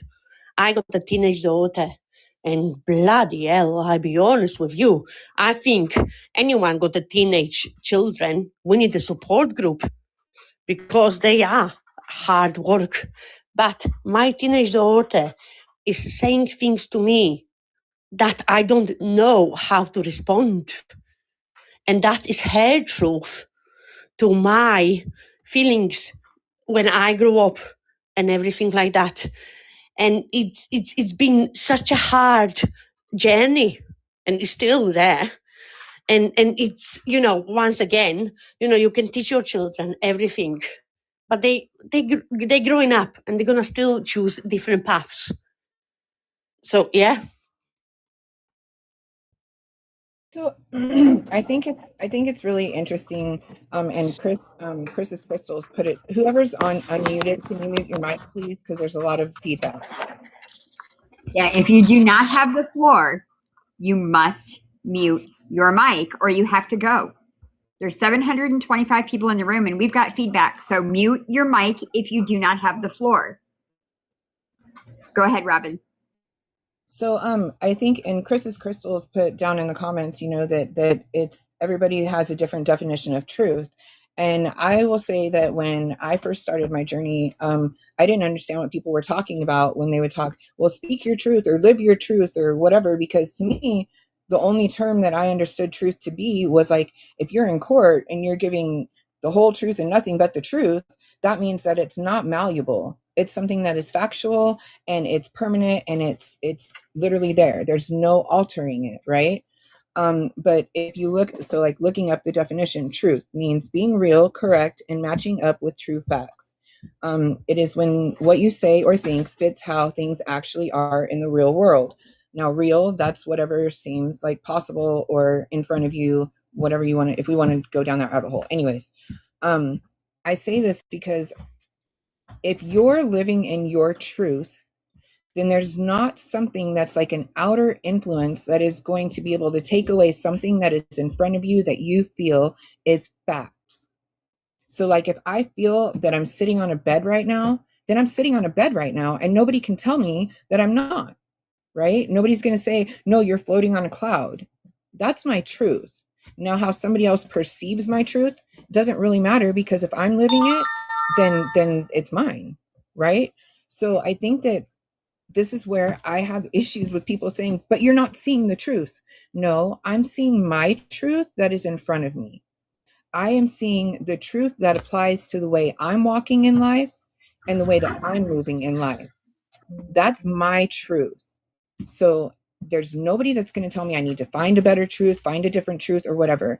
As life comes, if it happens exactly the way it's meant to happen, then the way that I process it is still going to be my truth. Just because you may have done it differently does not mean that it's still not my truth. Your perception is yours, mine is mine. I live in mine, I don't live in yours. Wendy, can we change the topic, because I'm like thoroughly confused because everybody's using the word truth and I'm very direct when I talk. So when people aren't being direct, like I thought we were talking about truth of disclosure, and then it went from like childhood realities of growing up in truth, and now we're talking about personal truth. I'm just like, what are we even talking about? Like, I want to get back to aliens. I think it all came back to Thomas's question regarding truth and whether or not society is ready for truth. What that truth is, it looks like everybody has a different perception of that. So yeah, but when everybody uses the word, they're talking about, they're kind of rabbit trailing on different things, and my brain is like trying to track, and I'm like, what are we even talking about? But I think I'm trying to specifically not talk about a specific truth and just talk about the overall general, because I really feel that society runs on an ideology, and I feel like half of it is true and half of it is not. But I think we're better off just leaving the part that's not true buried, because society, I think, runs better. Okay, okay, so you're talking about, like, and correct me if I'm wrong, you mean like the complexities of reality that might be too much for people? Is that what you're saying? Like, just keep people ignorant? Is that what you mean? Yes, exactly. Well said. Yes. Well, I mean, I guess it depends on what you mean by that. I want to get more specific, but I get what you're saying.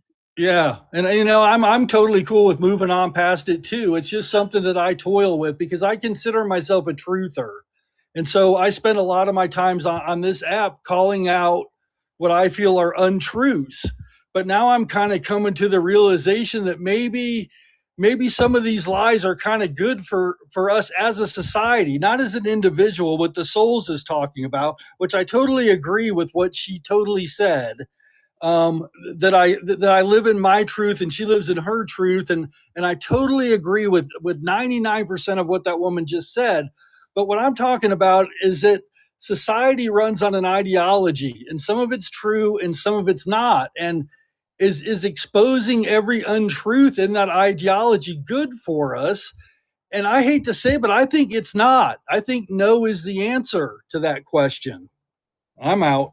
Okay, even as society, right? It's not my job to make someone else see what's behind the curtain. If in this moment they are meant to see what is in front of the curtain, and that's exactly where they're supposed to be at, it's not my place for me to just rip the curtain back and say, like, here you go. Guess what? It's really a curtain, and it's okay. So we agree that leaving the untruths buried is probably a good thing. But and also what I'm saying is that as a person, as a society, as whatever, we have the capacity to handle so much, right? So if we're seeing that there's other things behind disclosure, right, then that's just what we're meant to see in that moment. Do we need to keep more things hidden from us? No, but it will happen in due time. Whenever we are ready, whenever it's been chosen for our path, that is when the next person will say, hey, guess what? I just found out blah, blah, blah, blah, blah, blah, blah, blah, blah. And they will introduce it because that's what's supposed to happen. So whether or not truths need to be hidden or given is not really, and is what, I mean, this is just my opinion, is just, and what? If that's it for you, then cool.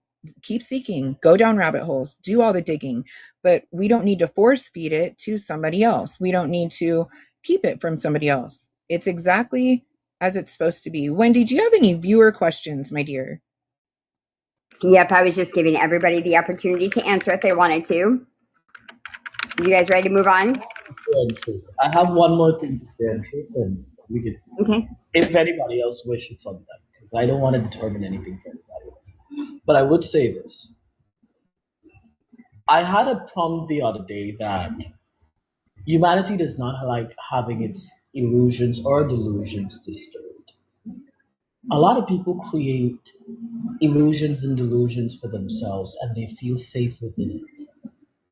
And I think rather than human intervention to disturb those illusions or delusions, because the ego is full of them, it's better to allow that life's journey based on its own to be interrupted based on the natural aspects of life.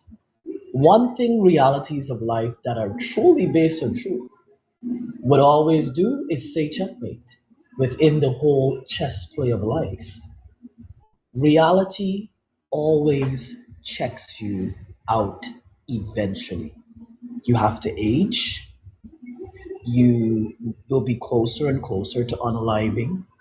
People around you will depart. Some may possibly get sick. Some of them may move on. Change is inevitable. It will happen. And their time will always take its course and bring you further and closer into some form of truth. So even if as an individual, in closing, you're struggling to find truth, you don't have to go finding it. I can assure you, it will find you. And I land my plane. Well, how Can I about add let's on? exchange? He does great lives. If you guys have not seen his lives, he is a mindful place to hang out in. Love you, bro. Oh, what I was going to say is, how about we exchange the word truth for power and say, should power be shared with the general population instead of the centralized government? Because knowledge is power. So if we're, saying, oh, the people can't handle the truth, take truth out of that and say power. People can't handle shared power. So we're going to decide what they know. because we want to is keep the sphere control. I'm sorry, I thought you were done. Yeah, Eddie, I'm going to have you go ahead and mute up if you would. Thanks so much. Bree, back to you. Sorry for the interruption. Yeah, so I was responding, but yeah, like I just challenge people saying, you know, certain people should have truth and certain people shouldn't. Replace truth with power and like say that sentence and then see how it sounds to your mind, because that's what we're really dealing with the disclosure topic.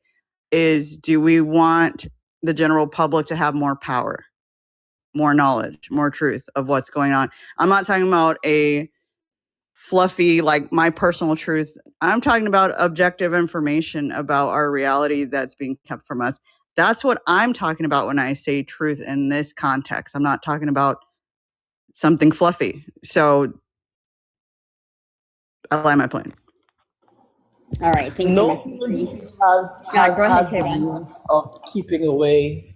No human being has the capacity to withhold truth from another person.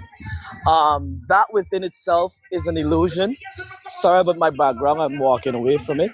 Nobody can withhold truth from another person. And I think the whole concept of believing someone can withhold truth from you, I'm going to have to mute up because this background more than likely is it above my voice? Not yet, no. Can you guys hear me? Kind of, yeah. Okay, because I'm further away. Yeah, so the fact that we believe that somebody can withhold power or withhold truth from us, that is not possible. That within itself is an illusion or delusion. That's what we've been taught, that somebody can withhold it or block it or say you can't have it. Every human being breathes the same breath. We may not all have access, to the same things, but the beauty about time reveals what you can possibly have access to. The rush for it right now, having it right now, in a tangible manner that you can see, that is a hindrance. Because what you're rushing to see, you always had and will always have. And I know it sounds like some mumbo-jumbo philosophical nonsense to those of us who don't have the capacity to see, hear, or feel it. And that is perfectly fine. It can be regarded as total trash to those who are not ready. But those who are ready, those who do know what I'm saying, they know what the truth is. And they know where authentic power lies.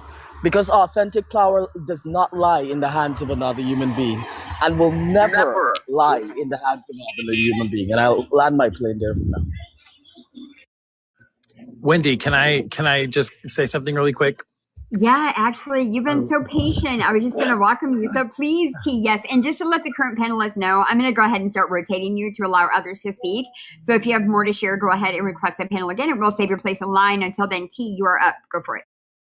Yeah, so I just wanted to agree with the soul's journey. I think what she was alluding to earlier was that everybody's truth is their own.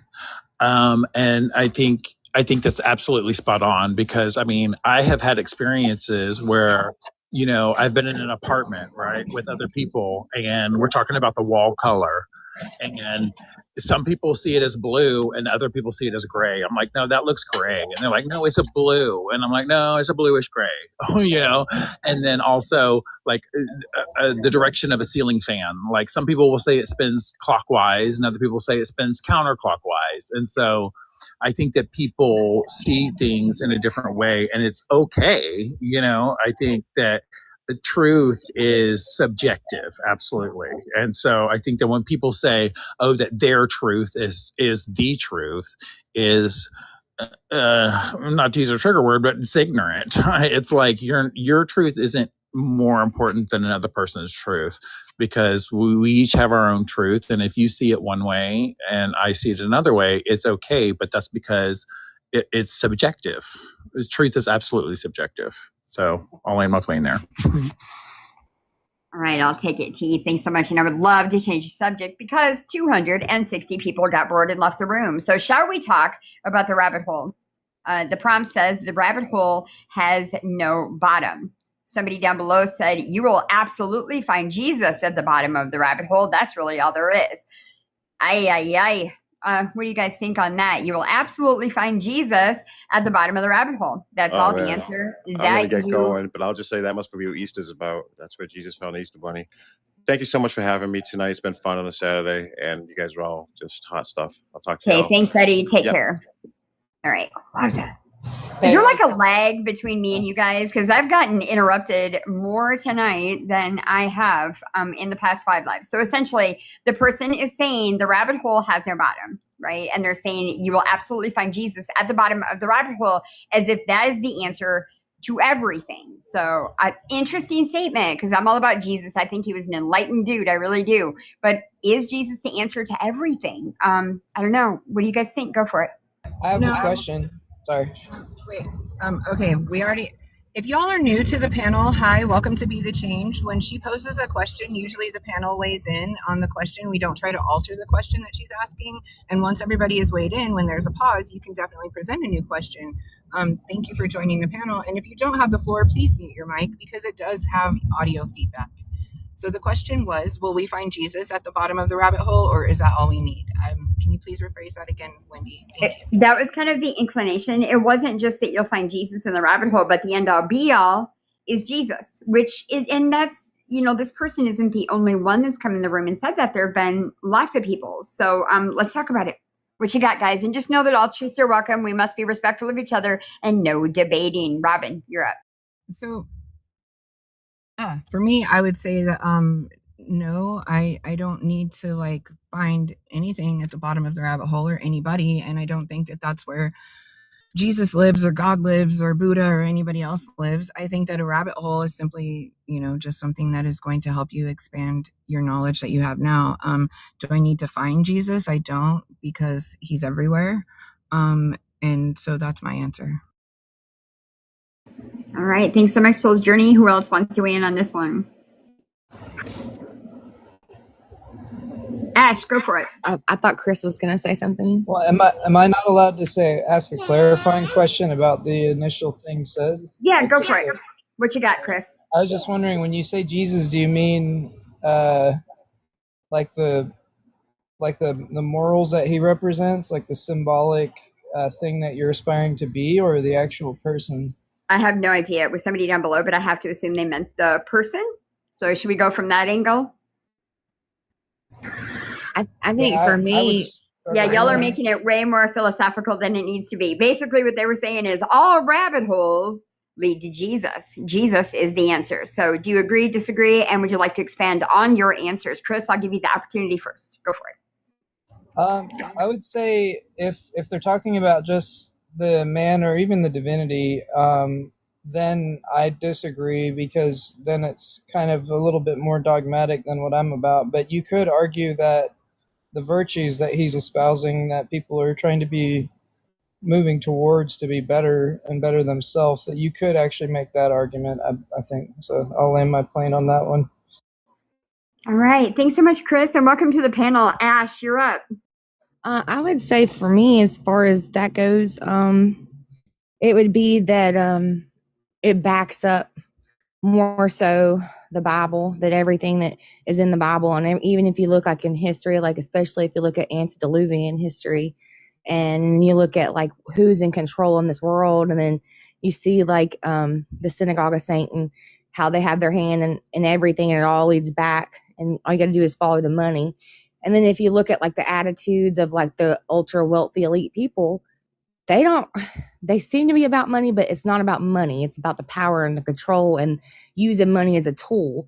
And they keep us on the hourly rate, looking for survival. And then they want to try and tempt us with this technology and stuff. But I think that the technology just backs up more so. So they try and label things that are spiritual. And I think that's where the confusion comes in, aliens versus demons. You can change the label. It doesn't change what it is. So it's just labels. I think that people get confused on that. But everything in this world is spiritual, and this is just a test. So all of these things do lead back to Jesus, because it's all going to lead you back to the same thing. At least that's been my experience, because I don't care how you look at it. It's if you're looking at it, once you switch it to the spiritual perspective, it's there. And it just leads you to confirm more. At least that's my opinion. All right. Thanks so much, Ash, and welcome to the panel. Trayvon, would love you to weigh in on this one. Is he with My us? perspective on this is very, very easy and straightforward. Whosoever you think is going to be at the bottom will be there. Your perception will put that together.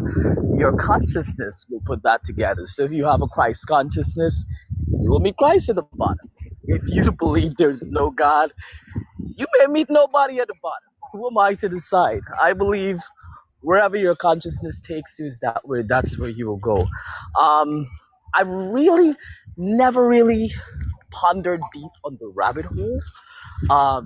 It usually sounds more like a philosophical a thing, but as Wendy said, this is a viewer's question, and let's make it straightforward. So for me, whoever's below there is whoever you say will be there. That's it. All right, I'll take it. Thanks so much, Trayvon. Bree. Is she with us? Oh, I'm still here. I'm just eating like snacks. Sorry. I don't think that Bree and Jesus her is at the bottom. Yeah, I was eating like elotes corn. It's very good. I don't think Jesus is at the bottom of the rabbit hole. I think there is no bottom of the rabbit hole. But if you feel better thinking that Jesus or whatever holy figure you believe in is there, then that will help you, until it doesn't. But thanks. All right, I'll take it. All right. T, did you weigh in? I'm sorry, I totally missed the question. Okay, the rabbit hole has no bottom is the prompt, and the person said you will absolutely find Jesus at the bottom of the rabbit hole. Oh, absolutely not. You will not find Jesus in the rabbit hole. I think that the rabbit hole is never that there's no bottom to the rabbit hole, right? So I think it's a fascinating question because I think we're always chasing the white rabbit. I think that was the whole point to Alice in Wonderland, was that she was always chasing the rabbit. She never really caught up to him. And so I think we will always be chasing something. It's like a commentary on our souls. Like even when our body dies, or our body unalives, excuse me, we go on and we continue to follow. It's kind of like a metaphor for our soul always following its journey. And so I think that's what the rabbit represents, is like it's always this cute little being that we want to see, and we want to just cuddle with it, right? But at some point we have to realize we're never really going to catch up to it, because it goes back to like helter skelter, right? Like the whole spiral dance. Like the spiral dance doesn't end. We're all fractals, and the fractal spiral dance will never end. I think it goes on into eternity. All right. Thanks so much, T. AI player, welcome to the panel. How are you? Hi, everyone. Doing great. Thank you. And you? I'm good. Thanks for asking. You want to weigh in on this one? Well, I caught the question on half, but I think you're asking about if Jesus is at the bottom of the rabbit hole. In my opinion, I don't think so. But I could say that whenever I have a situation in my life that I need to, take a decision, I try to ask myself, what Jesus will do in this situation, because I don't know any other human being that have a higher level of morality that Jesus had. So it's kind of like a really good way to point you in the right direction, in the rabbit hole. If you want to go deep, you can try to mimic the Christ consciousness that he had. And I think at the end, everyone have the responsibility to do that independently. Right, I'll take it. Thanks, AI. Trayvon, you wanted to weigh back in, yeah?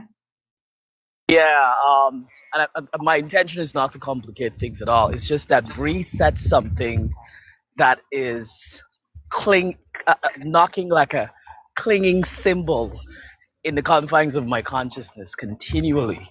And that is the part where she said, the concept of Jesus being there will help you until it doesn't.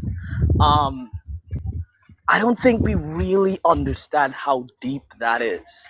Because even though we've moved on from the topic of truth, this very topic brought us back to it in from another angle.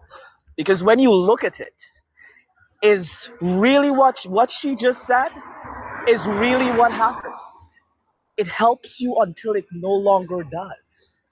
And when it no longer does, and you feel the volume, the capacity, the emptiness of that energy space where you find nothing, I think sometimes that's the space that really causes us to find something that will truly last and that is truly true. So I just want to thank Bree for that. I that is one I will be writing down. It will help you until it no longer does. Beautiful. Well said. All right. Thanks so much, Trayvon. All right. Anybody else before we move on? I have something that this conversation kind of reminds me of. In my new job that I got, I do listen to a lot of audio tapes, like fantasy ones, and there's certain characters that pull at you when you listen to a fantasy novel. Like they all have certain attributes, and then you'll feel yourself in them. Like you're a mirror of that character in the story, and you feel drawn to the virtues that character represents. And Jesus might be a very powerful like beacon of that, whatever that is. But I think maybe what Trevor might have been saying is that you might discover other virtues that you aim at some point that aren't necessarily Jesus related. Because if you make morality your one axis, and like we have a zombie apocalypse or something, you're going to be the first one to get eaten by a zombie. What's up, Jupiter 1242? And when I submitted to their listing, I had to give it the way that they wanted. And that's another thing we teach in our consultation sessions. How you as a producer or a beat maker can format your music so a film can cut it to video. Okay? So, let's go over here. And I want to show you something. Y'all just hold on a minute. Go over here to film and TV music. Let's see, I think it's under TV music.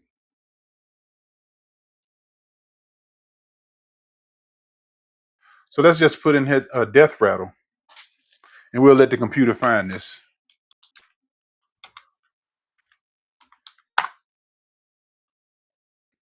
And when it finds that, then we'll come back to that.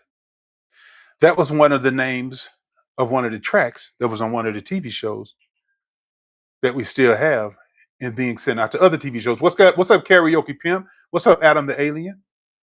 See, if a person don't have receipts and they tell you they want to show you how to build a business and they haven't done it, how can they tell you? Now, see, some of y'all will be able to get a lot more placements, especially if y'all was to work together and learn how to work in different genres. And that's going to help you. But like I say, you've got to be taught how to format the music. And formatting the music is very important because they can't cut it to music. There we go. I just saw it. Film and TV. TV upload, film and TV. So let's go with Vice Cues. Bottom of Hell. Remember I said that one? Okay. This was the cue that they used.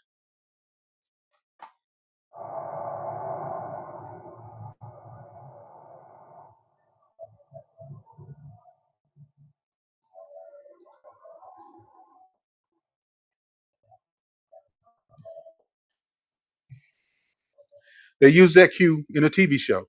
That was just basically sound design. And then it got passed to Catfish. And then it got passed to another TV show. Now, remember, I said Death Energy? This was the one they used for that. They wanted something eerie. I didn't know how to make this when the listing came out. I had to go search and find out and reverse engineer how to make this type of music. It's all about how bad do you want it. They use this for a TV show. Receipts. Death Energy. Bottom of Hell. Receipts. So the reason that we are doing this broadcast is to stimulate your inner business person to get to the point where you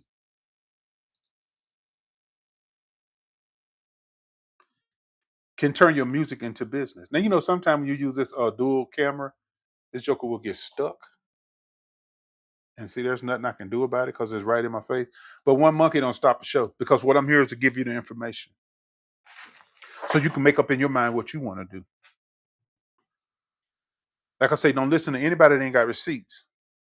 Okay? So we're going to pop this up here again.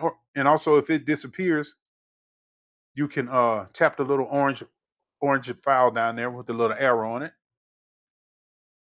And we can set up a consultation session and find out ways that we can help your music, help you get into film and TV. You're going to have to be mentored and coached, because if you don't, you're going to waste your time. Why not take the experience that we have with over 20 years and compress it into a couple of hours instead of waiting 10 years to learn it? What's up, Diamond Nate? What's up, Lincoln 16? Thank you for being here. So if you have music, please fill out that form so that you can email your music to us so we can get in contact. Because like I say, we're not only doing this, but we're building a community on the Discord to bring all you producers and all you singers and rappers and songwriters together so y'all can share in creation and revenue. What's up, Neves, Algeria? What's up, Diamond Nate? Because y'all can work together. Why do you have to rely on a computer to make your music when y'all come together and produce together? As you just listened at that song, that wasn't that cue wasn't nothing. Those was just drawn out drones, as they call in the film and TV. You don't have to be proficient in music. You just got to make it good enough so they can use it. You're gonna get better by and by. You'll get gooder on up the road. Do what you can now. Some of y'all play bass, and sometimes all they want is just a bass cue. If you learn how to make stuff in a minor key, or learn how to play your bass that represents terror or fear or something like that.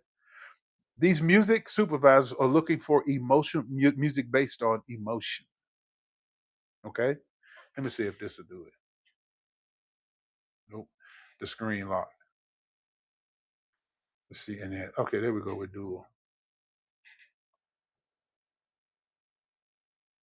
Okay. Well, at least it moved, didn't it? Yeah. Did it go away? By the chin. Okay. Well, at least y'all can see. There's a little bit. Over some more. Okay. Thank you. So now, how many of you are interested in taking your music business into the business of music? I want to see y'all put a B in the chat. Let's put a B in the chat for business. Let's put a B in the chat if you want to take your music business into the business of music. What's up, Essential Herbs? Because thank you, Big D. Big D, thank you for putting that B in that B in the chat. Thank you. You've been the one that's been responsible. People just will take the time to do that. It means that they're serious about their craft, or they're interested. They're ready to move forward. Because one of the best things you can do is to get educated. I can't even begin to explain how much education it has taken in the last 20 to 30 years to get to this point. Because the first copyright I submitted, I was like 17 or 18, back when it was all paper. What's up, DeQuan John? Thank you, baby. It took investment, but it took really more time than money. But it was worth it, because now we got it up under our belts.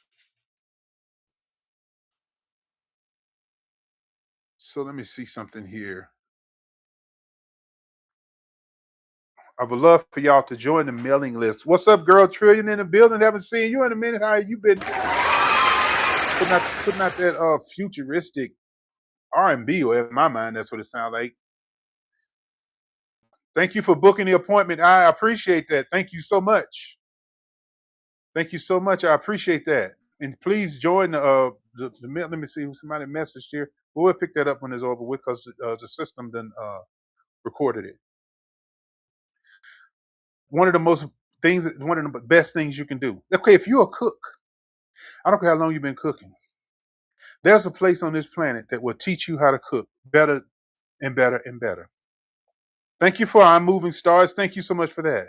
Hey, I needed a little break. Pounds, how you been? Been doing good? Been doing good. How's everything with the music?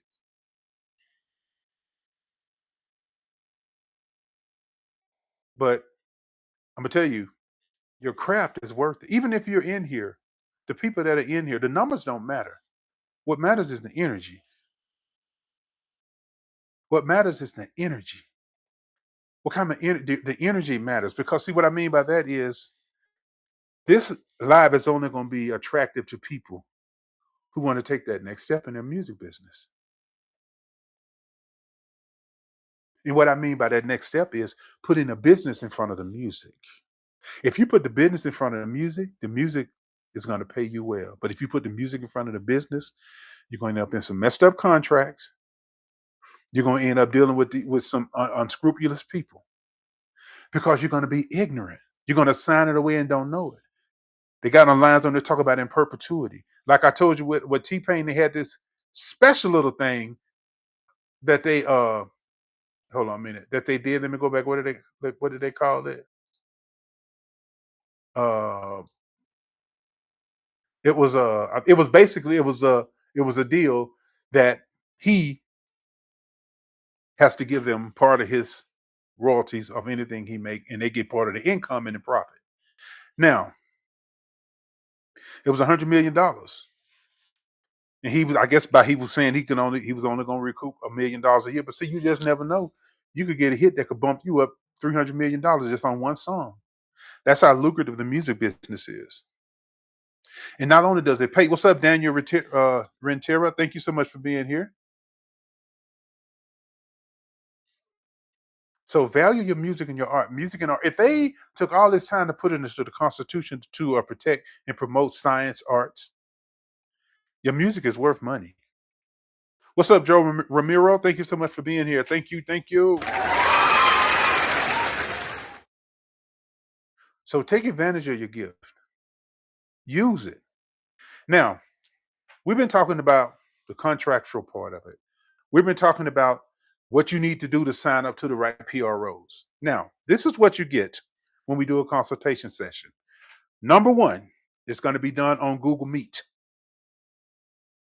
which means it's going to be recorded, and you're going to get an MP4 or a video file of it, and it's going to be transcribed by AI. It's going to write down the words we say and summarize it. And also, while I'm walking you through all the steps and the places you need to go, I'm going to be making an email list of the links so I can send them to you. So after the consultation is over, guess what? That's right. You have something to review over and over and over and over. Because once you get a hold to this and you find out how lucrative the music business is, you're not going to look at streaming as the do all and the have all and the want all. You're going to realize that there are so many different ways that you can get paid on your track. Just think of every song that you make that's got 30 cash registers hanging out of them. And I checked them out. It's over 30. 30 I found, but there's over 30 ways you can get paid off of one track in perpetuity. That's not limited to video games. That's not limited to radio airplay. That's not limited to college radio airplay. That's not limited to sync licensing. That's not limited to mechanical licensing, which mechanical means machine. Anytime your music is played on a machine, you get mechanical license. You see all them little jukeboxes that's in all these restaurants? You better believe them record players get money on drip every day. They just listen to, you just think it's just music in the background. No, baby, them checks. When you turn on Sirius XM, every last one of those people on there songs on there is getting a check. Every time you hear it. They play Juvenile 20 times a day. They got to write out 20 checks. Just for him. In the same cue sheet that you just saw, They have to fill out them same cue sheets. We use Juvenile for this. We use this one for this. Now, the thing is, who owns the controlling right of the music? Do you own just the master side? I mean, do you own just the publishing, or do you own some? The composition, or do you own some of the publishing? See, music is tied up in a little circumvented way. But if you were just to take time to educate yourself, you will be able to take care of the music business, your music, in the business of music. What's up, Blue? Thank you so much for being here. I'll put the services back up there.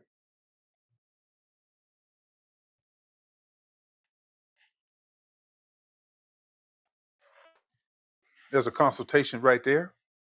If any of y'all are interested in getting a consultation so we can dig deep into your music, check out your social media. Can give you some advice on how you can engage on your social media. Now, the receipts on that again, like I said, receipts. Like I said, receipts. We just put up a post according to some hints that when you see people on TikTok telling you to do this and do that to get more views, y'all need to listen at them. Because see, the algorithm has identified that you are someone that's trying to go viral. Because if you go viral, it not only helps you, it helps them. Because while you scrolling, don't you see them ads in between some of them scrolls? Oh yeah, if you keep people engaged and going through them ads, oh, they tracking you. They be like, listen, if you can do this and make more, they'll look at your stuff longer. Just like the one I did today where I turned the camera upside down and then did it. I got 100 views on that video in less than 30 minutes. Because the lady said on the hook is the first thing. What's up, Lagani, Lagani? How much is this 2-hour consultation? It should be up there on the screen. It should be up on the screen, but if it, hold on, let me get you Anthony Smith. Let me screenshot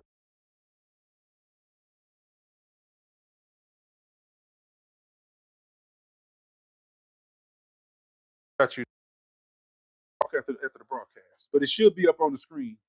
How much you can tap the little orange thing down there in the bottom. So this is what happened. It's not loading right now. Hold on just a minute.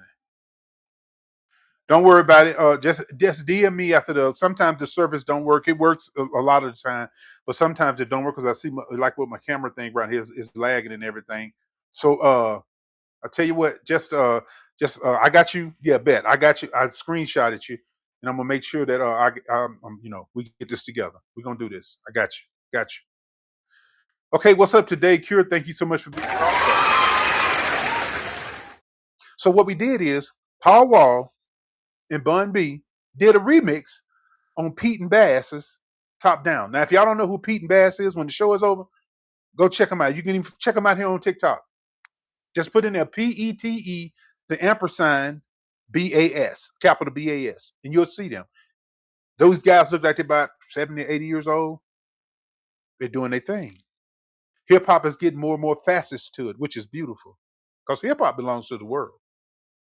So what happened is I saw this one person, Gary Vee said, start doing green screens when you make a post, which means instead of just using your face, use a little green thing and put a picture behind you, like back here, kind of like this, but it takes over the whole screen, and talk about any news that's in the niche that you're in. If you're a rapper, talk about what's happening in hip hop, talk about microphones, talk about anything, the history of hip hop, anything that's interesting to the people that listen to your music.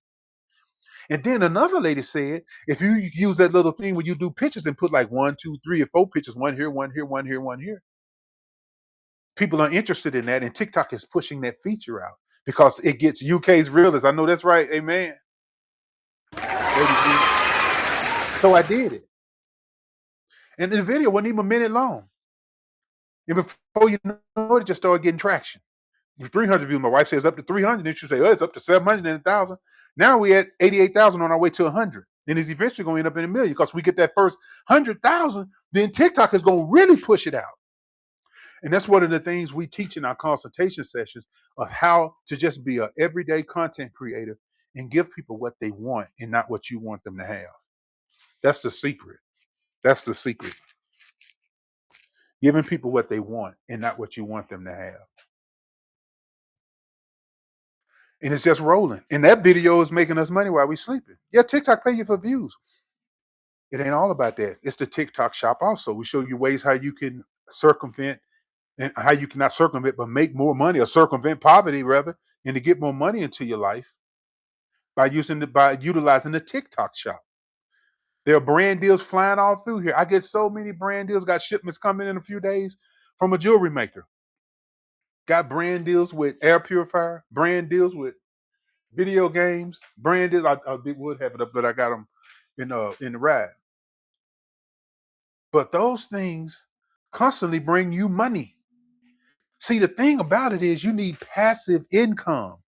See, if you get passive income working at Sync Licensing and all these other different places, then you could spend time on your music so you don't have to spend all your time working. I was talking to a client today, and he was telling me about how his job is just taking up all his time. He don't have time to record. He don't have time to write because they're keeping him so busy. He get up at 2 or 3 in the morning getting in his truck. But you know what? It takes that sometimes. But you know, people say, how do you find time? You just have to find time. You just have to find time.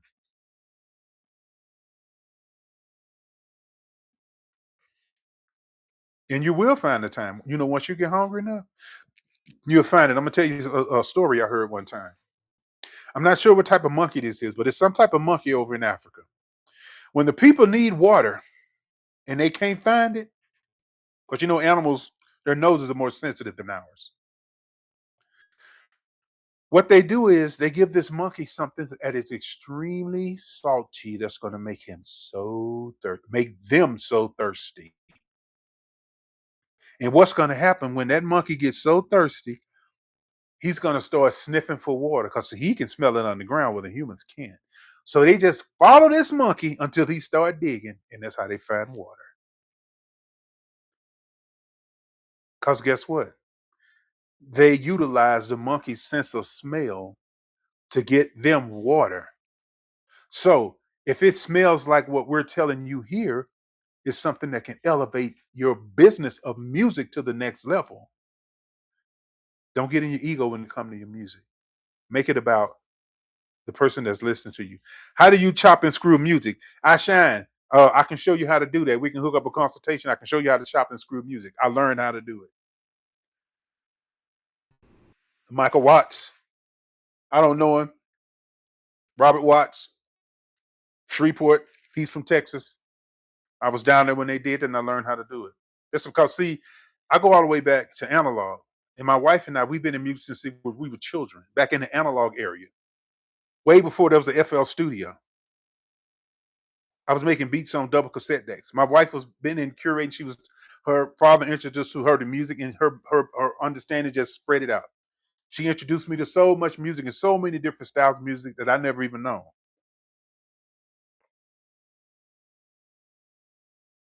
Bouncing off double cassette decks from one to the next. Buying stuff from Radio Shacks, those noisy mixers. Yes, they was noisy, but guess what? I was learning. And that learning allowed me to come over and work on FL Studio and stuff like this, in which one day is going to be a fully analog digital hybrid studio. But the instruments are going to be analog, real bass, string basses, old Moog synthesizers, Yamaha DX7s, Junos keyboards, all of them keyboards that played all the hits that Michael Jackson and all these big entertainers used back in the day. They used the real VSTs. Now they have emulation of those, but nothing sounds as warm as an analog synthesizer. And you think that stuff makes good EDM or techno music, you should try putting those instruments to work in a studio and using warm analog and running it through an analog system and recording it on 4-inch tape. You can't replicate that sound on a digital, but you have to work to those things. So our understanding of music goes way back to the music laws way back. See, I'm gonna give you a little hint before we stop the broadcast. And I'm gonna put this. Did I put the services up here? Let me put the services up here one more time for those who didn't get it. So y'all DM me if you want to set up a consultation session to learn how to psychologically produce music. That's another thing. That's the only reason we got those listings, because we had to learn how to psychologically produce music. What do you mean by that? Make music the way the human mind interprets. Hooks, verses, key changes, silence, movements.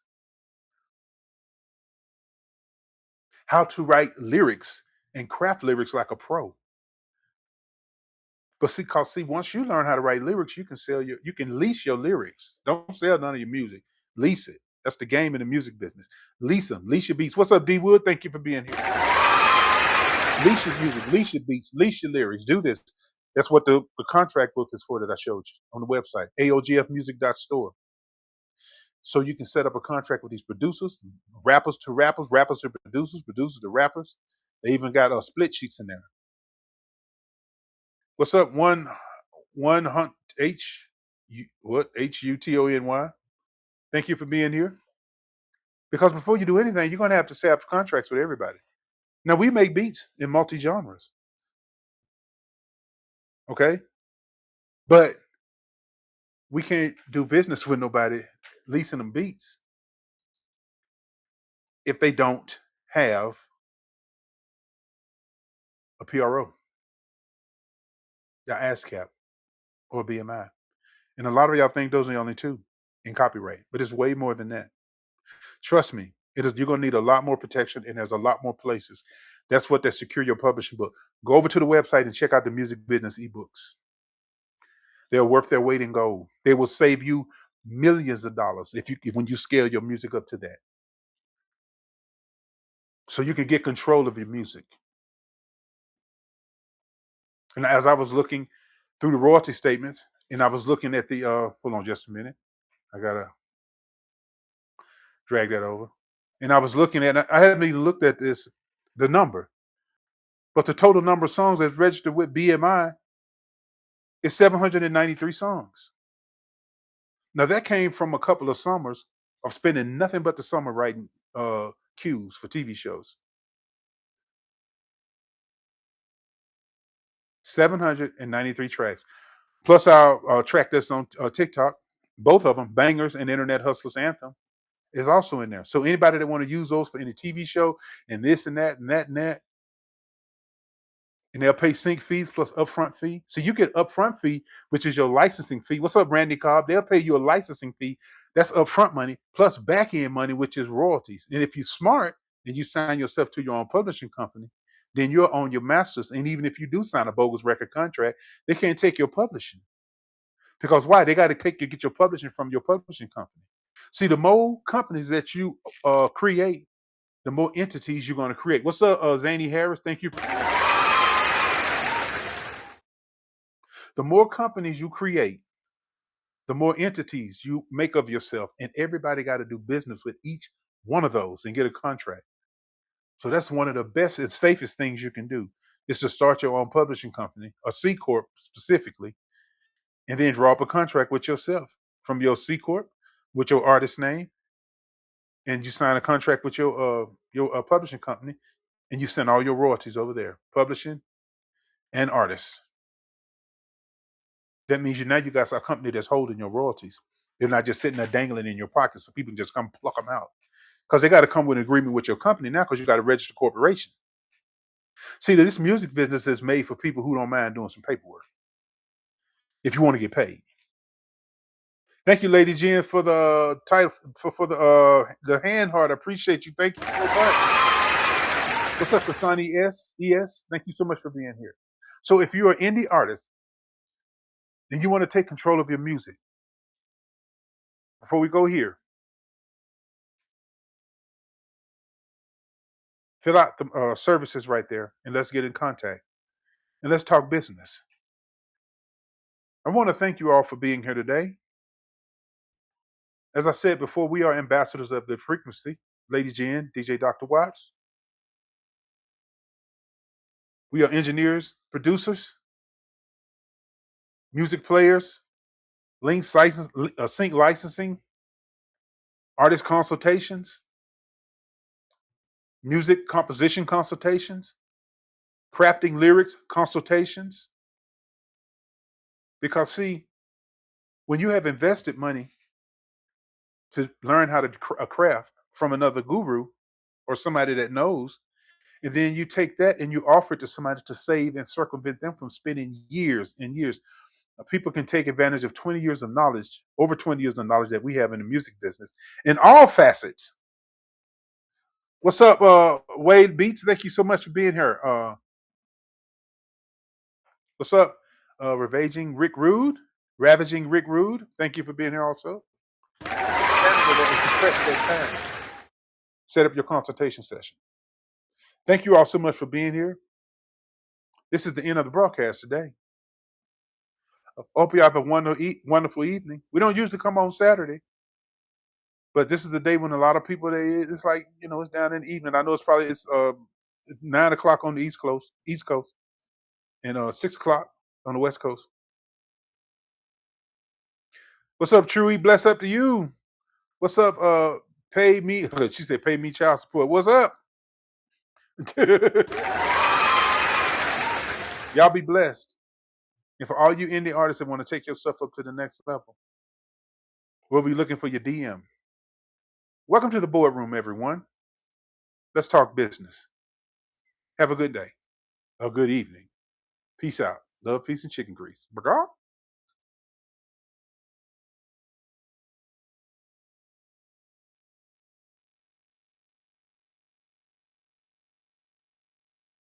A suspect to like a scientific person.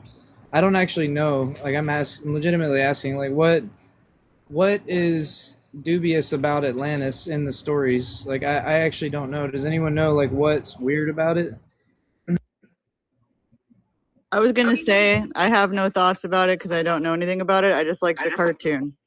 So Atlantis, like originally, I guess like they think that it was here before. That's like what's underneath the earth or underneath the water in the sea, and it had to do with like they make it into a fantasy kind of environment or colony. I'm using the wrong words, not colony, civilization. Sorry, my bad. But it was very very mystic, very imaginary, and it did have crystals. It had all sorts of different secrets that people believe apply to our life and our existence today. It played a huge part in the discovery of like connections with life and everything else, as far as I understand. But yeah. No mermaids? I'm sad about that. No, I'm sure there was mermaids. Wait, what? What did I miss? I'm sure I was just hoping there would be like mermaids too or something in the stories. I honestly don't know. I just think that would be neat. Bashar kind of busted my bubble on mermaids. Somebody asked him at some type of event, are there mermaids here? And Bashar said, not in this dimension, not during this timeline. But I would say that I've had at least 300 panelists disagree with Bashar. What do you guys think? I know it's off topic.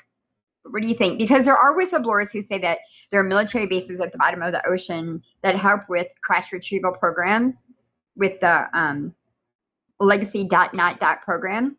And that some of the ETs that have been retrieved are very mermaid-like. So, yeah. What do you guys think? To be honest, Lindsay, I was going to say, I think that there's nothing that's not possible as far as forms nowadays, because everybody seems to. The rabbit hole. Oh, sorry. Oh, yeah. So I'm just going to go ahead and mute you. Okay. All right. Anybody else on mermaids? I was going to say, weirdly enough, like these two topics is somewhere in science that we're making a ton of headway. They got LiDAR and they're scanning the oceans. There was a Joe Rogan podcast where they found a city that matched the exact description of Atlantis with LiDAR. So that's wild, right? And then they're finding all these weird hominids too. They're finding all these weird like short humans and tall humans and that they didn't know existed, and they all branch in ways that we never thought. And it's all scientific. They literally are just like, oh, we're finding all these other life forms that were just here that were close to us, but they're slightly different. Who knows if there was one that could live underwater? I know that's kind of a stretch, but I don't know. I would say this: saying mermaids don't exist is like saying aliens don't exist. Saying aliens don't exist is like saying angels don't exist. None of these things we have seen with our naked eyes. Just like how we can see the aspects of, whatever makes up water. I'm not too scientific, but it doesn't mean water doesn't exist. We use it to drink. So I think limiting everything to the naked eyes and saying it does not exist, and I'm an earth sign.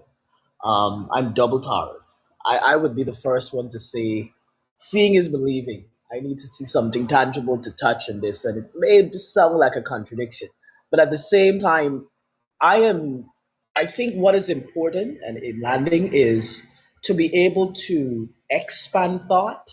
This is why I really value conversation with people who can think out of the box, create a new box, create thoughts, and pull on things and find revelations that people never thought existed.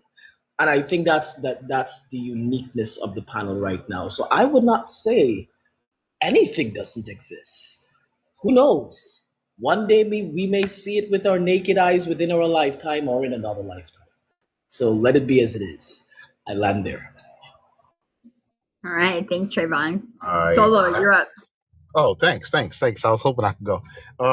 Yeah, I absolutely agree with all y'all, actually. From my perspective and what I study from different books and things of that nature, yeah, there's different creatures on the bottom of the sea. There's places of the sea that that the United States of America or nor any other country can't even dwell. I mean, they don't even have the equipment to go down there. So, with that being said, and also to go along with the prompt and your question, host, mermaids, yeah, yep, definitely. Can we go deeper into that? Yeah, like the whole, what is that sea monster, that Loch Ness, not the one in the lake, but the other one. That one in the sea, yeah. That has a lot to do with the Bermuda Triangle, since we was talking about pyramids earlier. I hate to go off topic, but yeah, boom. That, the Bermuda Triangle pyramids, the sea monsters that's over there in that part. Yeah. So yeah, I land with that. All right. Thanks, Solo. All right. Anybody else? Going once, twice. All right. The Bermuda Triangle, mystery or misunderstanding? Ooh, I love this topic. Understanding. Okay. Anybody else? Bermuda. Yeah, so can I add to the Bermuda Triangle? So Yeah, of course. So I think that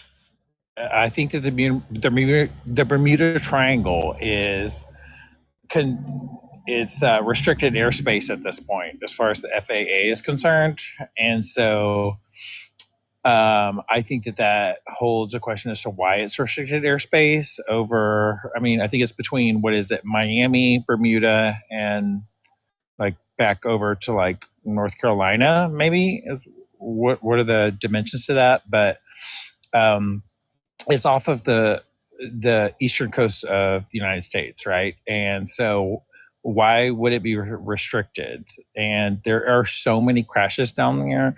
Like I have friends that they go down. My friend and his wife go down, and they like try to find shipwrecks and stuff, right? And they'll go down there, but they have to have a permit to go down in the Bermuda Triangle.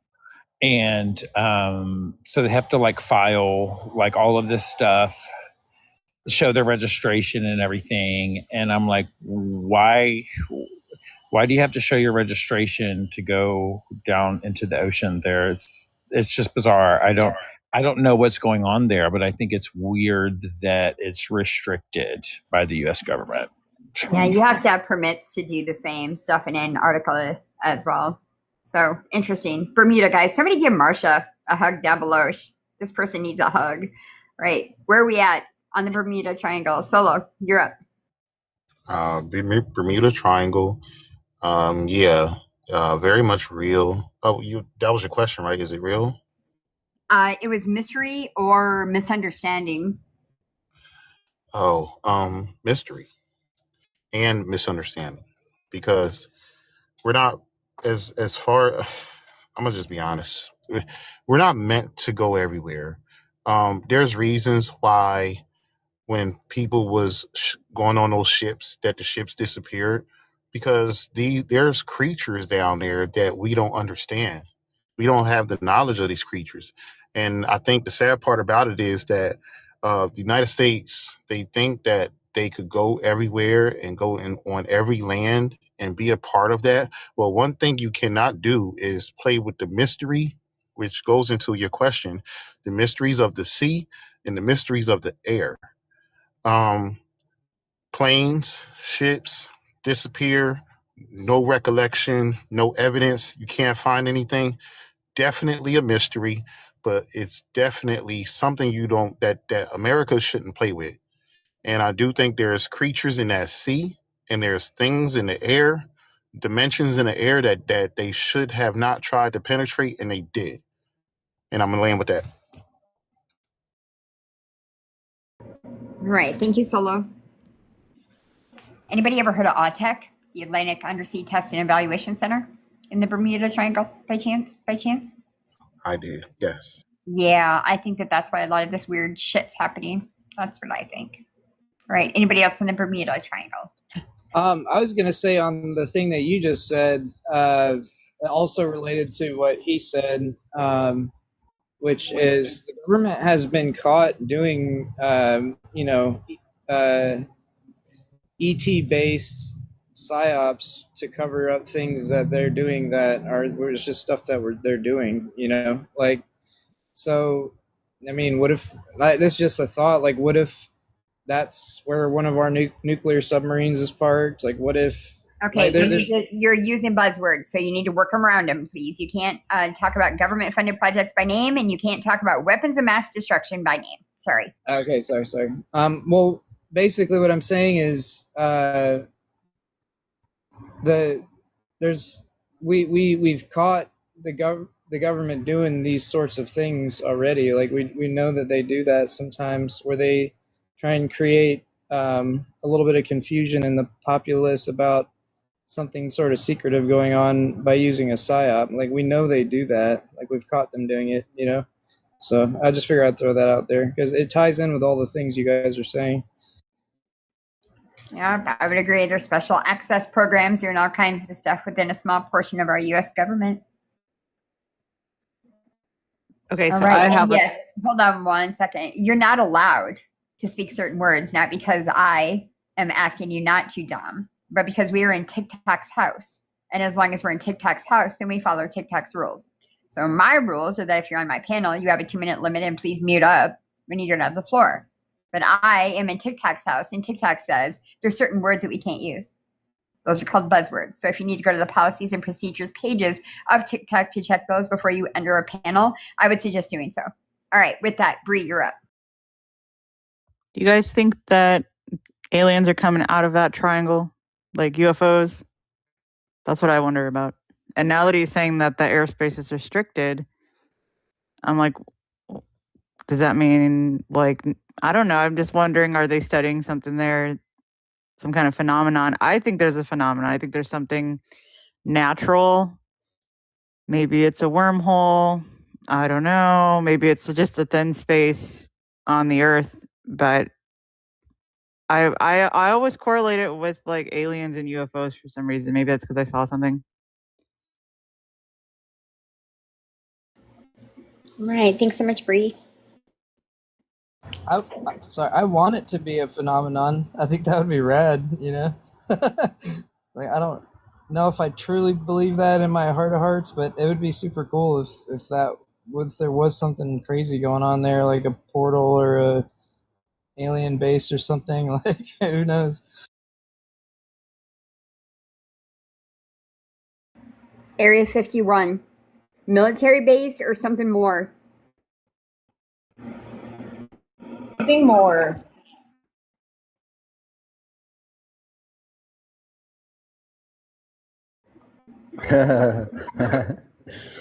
Definitely something more, Robin. They say S4 doesn't exist anymore, but it's just moved on. They just move everything around when it gets discovered, Yeah, it's a fascinating place. It's definitely somewhere to go, spend a week and just watch the skies, you'll get more answers by doing that than researching Area 51. That's for sure. Amazing place. There's one town near the base, which is called Rachel in Nevada, which has about 52 or 56 people. And over my 20 years of going there, I've gotten to be friends with a good 12 of them, you know, and they're all beautiful people. Some of them have teeth missing. That's life, you know. They're not near hospitals. But I've seen so much come out of that base that that's why I recommend, you know, if you can, just go. Just get out of your comfort zone and go there. And spend a couple of nights. You can camp there if you want. It's like $10. The rooms, they have about 8 rooms there, which are about $100. If you've got an RV, they have RV hookups, which are $20 a night. So whichever way you go there, they have you catered for, you know. Or you can just take a tent. Your heart and tear it apart. Rip it apart. Just hide your head in fear. It's all around here. Crack, you're under attack.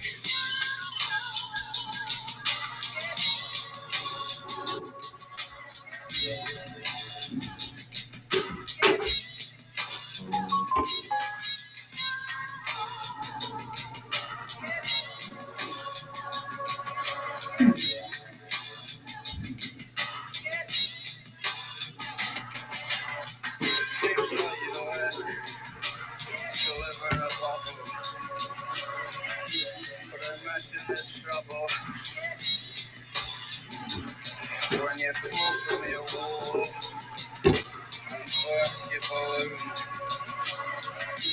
it still happens to. Yeah, it's gonna fucking happen to.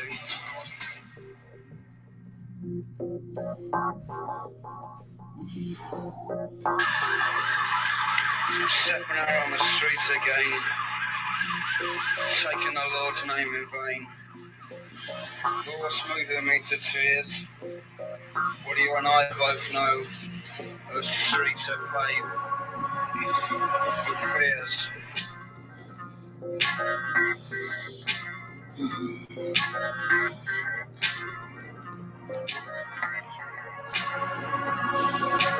Well, there's the congestion, kamikaze pedestrian. What's it all mean? Can't juggle with Jesus.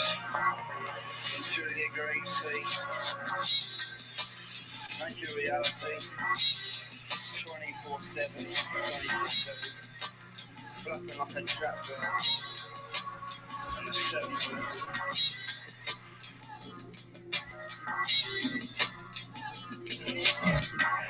Crack, you're under.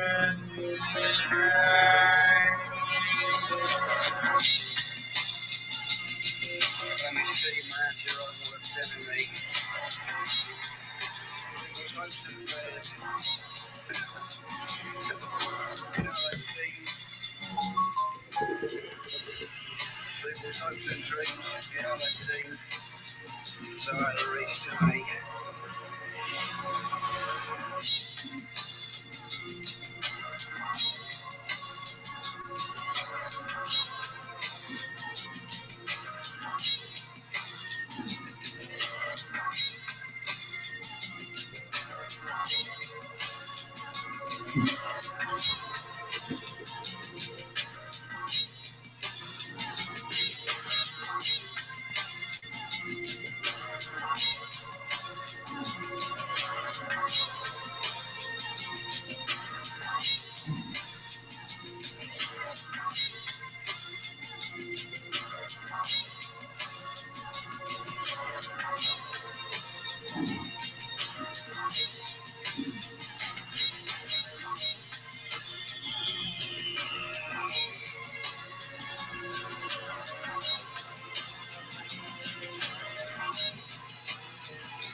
Let's look at the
These are reviews from real parents about Gray Matters impact. Since trying Gray Matters.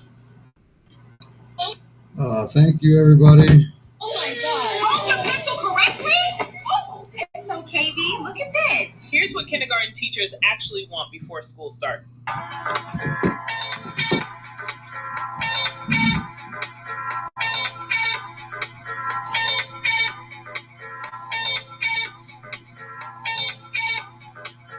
Sneaky pick up. Gypsy, you're in the house. What's up, man?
time is it?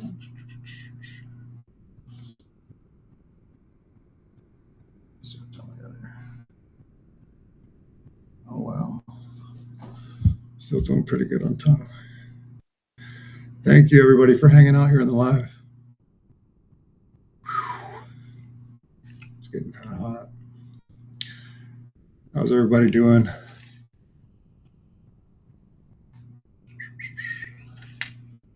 Got 102 very quiet people. Let's see. Use something else. I use lots of stuff. Go check out my profile. It's not private. You know? Get it? Check it out.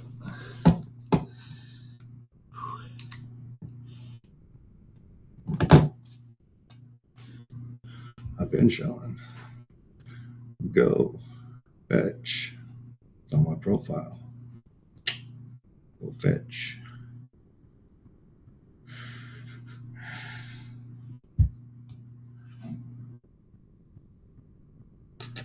Go fetch. Go. Come on. Go fetch.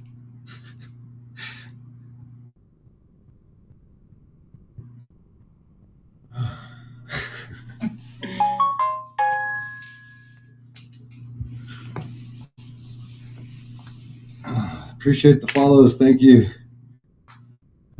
Boss? No, with that boss shit.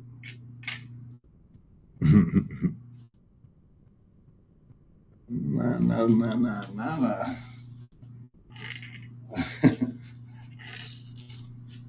Boss. Yeah. You know, I just heard that somewhere recently. Someone said that they hated hearing that be called boss. So it was like saying asshole or something. Boss. I was like, I didn't feel it that way. That's just like, I don't believe in coincidences. So there's always someone listening. Let's see. What do you want to listen to? Got pretty open here to whatever. Anybody got any requests? What? You want to hear Bjork? Is that what you said?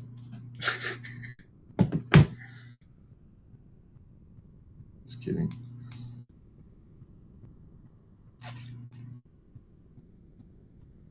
Next time you need to fix a wire, here's a satisfying solution. Snip, slip.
Levitate, that's, you can't go straight to levitating. That's kind of next level, you know what I mean? Like, try moving it without touching it first is like your energy. That's like putting it all the way across the room and like trying to move it with your mind, like right away. I mean, who hasn't done that, right?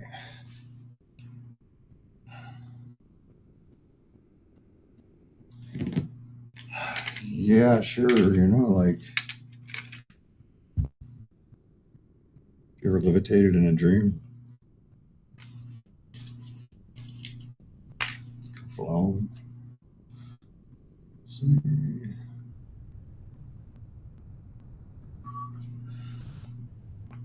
Oh, thanks for hanging out, all y'all. Amazing peoples. Here you go. I've got a song for you.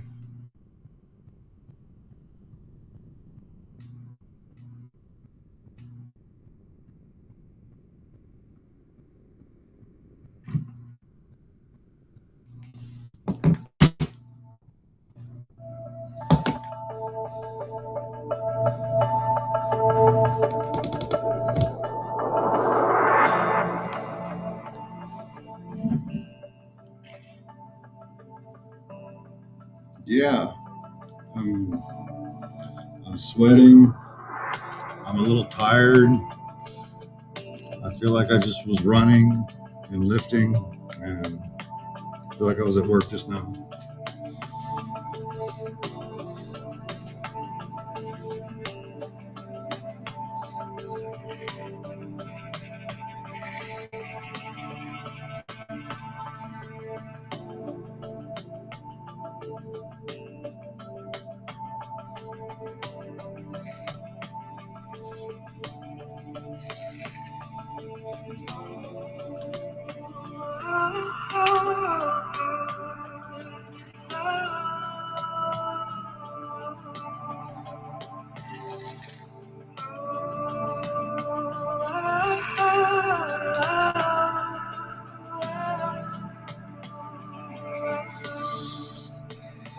Creating concrete visions of a microcosmic prism with a brilliant optimism and appropriate ambition to be open from the center, redirected to the moment.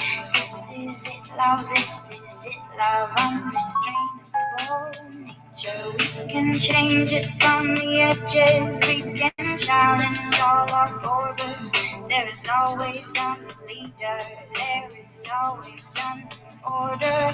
Our pathway is proceeding and the way is always changing. We are free from apprehensions to realize our destination. Oh, oh, oh, oh,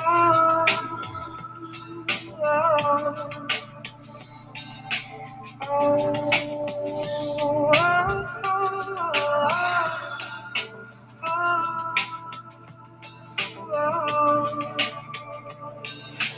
free from all old stories I've been told. I walk through the valley of my own shadow.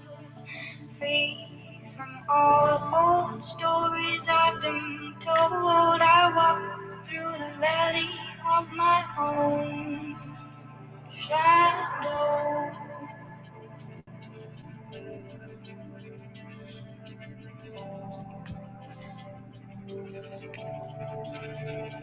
Awareness is my virtue, and I'm grateful for the search to dive deep within my own mind and to trust the intuition of the lives I've lived before. This our essential form of gnosis. It's a simple form of freedom. It's as smooth as inhalation. Oh, the exhale is releasing all the tension I've been feeling on the surface and beneath me. I'm connecting to my spirit, and I'm here now right before you. I am present in this moment, and my life's work is to honor the great beauty all around you. Oh, oh, oh, oh, Wherever that phone was.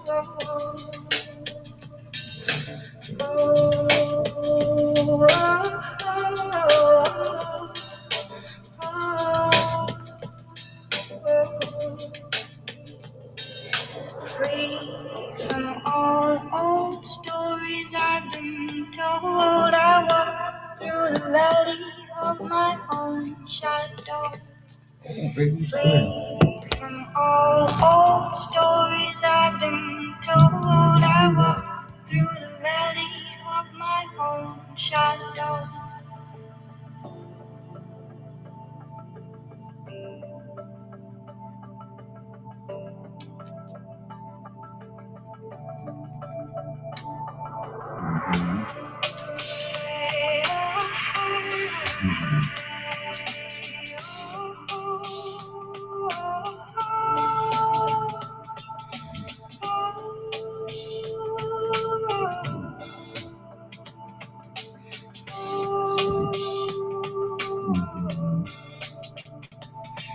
Creating concrete visions of a macrocosmic prism with a brilliant optimism and appropriate ambition to be open from the center, redirected to the moment. This is it, love. This is it, love. Unrestrained. Oh, This is it, love. This is it, love. This is it.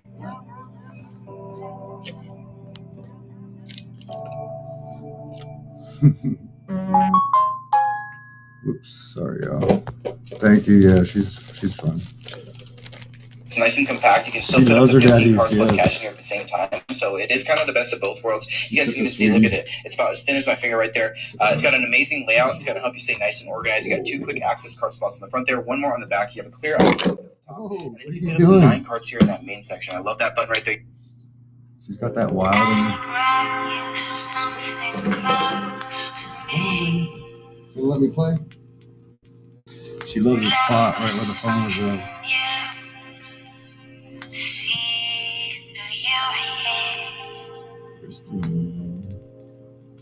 Hey! Ready for my bullshit. Aww. just believe. Aww. Just breathe.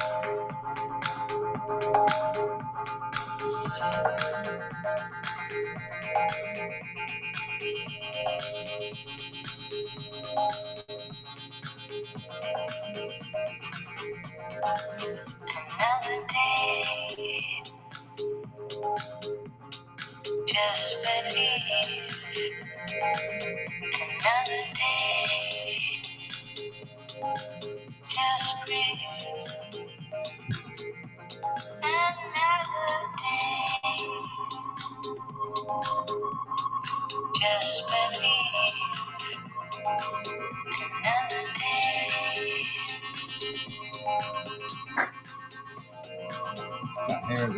Just breathe.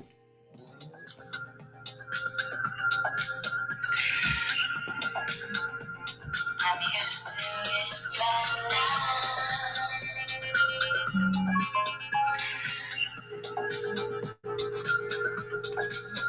Another day, just believe. Let's see where I lost my concentration right here. I'm like, oh, you got me. Just believe. Just breathe. Lying in my bed. Another day, staring at the ceiling.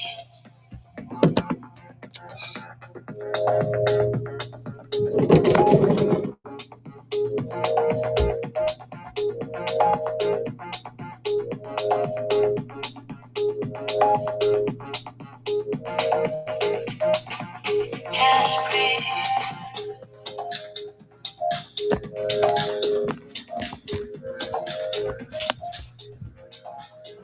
Another day.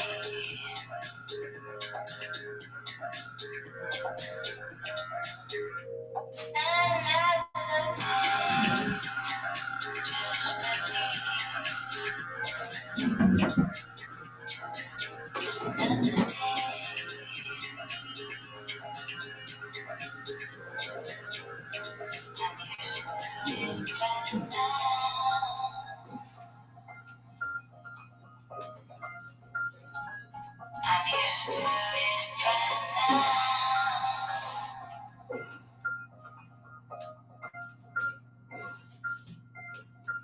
Just breathe. Just believe. Just breathe. Just believe.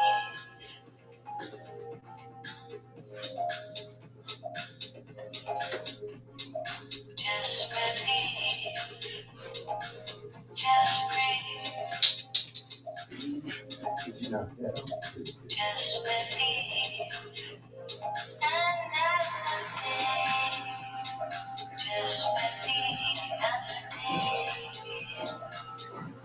Another day.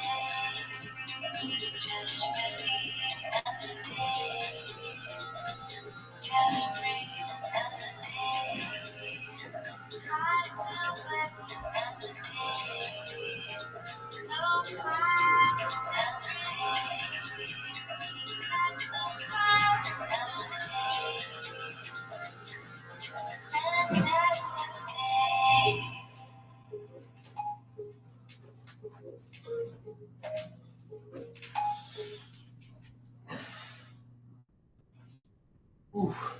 Love Ravina, but it's so expensive. Can you do a sale? I'm about to blow your mind right now. You literally commented at the perfect time because Ravina's promo is happening right now and it's insane. They're doing up to 63% off. 63. And on top of that, buy one, get one free. So you're getting 2 bags for basically the price of one that's under $15 a bag. Under 15 bucks. For the 12 milligram clinical dose of natural astaxanthin, the one that's 6,000 times stronger than... Corazón, mi corazón.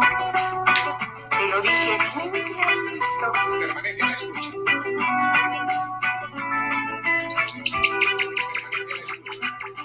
Doce de la noche en La Habana, Cuba.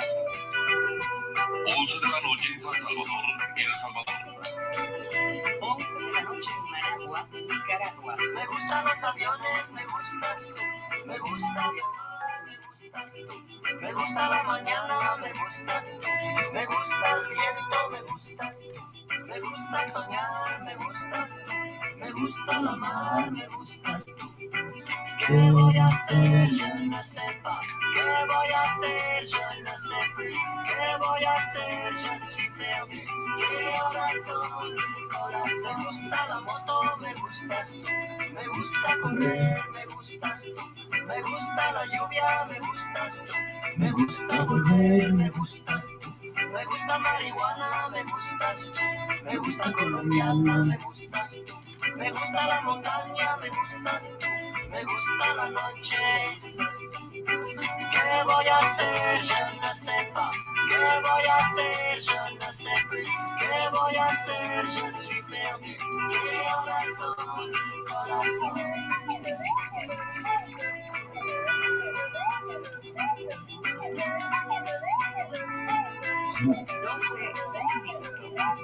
Me gusta la cena, me gustas tú. Me gusta la vecina, me gustas tú. Me gusta su cocina, me gustas tú. Me gusta camelar, me gustas tú. Me gusta la guitarra, me gustas tú. Me gusta el reggae, me gustas tú. ¿Qué voy a hacer? Je ne sais pas. ¿Qué voy a hacer? Je ne sais plus. ¿Qué voy a hacer? Je suis perdu. ¿Qué horas son? Me gusta la canela, me gustas tú. Me gusta el fuego, me gustas tú. Me gusta menear, me gustas tú. Me gusta la Coruña, me gustas tú. Me gusta Malasaña, me gustas tú. Me gusta la castaña, me gustas tú. Me gusta Guatemala, me gustas tú. ¿Qué voy a hacer? Je ne sais pas. ¿Qué voy a hacer? Je ne sais plus. ¿Qué voy a hacer? Je suis perdu. ¿Qué horas son? Corazón. ¿Qué voy a hacer? Je ne sais plus. ¿Qué voy a hacer? Je ne sais plus. ¿Qué voy a hacer? Je suis perdu. ¿Qué horas son? Corazón. ¿Qué voy a hacer? Je ne sais plus. ¿Qué voy a hacer? Je ne sais plus. ¿Qué voy a hacer? Je suis perdu. ¿Qué horas son? Corazón. ¿Qué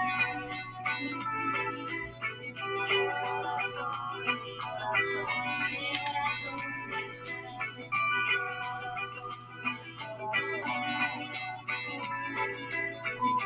¿Qué horas son? Corazón. ¿Qué horas son? Corazón. ¿Qué horas son? Corazón.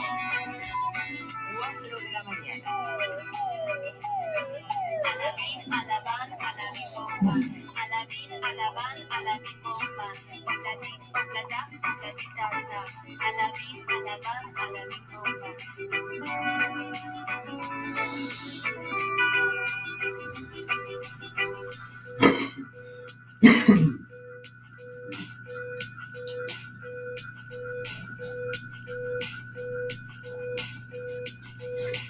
Radio Reloj. 5 de la mañana. No todo lo que es oro brilla. Remedio chino e infalible.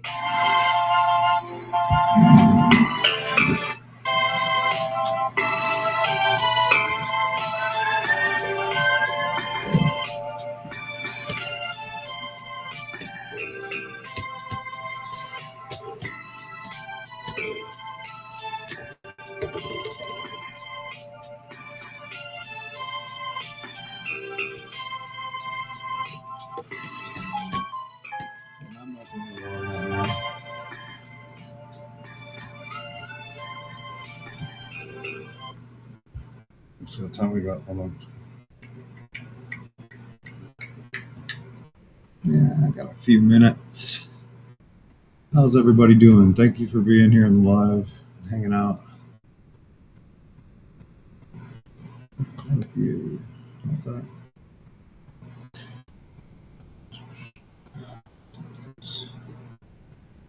Ooh, I missed a lot of chat there. Thank you for the follows there. Follows. Everybody following. I appreciate that. It's done, but is it? I mean, it looks pretty simple. But I assure you, like, I'm feeling every bit of that. Here, everywhere. Especially like here. Ooh. here. Oh yeah. It's fucking hot.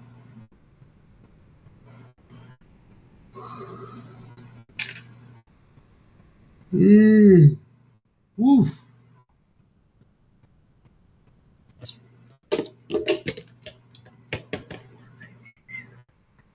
I appreciate the follows. Shares, shares. Nice.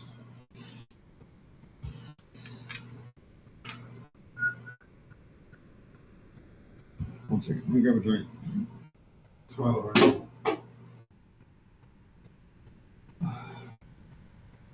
Have your bottle back.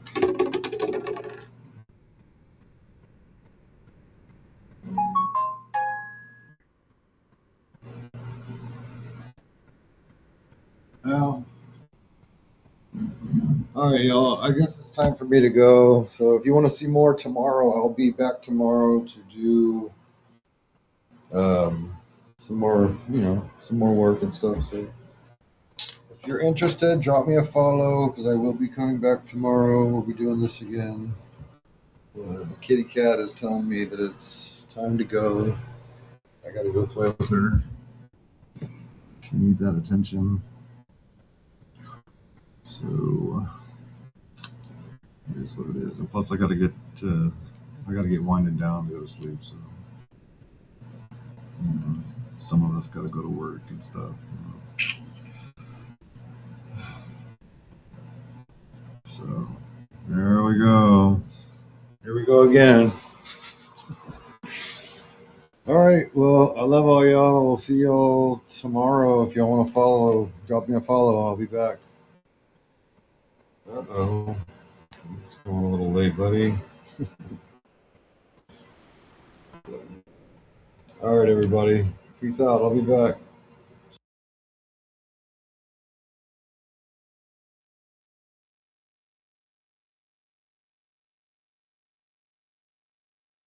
Siento el poder de tu majestad. Tengo que sacar bien esos graves, familia. Siento la unción, porque con los agudos no tengo problema. En este lugar siento el poder de tu majestad. ¿Cómo dice? Señor, estás aquí. 96 Impala coming to the races, y'all. Let's get them on in. Let's get them on in. Let's get them on in. Let's go. 96 SS Impala. Metro Dons. I'm gonna shoot. Hey, raindrops. Who else we getting in? I need one more. Stop. Hey. Welcome to Retro Fast Lane, where you can come and race a Hot Wheel or two. Matchbox. Hey, well, you ain't got to go outside and race in a real car. Just come on up in here and get the same feeling. Come and race you. Come and race one of these vehicles on the wall. Yeah, we got Hellcats as well. We got a Hellcat line. We got Challengers. We got Chargers. We got Chargers and we got Challengers. Let's go. And I even got the Rangos. The Rangos as well. We got them fast Durangos. We do the most. Appreciate the follow, family. Y'all gonna love it over here. Come on over here and get your race on. Hey, how you pick over here? Remember, it's 18 in these taller ones. 15 in those, 2 lanes per letter. A, 3, left. I go straight to that vehicle. That L40. B, 14, right. I go straight down here to this little red car. That's how we pick. Who got one? Come on, run. Are you running this? We got another Monopoly coming in. What's up with these Monopolies, y'all? Uh-oh. Here we go. Monopoly gang. Lane 4. Lane 3. Lane 2. And lane 1. Hey, who y'all got, chat? The winner right here. There go the winner, that Dodge. But can this Impala SS push the gas and smash on everyone? Y'all ready for this? Who gonna make it to the red line? Light them up. Oh, Monopoly Silver. Monopoly Silver. Dodge crashed out. Golly. Monopoly Silver with the win. Give it up for the Monopoly, y'all. Give it up for the Monopoly. Staying fast in that first lane. He stayed fast in that first lane, walked them down. He didn't slow down not one bit. If he was slowed down, y'all could have walked him down. That thing killed. Hey, he kept the gas going in that little Monopoly passing $200. Hey, getting that $200 when he passed go. I thought this was gonna do it. Here you go. Next up. Yeah, that Monopoly dangerous. Yeah, y'all gotta go to the board on them. Hey, y'all, it's something up here that'll whoop them though. It's all about your pick. It's all about that vehicle that you pick. You know how to pick your vehicle. Hey, you can run this track. You can run all 4 lanes, guaranteed. We done seen it. Who else we getting up? We gonna dope in the ooze.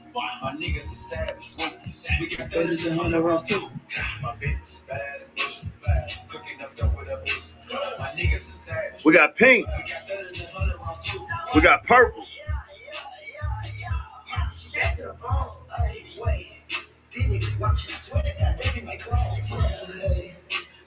Hellcat gang.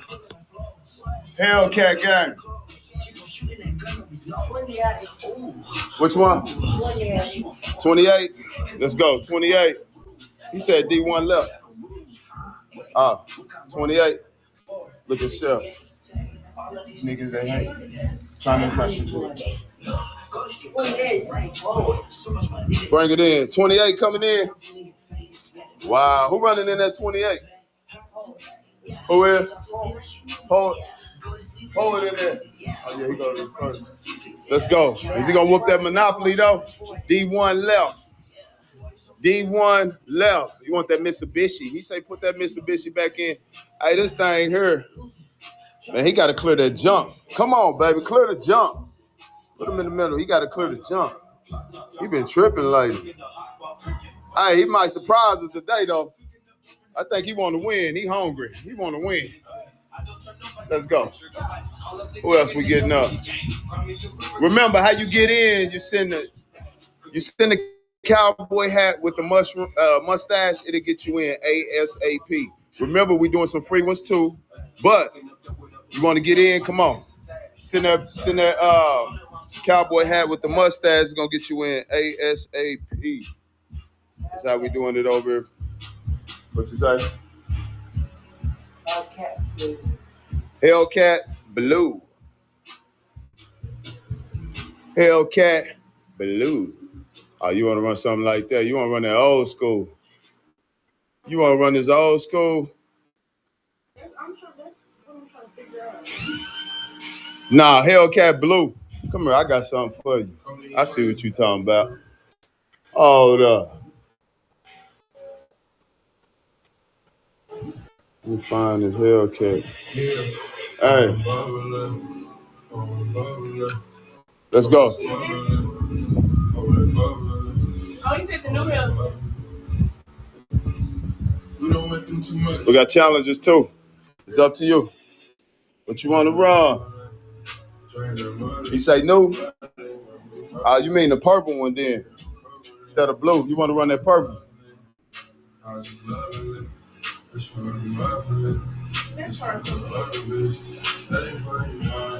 Oh, that's that purple. I know you probably thought it was blue, but it's purple. Put them in. The purple one is perfect. Okay, cool. Put the Hellcat in. Let's go. Line them up. Ladies and gentlemen, y'all ready for this? Who y'all got? We got lane 4 with the Hellcat fresh coming in. Long as they can stay grounded, clear the jump, clear the bridge, and clear the dip, they're going to be all right. We got that Mitsubishi lane 3. We got Monopoly, the winner, in lane 2. Then we got number 28, the big dog, coming in, y'all. We're going to make it to that red line. Light them up. Oh, 28 took out.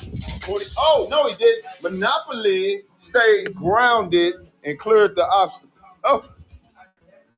Oh. Golly. That's crazy. Damn. Nobody didn't want to make the jump. Man, they was tripping, boy. Monopoly for the win again. Give it up for the Monopoly, y'all. Shout out to the Monopoly winner. Put him over in third lane. He already done won twice. He stayed grounded, you know. He stayed grounded. That's the whole thing about this track. You got to clear the dip, the jump, and you got to clear these bridges. That's what makes it so fun. Black and white Rolls Royce. Bring it on, Rolls Royce. Come on in. We got you. Bring that Rolls Royce in. Remember, we got a whole selection over here, too. We got a demon that's upside down. I don't know what this demon doing. I'm going to have to let y'all see this side as well. We got demons and all over here. All right, M4, Mercedes, Honda Civic, hatchbacks. I mean, you know, Porsches. I don't know what you want to run, fam. Come on in. Rolls Royce. Rolls Royce in the race. I hear side that said that's 3. Batman car.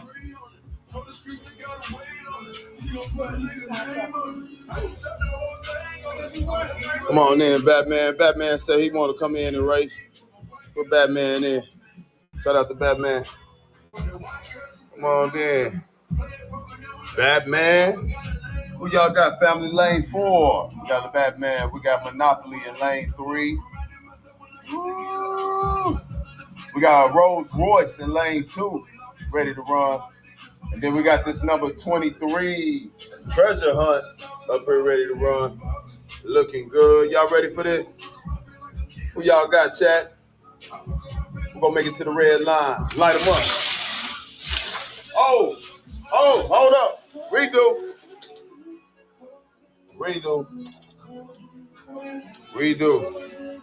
We had some wrecks over here. Car was on the lane. My bad, y'all. We got to run that back. Car was on the lane. We don't need no cars on the lane.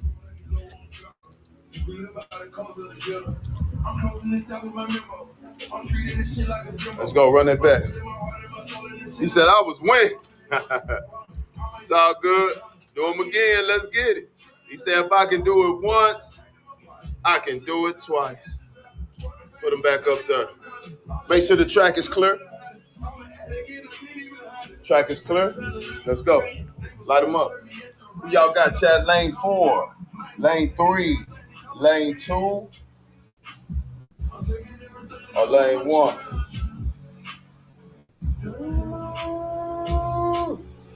They say 23 for the smoke. They say 500 on Monopoly. Hey, they run it. Hey, that's 5 on Monopoly right now. What's that? Hey, Monopoly money like about. Nah, real money. Y'all ready for this? We're gonna make it to the red line. Light them up. Oh, they out. Oh, Rolls Royce with the walk down. Give it up for the Rolls Royce, y'all. Everybody made it to that red line. Shout out to all drivers knowing how to clear the jump, clear the bridge, and clear the dip, man. Give it up for that Rolls Royce. Yeah, this thing right here is gassy. Ooh, hey, that thing fast, y'all. Man, that Rolls Royce rolling. Hey, put them on up. Show out there, Rolls Royce. Show out there in Rolls Royce. Knocked off Monopoly. Here go Monopoly.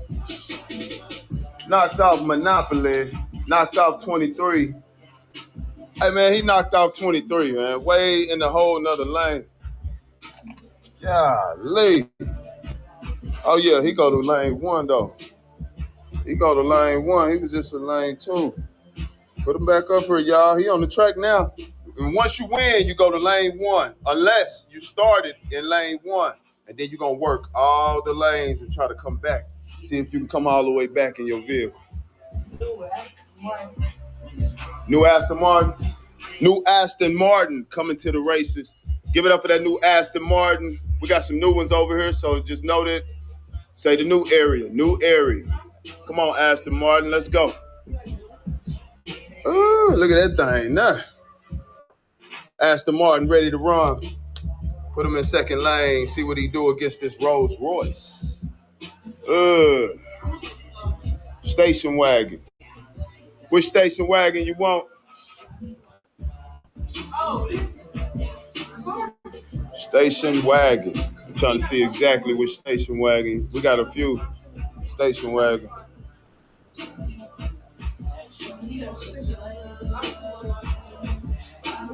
For Uncle 90.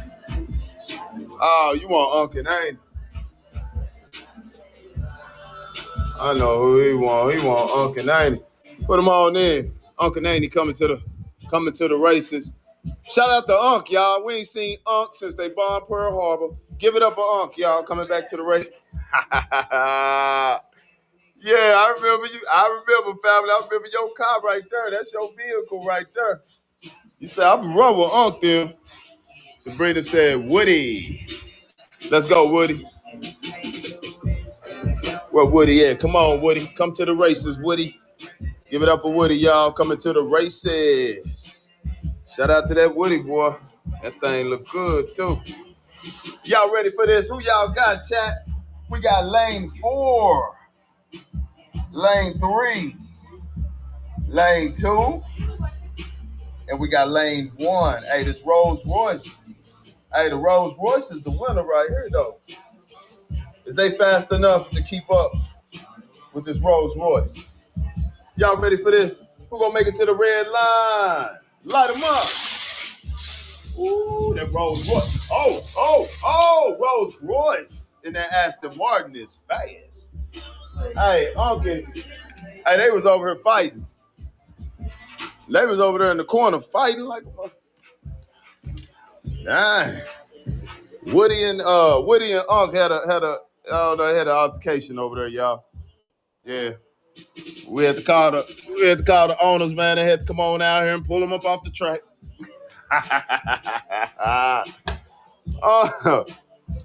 I'm tripping.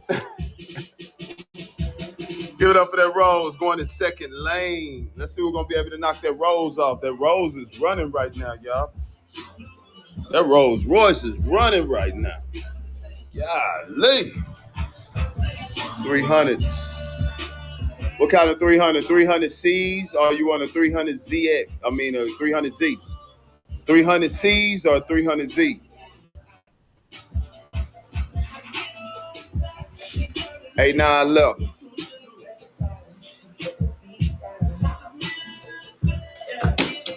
We got a Honda. Shout out to that Honda coming in. We got that Honda coming in. He say, put me in that Honda. Put me in that Honda up against that Rolls. Box Chevy is in construction right now. We're working with the Box Chevy. Trying to get them track ready. We're getting them track ready. Who else we pulling up? Ma.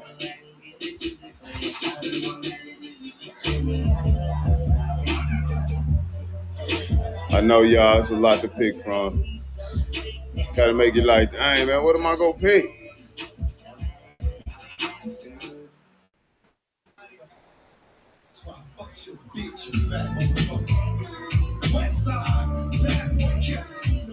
Now, Pop just come on out the blue.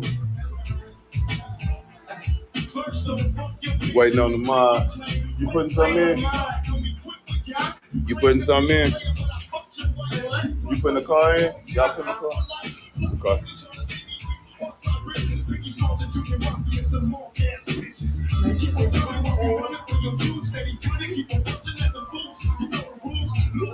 Hey, how many we need? We just need 2 more, Ma. Mr. T. Mr. T. Hey, Mr. T. Mr. T. Listen. Ride the track, Mr. T. He a good dragster, but hey, hold up. Yep. He's so heavy.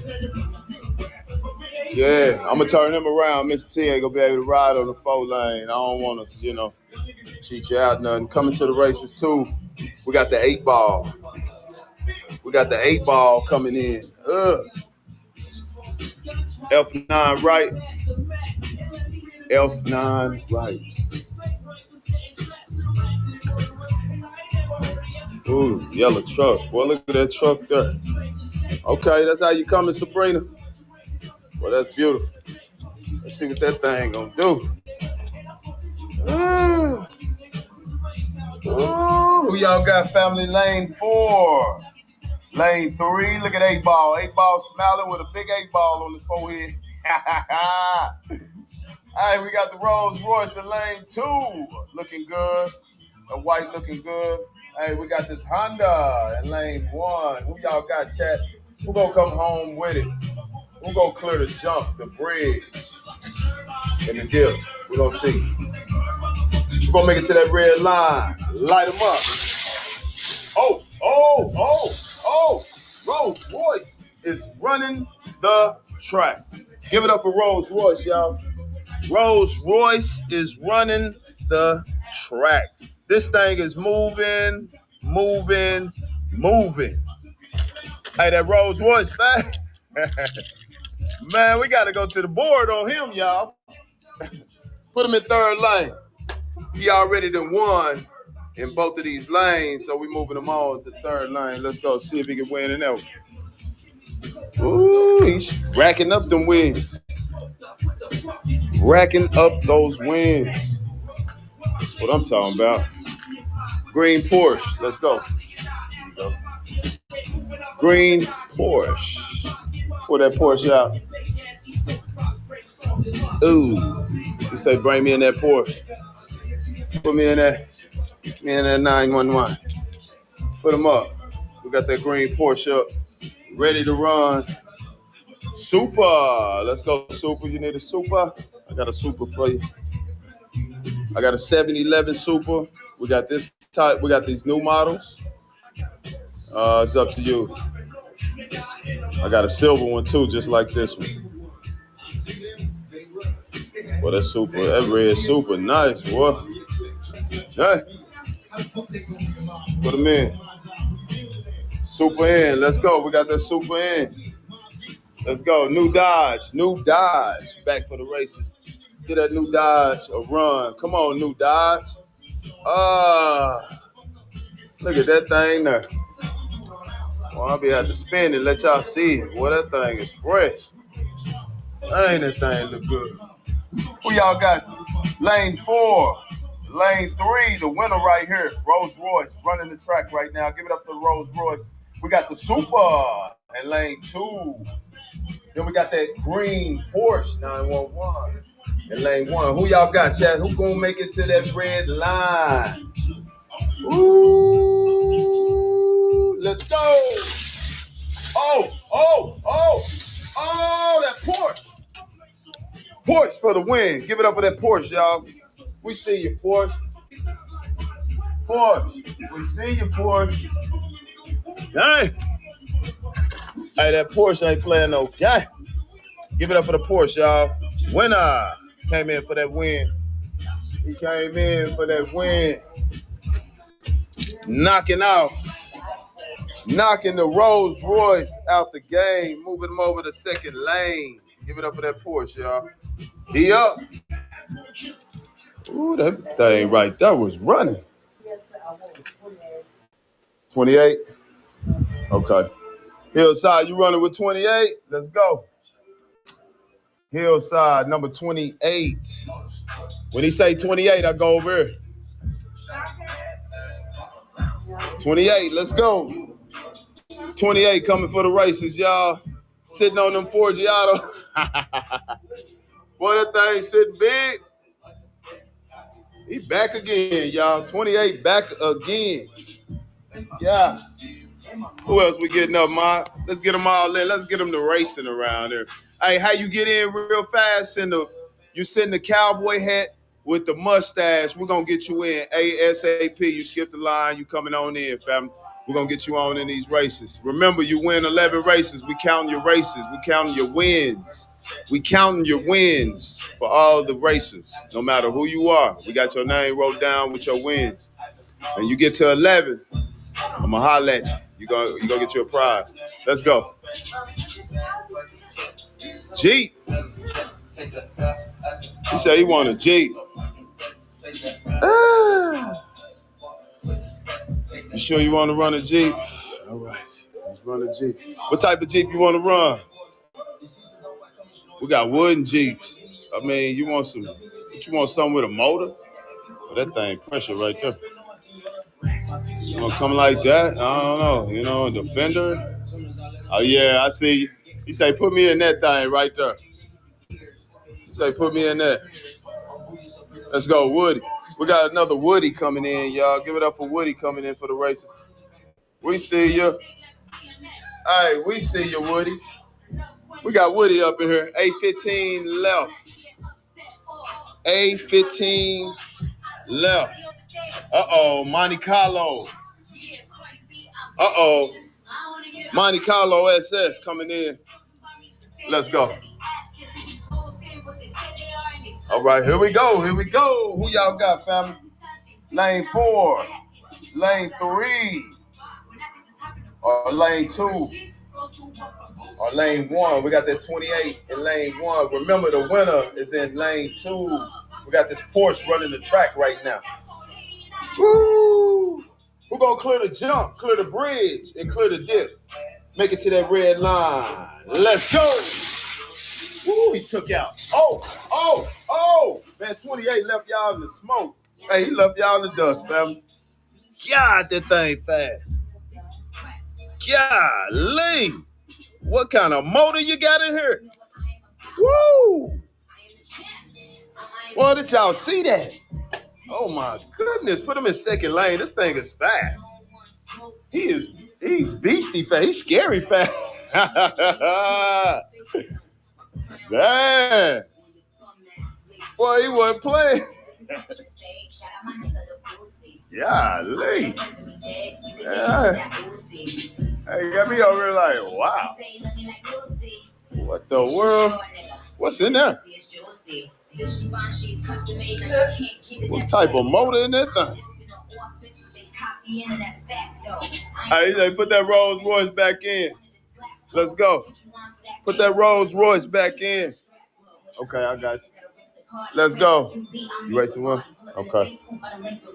Uh-oh. We got that Rolls Royce coming in. Oh, look at this racer.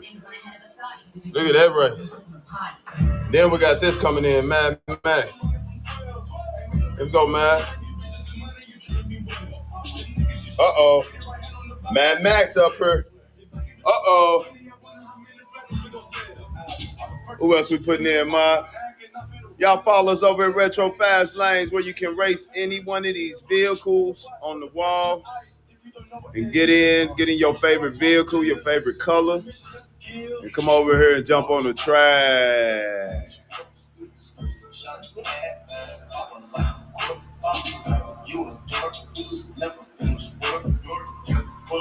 Hey, the mystery van don't run. Just so you know, the mystery van don't run. So you can pick something else, Jeff. We'll get it in. Dump truck. Everybody be wanting to run that thing. He good on the drag. Some of these cars run perfect on the drag, but some of them can't run on the 4-lane race. They'll flip over. It's too much high speed. It's like, hey, the speed is crazy. Who else we putting up?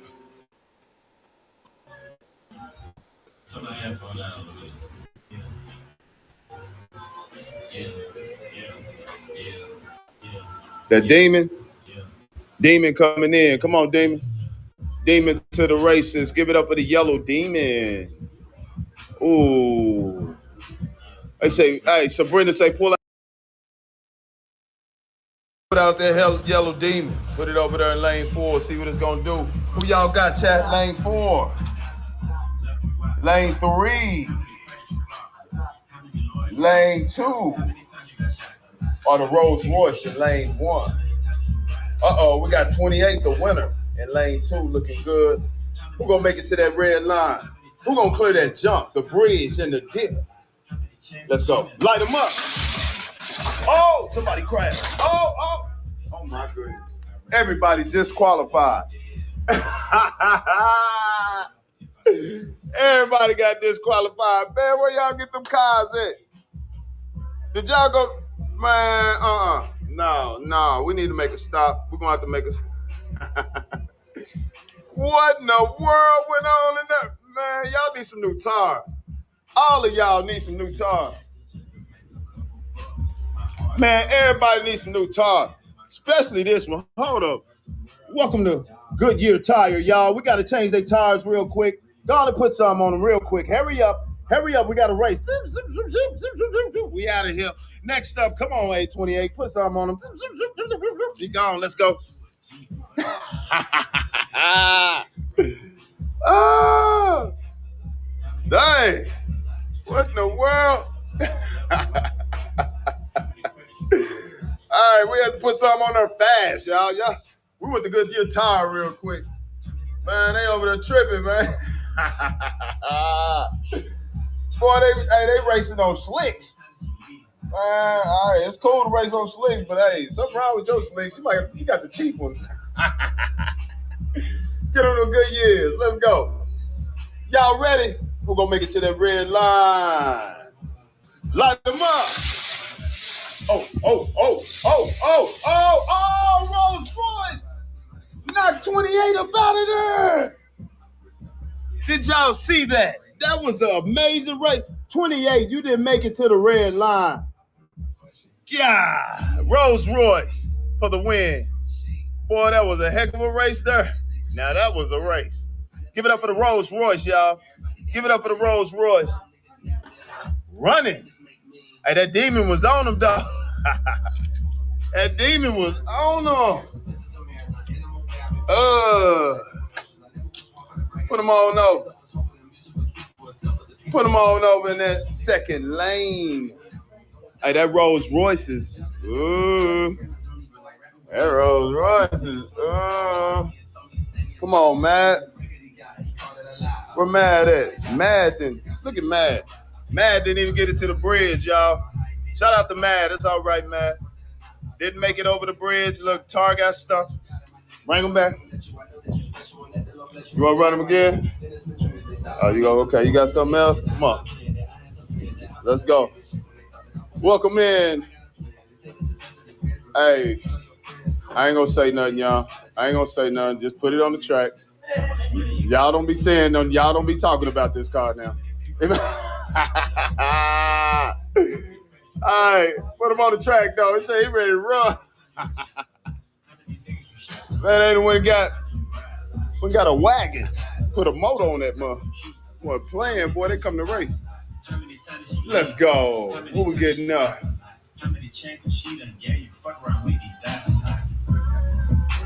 Blue Cadillac, Pimp C me. Say Blue Cadillac, Pimp C me.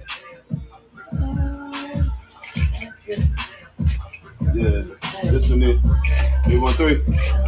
Yeah, Blue Cadillac. Let's go. We got that Blue Cadillac coming to the races. Shout out to Pimp C. We got 313 coming in, y'all, with that Blue Cadillac. Cadillac going up against this Rolls Royce and somebody's wagon with the motor. Give it up. Give it up. Give it up. Give it up. Give it up. Y'all ready for this? Who else we putting in?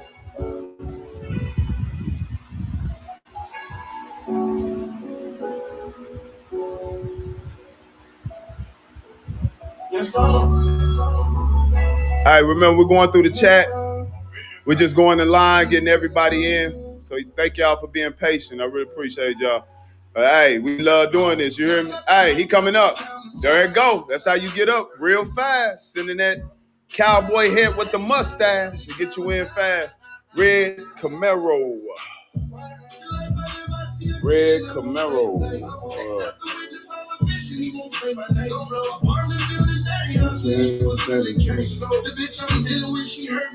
Come on, where is it at? I think I got one. Window. Where's my Camaro?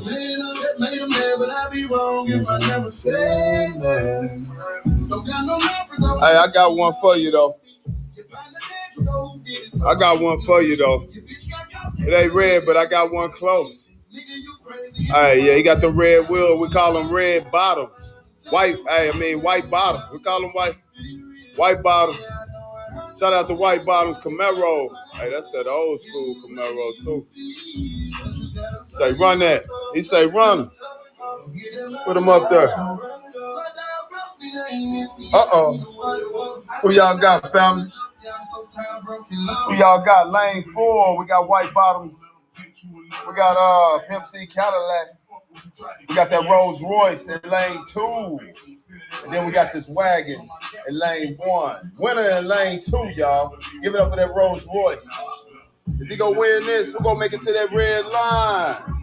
Light him up. Oh! Rolls Royce knocking them out of there. Boy, they is not getting over this track over here.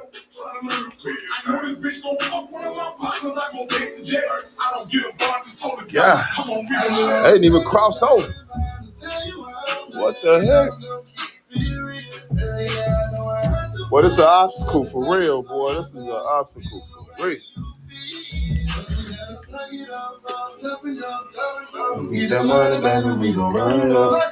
Let's go.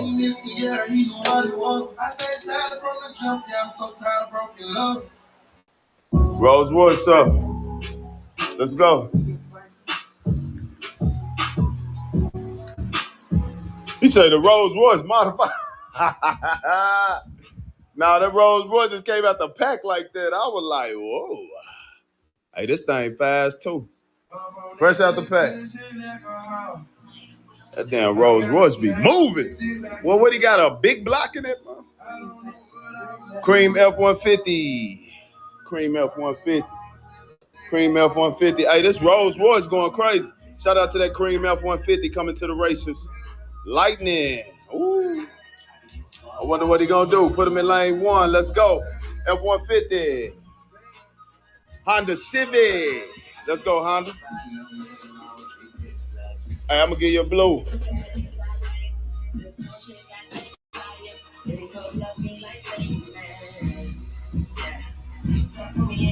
Got a blue one for you. Ooh, that thing pressure too. Yeah. We got that Honda hatchback silk blue coming in for the races. Uh-oh. Okay. Which one? Police car? Silk. We got silk. It's silk.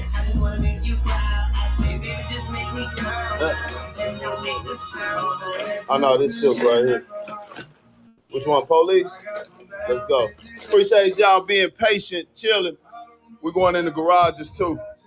Shout out to Silk coming in with his police BMW. Looking good. This thing look like he ready to run, y'all. It's been a while. Y'all ready for this? Who you got, chat? Lane 4. Lane 3. They're going to winner right here in lane 3. Hey, lane 2, Honda Civic. We got that Ford F-150 Lightning in lane 1. Who y'all got, chat? We're going to make it to that red line. We didn't even make it to the red line. Dang. Come on, y'all. Come on. Stay on the track. Let's go. Light them up. Oh, there they go. Oh, everybody. Rolls Royce. Rolls Royce. Everybody came to the red line. Let's go. Let's go. Hey, this thing ain't been stopped yet. He ain't been stopped yet. All right, let me show you his mind. Look, ain't never been drilled. Never been drilled or nothing. He fresh out the box, baby. Just so you see, he never been drilled on. Hey, he still new. That mug just cut. Hey, he just fast. Dang. Yep, that's what it is. That thing running fresh out the pack. Boy, hey, we need a Rolls Royce. Damn. That thing fast, boy. I think you knew that, family. I think you knew that. Which one? Skittles. Shout out to Skittles coming to the races. We got that Monte Carlo. We call them Skittles over here. Bubble glass. Let's go. G-Body. We got that G-Body coming up in lane 1. Who else we getting in? Who else we getting in? Uh-oh. GTR R34. Hey, how about an R35? How about an R35? I got a 7-Eleven one and I got a candy purple. Brand new. Both of them brand new. Ready to run. 7-Eleven, let's go. Oh, yeah.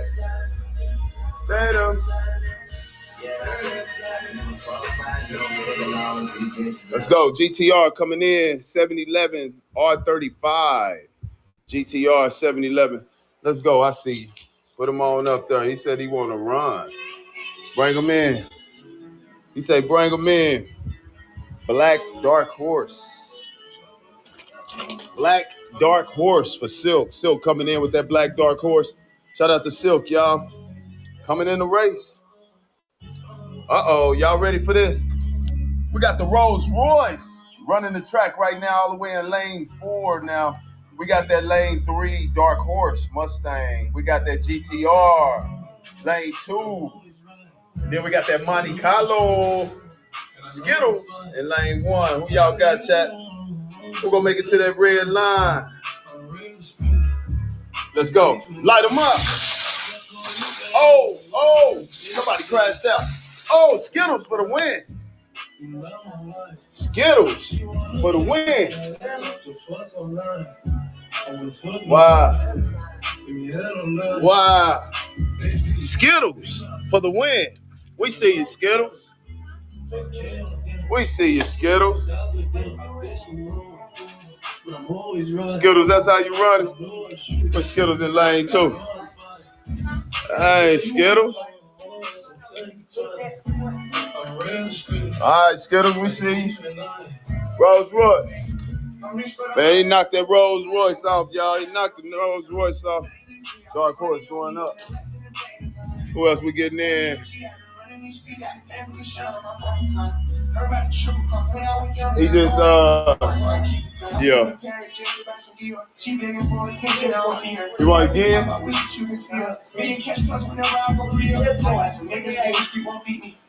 28.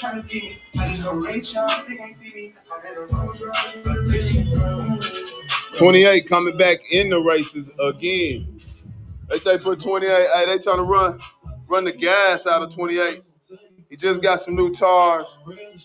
28 just got some new tires. He rolling right now. Man, we got Ferraris. We got so much up here, family. Who else we putting in? We just got a new Ferrari in. Shout out to that new Ferrari, y'all. Well, that Rari looking good, y'all. That Rari looking good. Let's go. Well, that Rari looking good. Who else we putting in?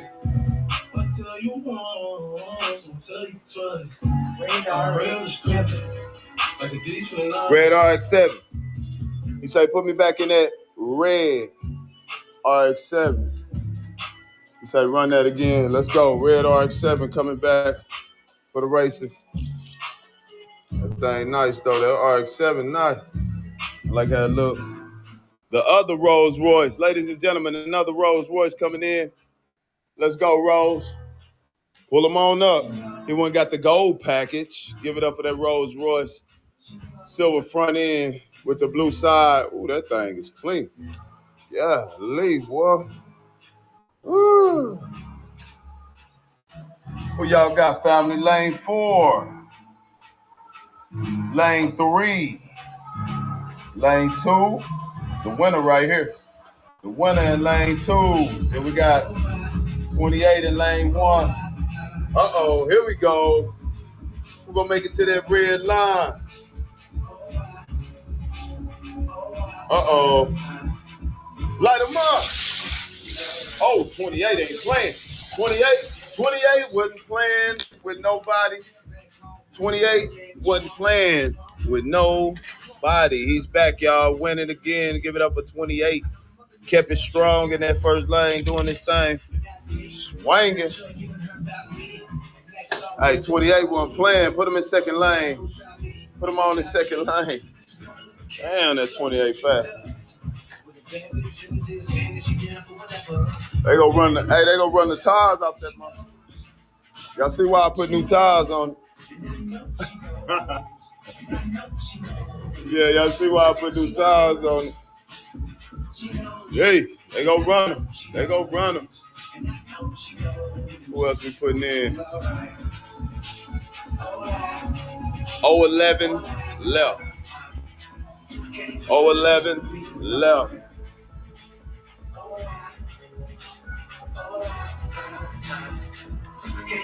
Which one we going with? Top or bottom? Top or bottom?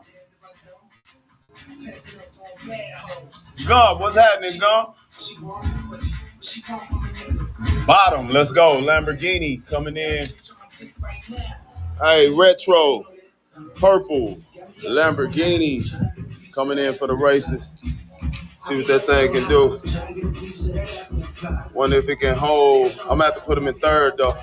He ain't going to be able to ride that first lane too wide. We'll see what he do on this. We're going to see what he do in the third. We got to put him in third. Ferrari, let's go.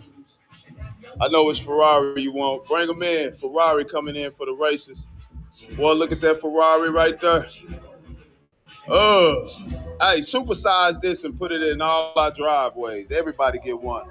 Every 137 people that's in the chat right now, you get a new Ferrari. Yeah. JJ, which one? Which Camaro would you like to roll? All right. Oh, we got another. We got a Lamb coming in. Shout out to that Lamb. Lamborghini coming in for the races, y'all, against this older Lamborghini. Who y'all got, chat? We got lane 4. We got lane 3. We got lane 2. The winner right here in lane 2, 28. Then we got lane 1 with the Ferrari. Who y'all got, chat? Who gonna make it to that red line? Clear the jump, clear the bridge, and clear the dip. Let's go. Let's light this thing up. Oh, 28, walk down. It's a walk down. Give it up for that 28, y'all. Running strong, made it all the way to the red line. This 28 is dangerous. Forget about dangerous. Y'all got to pick something for you. Y'all got to go to the board on it. They gonna have to go to the board on that thing. Well, this 28 going crazy right now. Yeah. Here you go. Okay. 28 going crazy right now. Shout out to that 28. We see you. You say Iron Man. He say he want to run Iron Man. Ladies and gentlemen, give it up for Iron Man coming in for the races. We see your Iron Man. Woo, look at Iron Man. Golly. What is this? Put them on up. We got Iron Man in lane 1. Then we got number 25. Maserati in lane 2. Ooh. Who else we putting in? What you say? Which one? Astro. Yeah. Sun is down, freezing cold. It's what? That's how we are. Oh, yeah. Okay. I know what you want to do. That's just all you know. You don't know nothing else. I tried to show. Why ain't seen that bird with stars in a while? He ain't raced them in a while.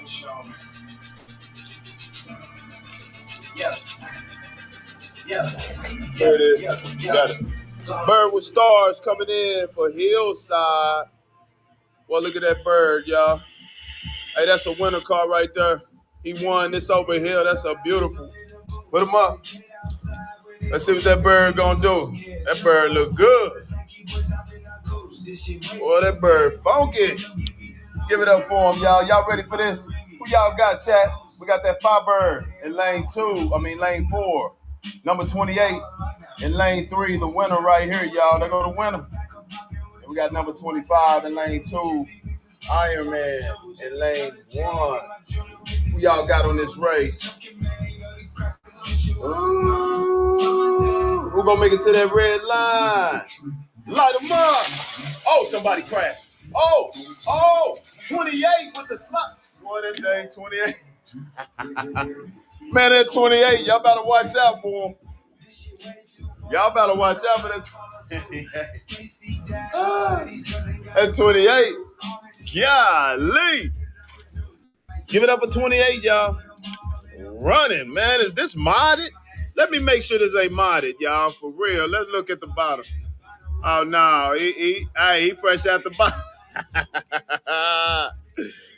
Nah, he ain't modded. That was just fast. Put him over there in lane 4. Shout out to the winner, y'all. Shout out to the winner. Uh-oh, we got 2 block coming in. We got somebody 2 block coming in.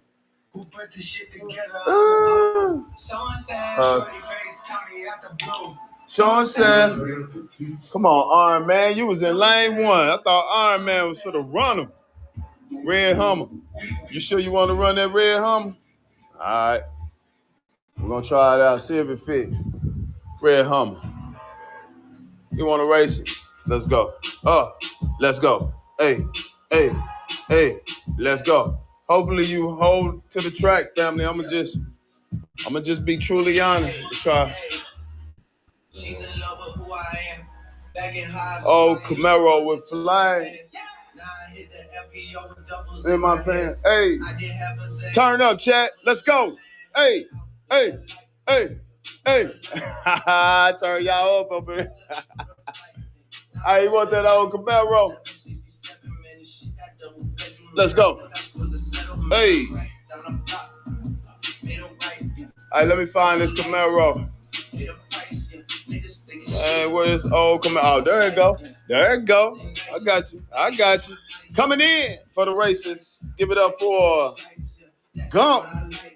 Gump coming in, y'all, with that Camaro. Oh, Camaro coming in. Put them on up. Well, you see how that? Yeah, that's why I got gloves on. What the? It's time to change these gloves. Dang. How you hand me them gloves? Oh, I got them. Who I am. Bust it to the dance. You say New Orange? New Orange? Where we going with the Dodge? Where we coming over here? You running with that Dodge? Hey, we got some new ones over here, y'all. Hey, they ready to run. They ready to run. They ready to run. They said, pick me. Huh? Jaguar. GTRs. Let's go. Yeah. You want to run it again? Oh, okay. Put them in. Number 18 coming in for the races. Next, because we already lined up, y'all. We got the winner over here in lane 4. We got lane 3. We got lane 2. We got a Hummer. Man, look how big this thing is. Well, I'm praying for you. I'm going to pray for you on the track. Then we got 2 block over here. Boy, y'all cross y'all fingers for this Hummer. He kind of wide and all outside. Are y'all ready for this? Who gonna make it to that red line? Uh-oh.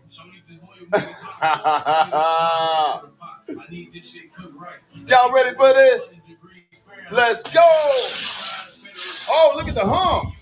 Oh, 2 block for the win. Let's do it. Give it up for y'all. 2 block for the win.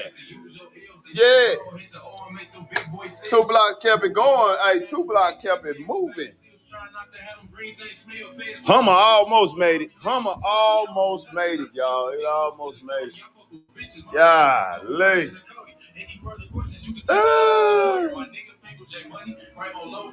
Let's go. I see you. He had that Camaro up there. Hold on, let me grab this other car. Hey, 28. Hey, 28 went flying like a mother. Shout out to him. F1 car. Let's go.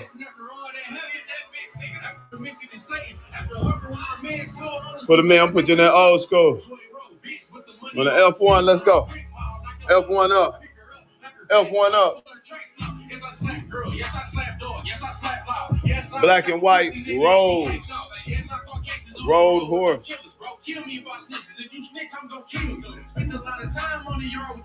Black and white Rose. Come on, where yeah. Black and white Rose coming back. Black and white Rose coming back. Uh-oh. There go that Rolls Royce. Yeah, lady. Huh? The new orange car? Let's go. All right, which one we running? You running this orange one? Or you want that red one on the end? That's red right there. I don't know which one you were speaking of. You want to run this Dodge, though. We sure can run the Dodge. Red, I knew it. Let's go. Let's go. Look at that there, chat. Look at that vehicle there. He look good. Let's see what he can do though. Over there. You know, hey, for real. Who y'all got? Lane 4. Lane 3. Lane 2. Or lane 1. Oh yeah, I got that blue one too. Where's it at? Oh, I got it. Oh, I forgot your 18. Damn, I forgot your 18, family. My bad. I'll put you in first on the next one. I got you for sure. Y'all ready? Who y'all got, family? We're going to make it to that red line. We got that F1 over here in lane 1. Uh-oh. Light them up. Ooh, oh. Rolls Royce came back. Boy, that red car fast. Hey, that red was fast. Damn. Hey, that Rolls Royce, though, came back. Hey, that Rolls Royce came back. Hey, that mother was moving. Hey, this a hitter. Hey, that's a hitter, though. He was all the way in lane 4 and was walking something down. Yeah, Rolls Royce for the win. Shout out to that Rolls. We see you, Rolls Royce. We see you, Rolls Royce. Woo. There you go. We see your Rolls Royce. What up, man? Uh-oh. We got something coming up here. Look at that there. Look at that thing there. Uh-oh. Boy, that looks serious, don't it? That thing looks serious, don't it? Hey, Hillside, let's go. Your theme song on. 18 coming in. Let's go, 18. Put 18 up there. Put 18 up there. Let's go. And we got this thing coming back over here. Remember, we got new vehicles over here ready to run for y'all. This is up to y'all if y'all want to pick those. There you go. My bully goat. Let's go. Uh-oh. Uh-oh. Did 313 just call for this? He just called for this thing here, y'all. When he called for that Billy, hey, when he say bully goat, there you go. Put him up there. Let's go, y'all. Y'all ready for this? Who you got, chat? Lane 4. Lane 3. Number 18. Lane 2, the winner. Right here in lane 2, Rolls Royce running strong. But look at this guy here. Look at this thing here. It's beautiful. I don't know what it is, but it look good. It look like the motor is bigger than our house. I'm not full. Who gonna make it to that red line? Uh-oh. Light them up. Ooh. Ooh. Oh. Oh. Oh. Winner. Good job. Dang. Hey. Hey, Chad, look at this. Oh, my goodness. This thing fast in the mouth. Hey, this thing a problem. Hey, that's that. I just look like this. Put him up there. That's that. Hey, I just look like this. I'm not fooling, boy. That thing fast. Golly. Hillside said, what I just see? Hillside said, what do I see? Kit, pull Kit out. Let's go, Kit. Shout out to Kit coming to the races. Give it up for Kit coming to the races. Come on, Kit. Michael is calling you, Kit. Pull him out. Bring him up. We got that Kit coming. We got Kit coming. Shout out to Kit coming to the races. I'll try Orange Stingray. Let's go. Stingray coming in. Got that Orange Stingray coming in. One of Silk's favorite cars. And Gump's favorite car. You still in? You still in? Yeah. Number 28. 28 again. I'm so happy I got new tires on 28. Oh boy, he gonna get ran tonight. 28, you ready? 28. Let's go. In lane 4. Y'all follow us over in Retro Fast Lanes, where you can race any one of these vehicles on the board and get in the race. Family, get in the race. Come and race. Who y'all got, chat? Lane 4, lane 3, lane 2. Look at this thing here. Here go the winner right here, though. Lane 2, that's the winner. Then rolling. Then we got Kit in lane 1. Ooh, they done pulled Kit out, y'all. Who y'all got, chat? Who gonna make it to that red line? Uh-oh. Uh-oh. Light them up. Woo, woo. Uh-oh. Oh. Hey, Vet for the win. Vet for the win. Hey, this thing was on that Vet, boy. This thing fast. Vet was a little fast. To give it up for the winner, y'all. We got that Vet. Winner. Hey, we got that Vet. Slide. 28 couldn't even do what he did. What's up, 28? We got that Vet. Ride. Put him in lane 1. Let's go. See if he gonna work them lanes. See if he gonna work them lanes. Okay. See if he gonna work these lanes. Put Kit up. Okay, we got that Kit put up. Man, I'm keeping 28 by me, man. I'm about to keep 28 by me. We got a twin mill coming in. Shout out to that twin mill. That twin mill looking good up there. Ooh, new green one with no hood. Let's go. Pull them in. Brand new green one coming in for the races, y'all. Give it up for that. Ooh, look at this thing here. Oh, Gump. Look, Gump. This right here is a Farbird, Pontiac Farbird, 67. Let's go. Pull it up there. Put it up there. Let's go. Mini Me. Mini Me coming into the races. Give it up for Mini Me coming in. Mini Me ready to roll. Let's go, Mini Me. Who y'all got, chat? We got lane 4, lane 3, lane 2, or lane 1. The winner right here in lane 1, y'all. We're going to make it to that red line. Light them up.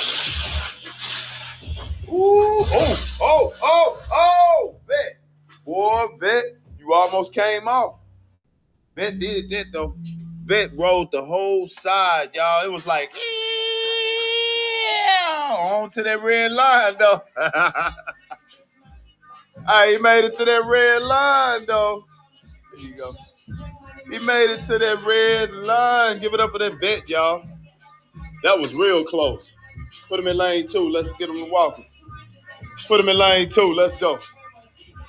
Let me make sure the track is clear. Is the track clear? Look, everybody made it over there. I'm surprised, boy. I'm so proud of y'all. Coming into the races. Uncle's wife. Uncle's wife coming in. Shout out to Uncle's wife. She went and got her pink one. Put her motor in the back seat. I don't know how that happened, but hey, it is what it is. M2 left. M2 left. Razzle Dazzle coming to the races. Mustang. Razzle Dazzle. Mustang. Let's go. Put them up.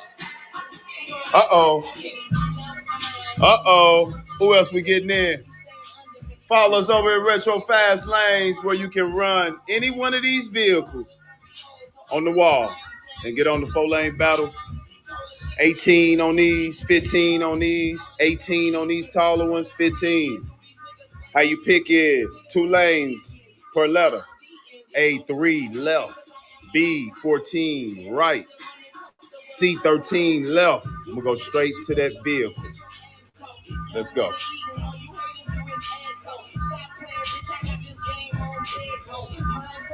Blue van.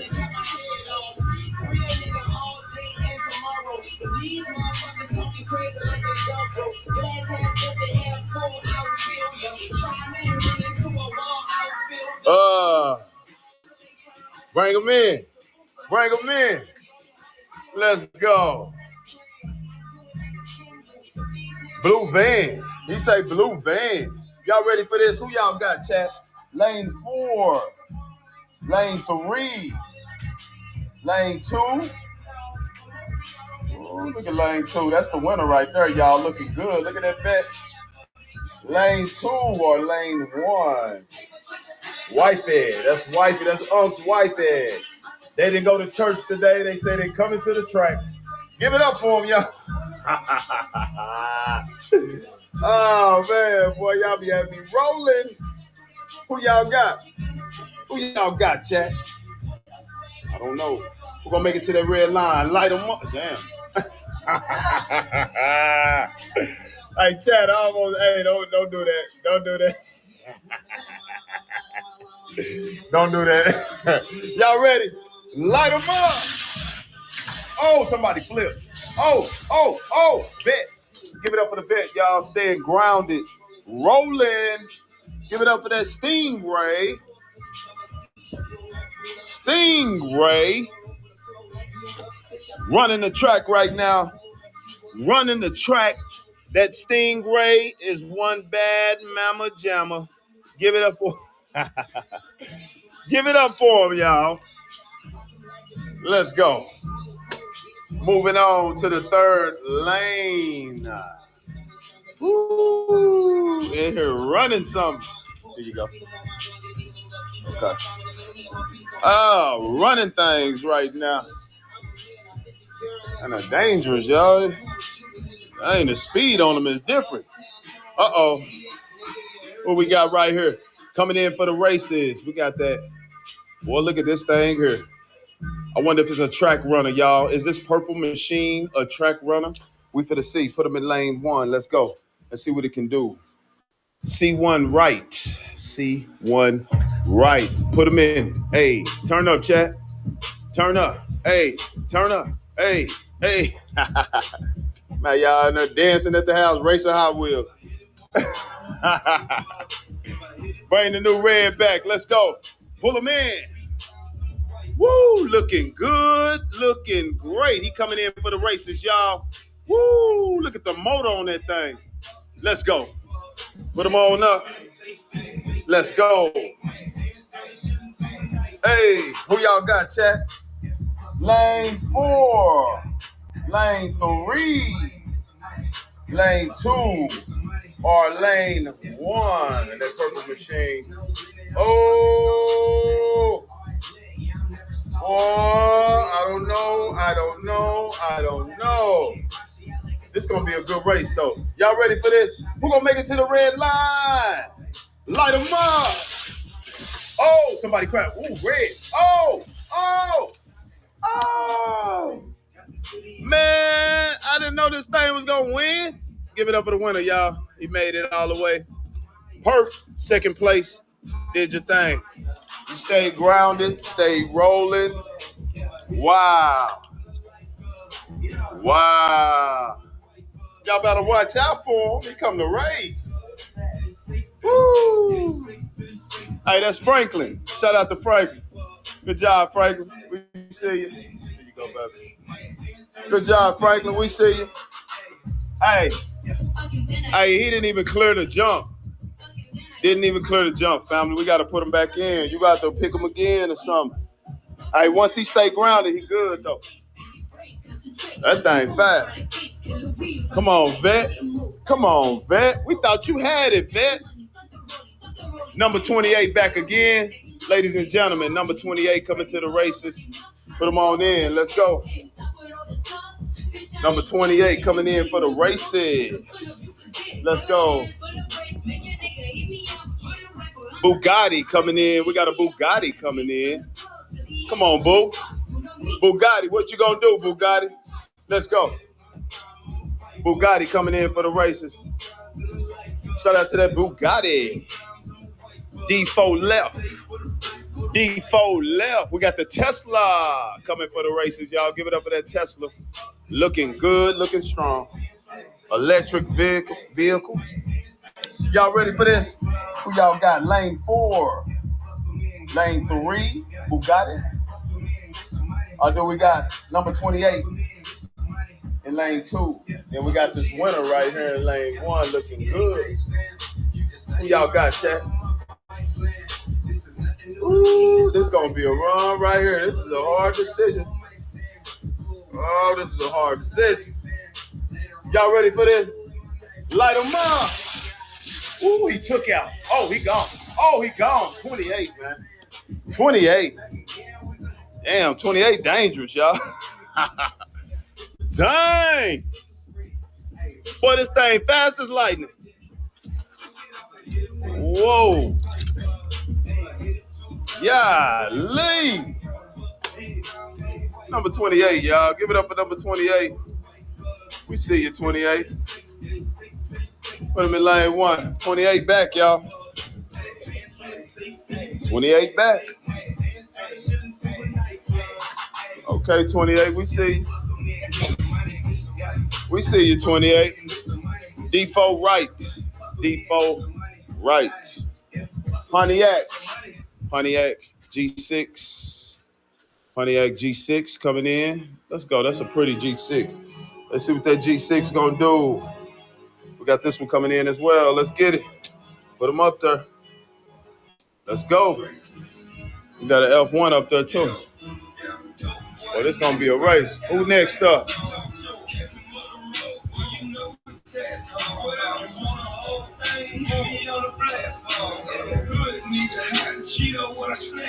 He's like, put red.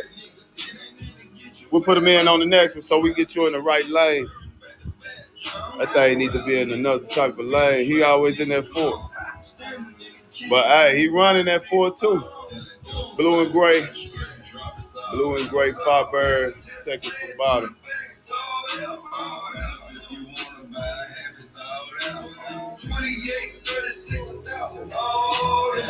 Let's go.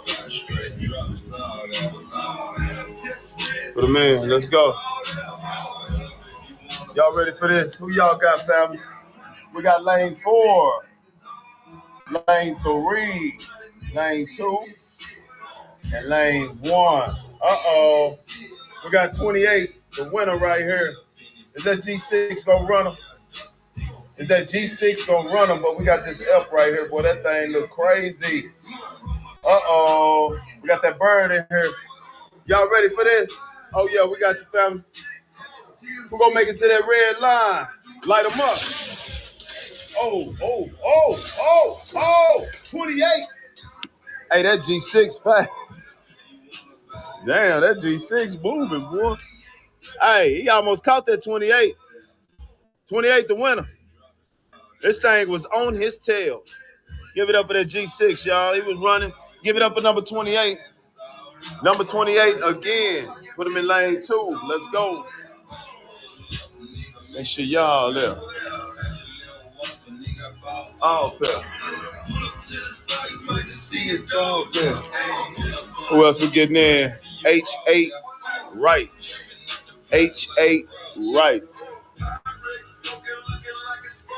Let's go. He said he just won 1 seat in it. He said he just won 1 seat. He's here to show you something. Put him up there. Let's go. We got the van. We got the little blue Jeep coming in too. Huh? The new red car?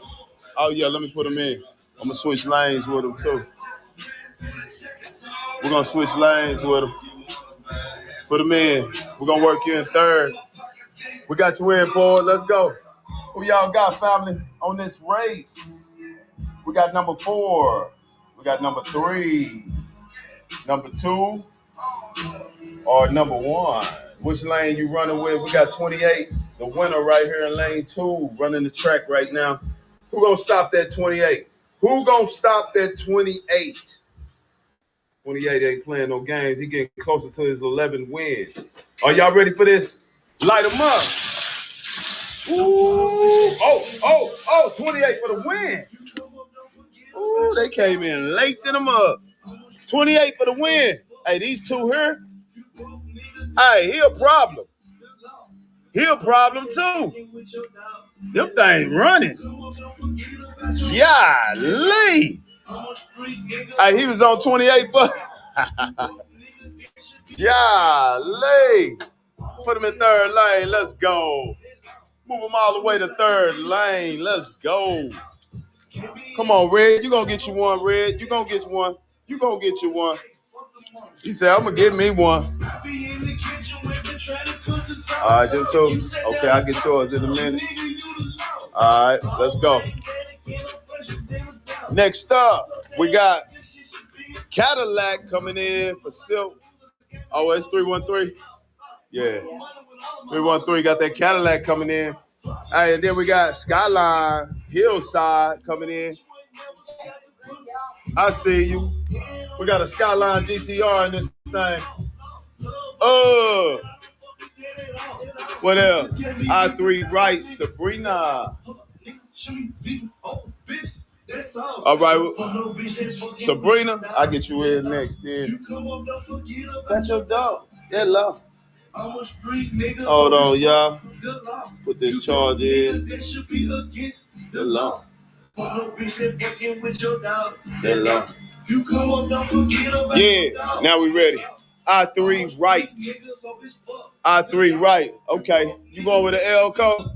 Red line. El Camino. Johnny Lightning. Gonna pull that Johnny Lightning. Boy, them red lines look good on the wheel. Damn, we going surfing after this race. Y'all ready? Who y'all got? Lane 4. Lane 3. Lane 2.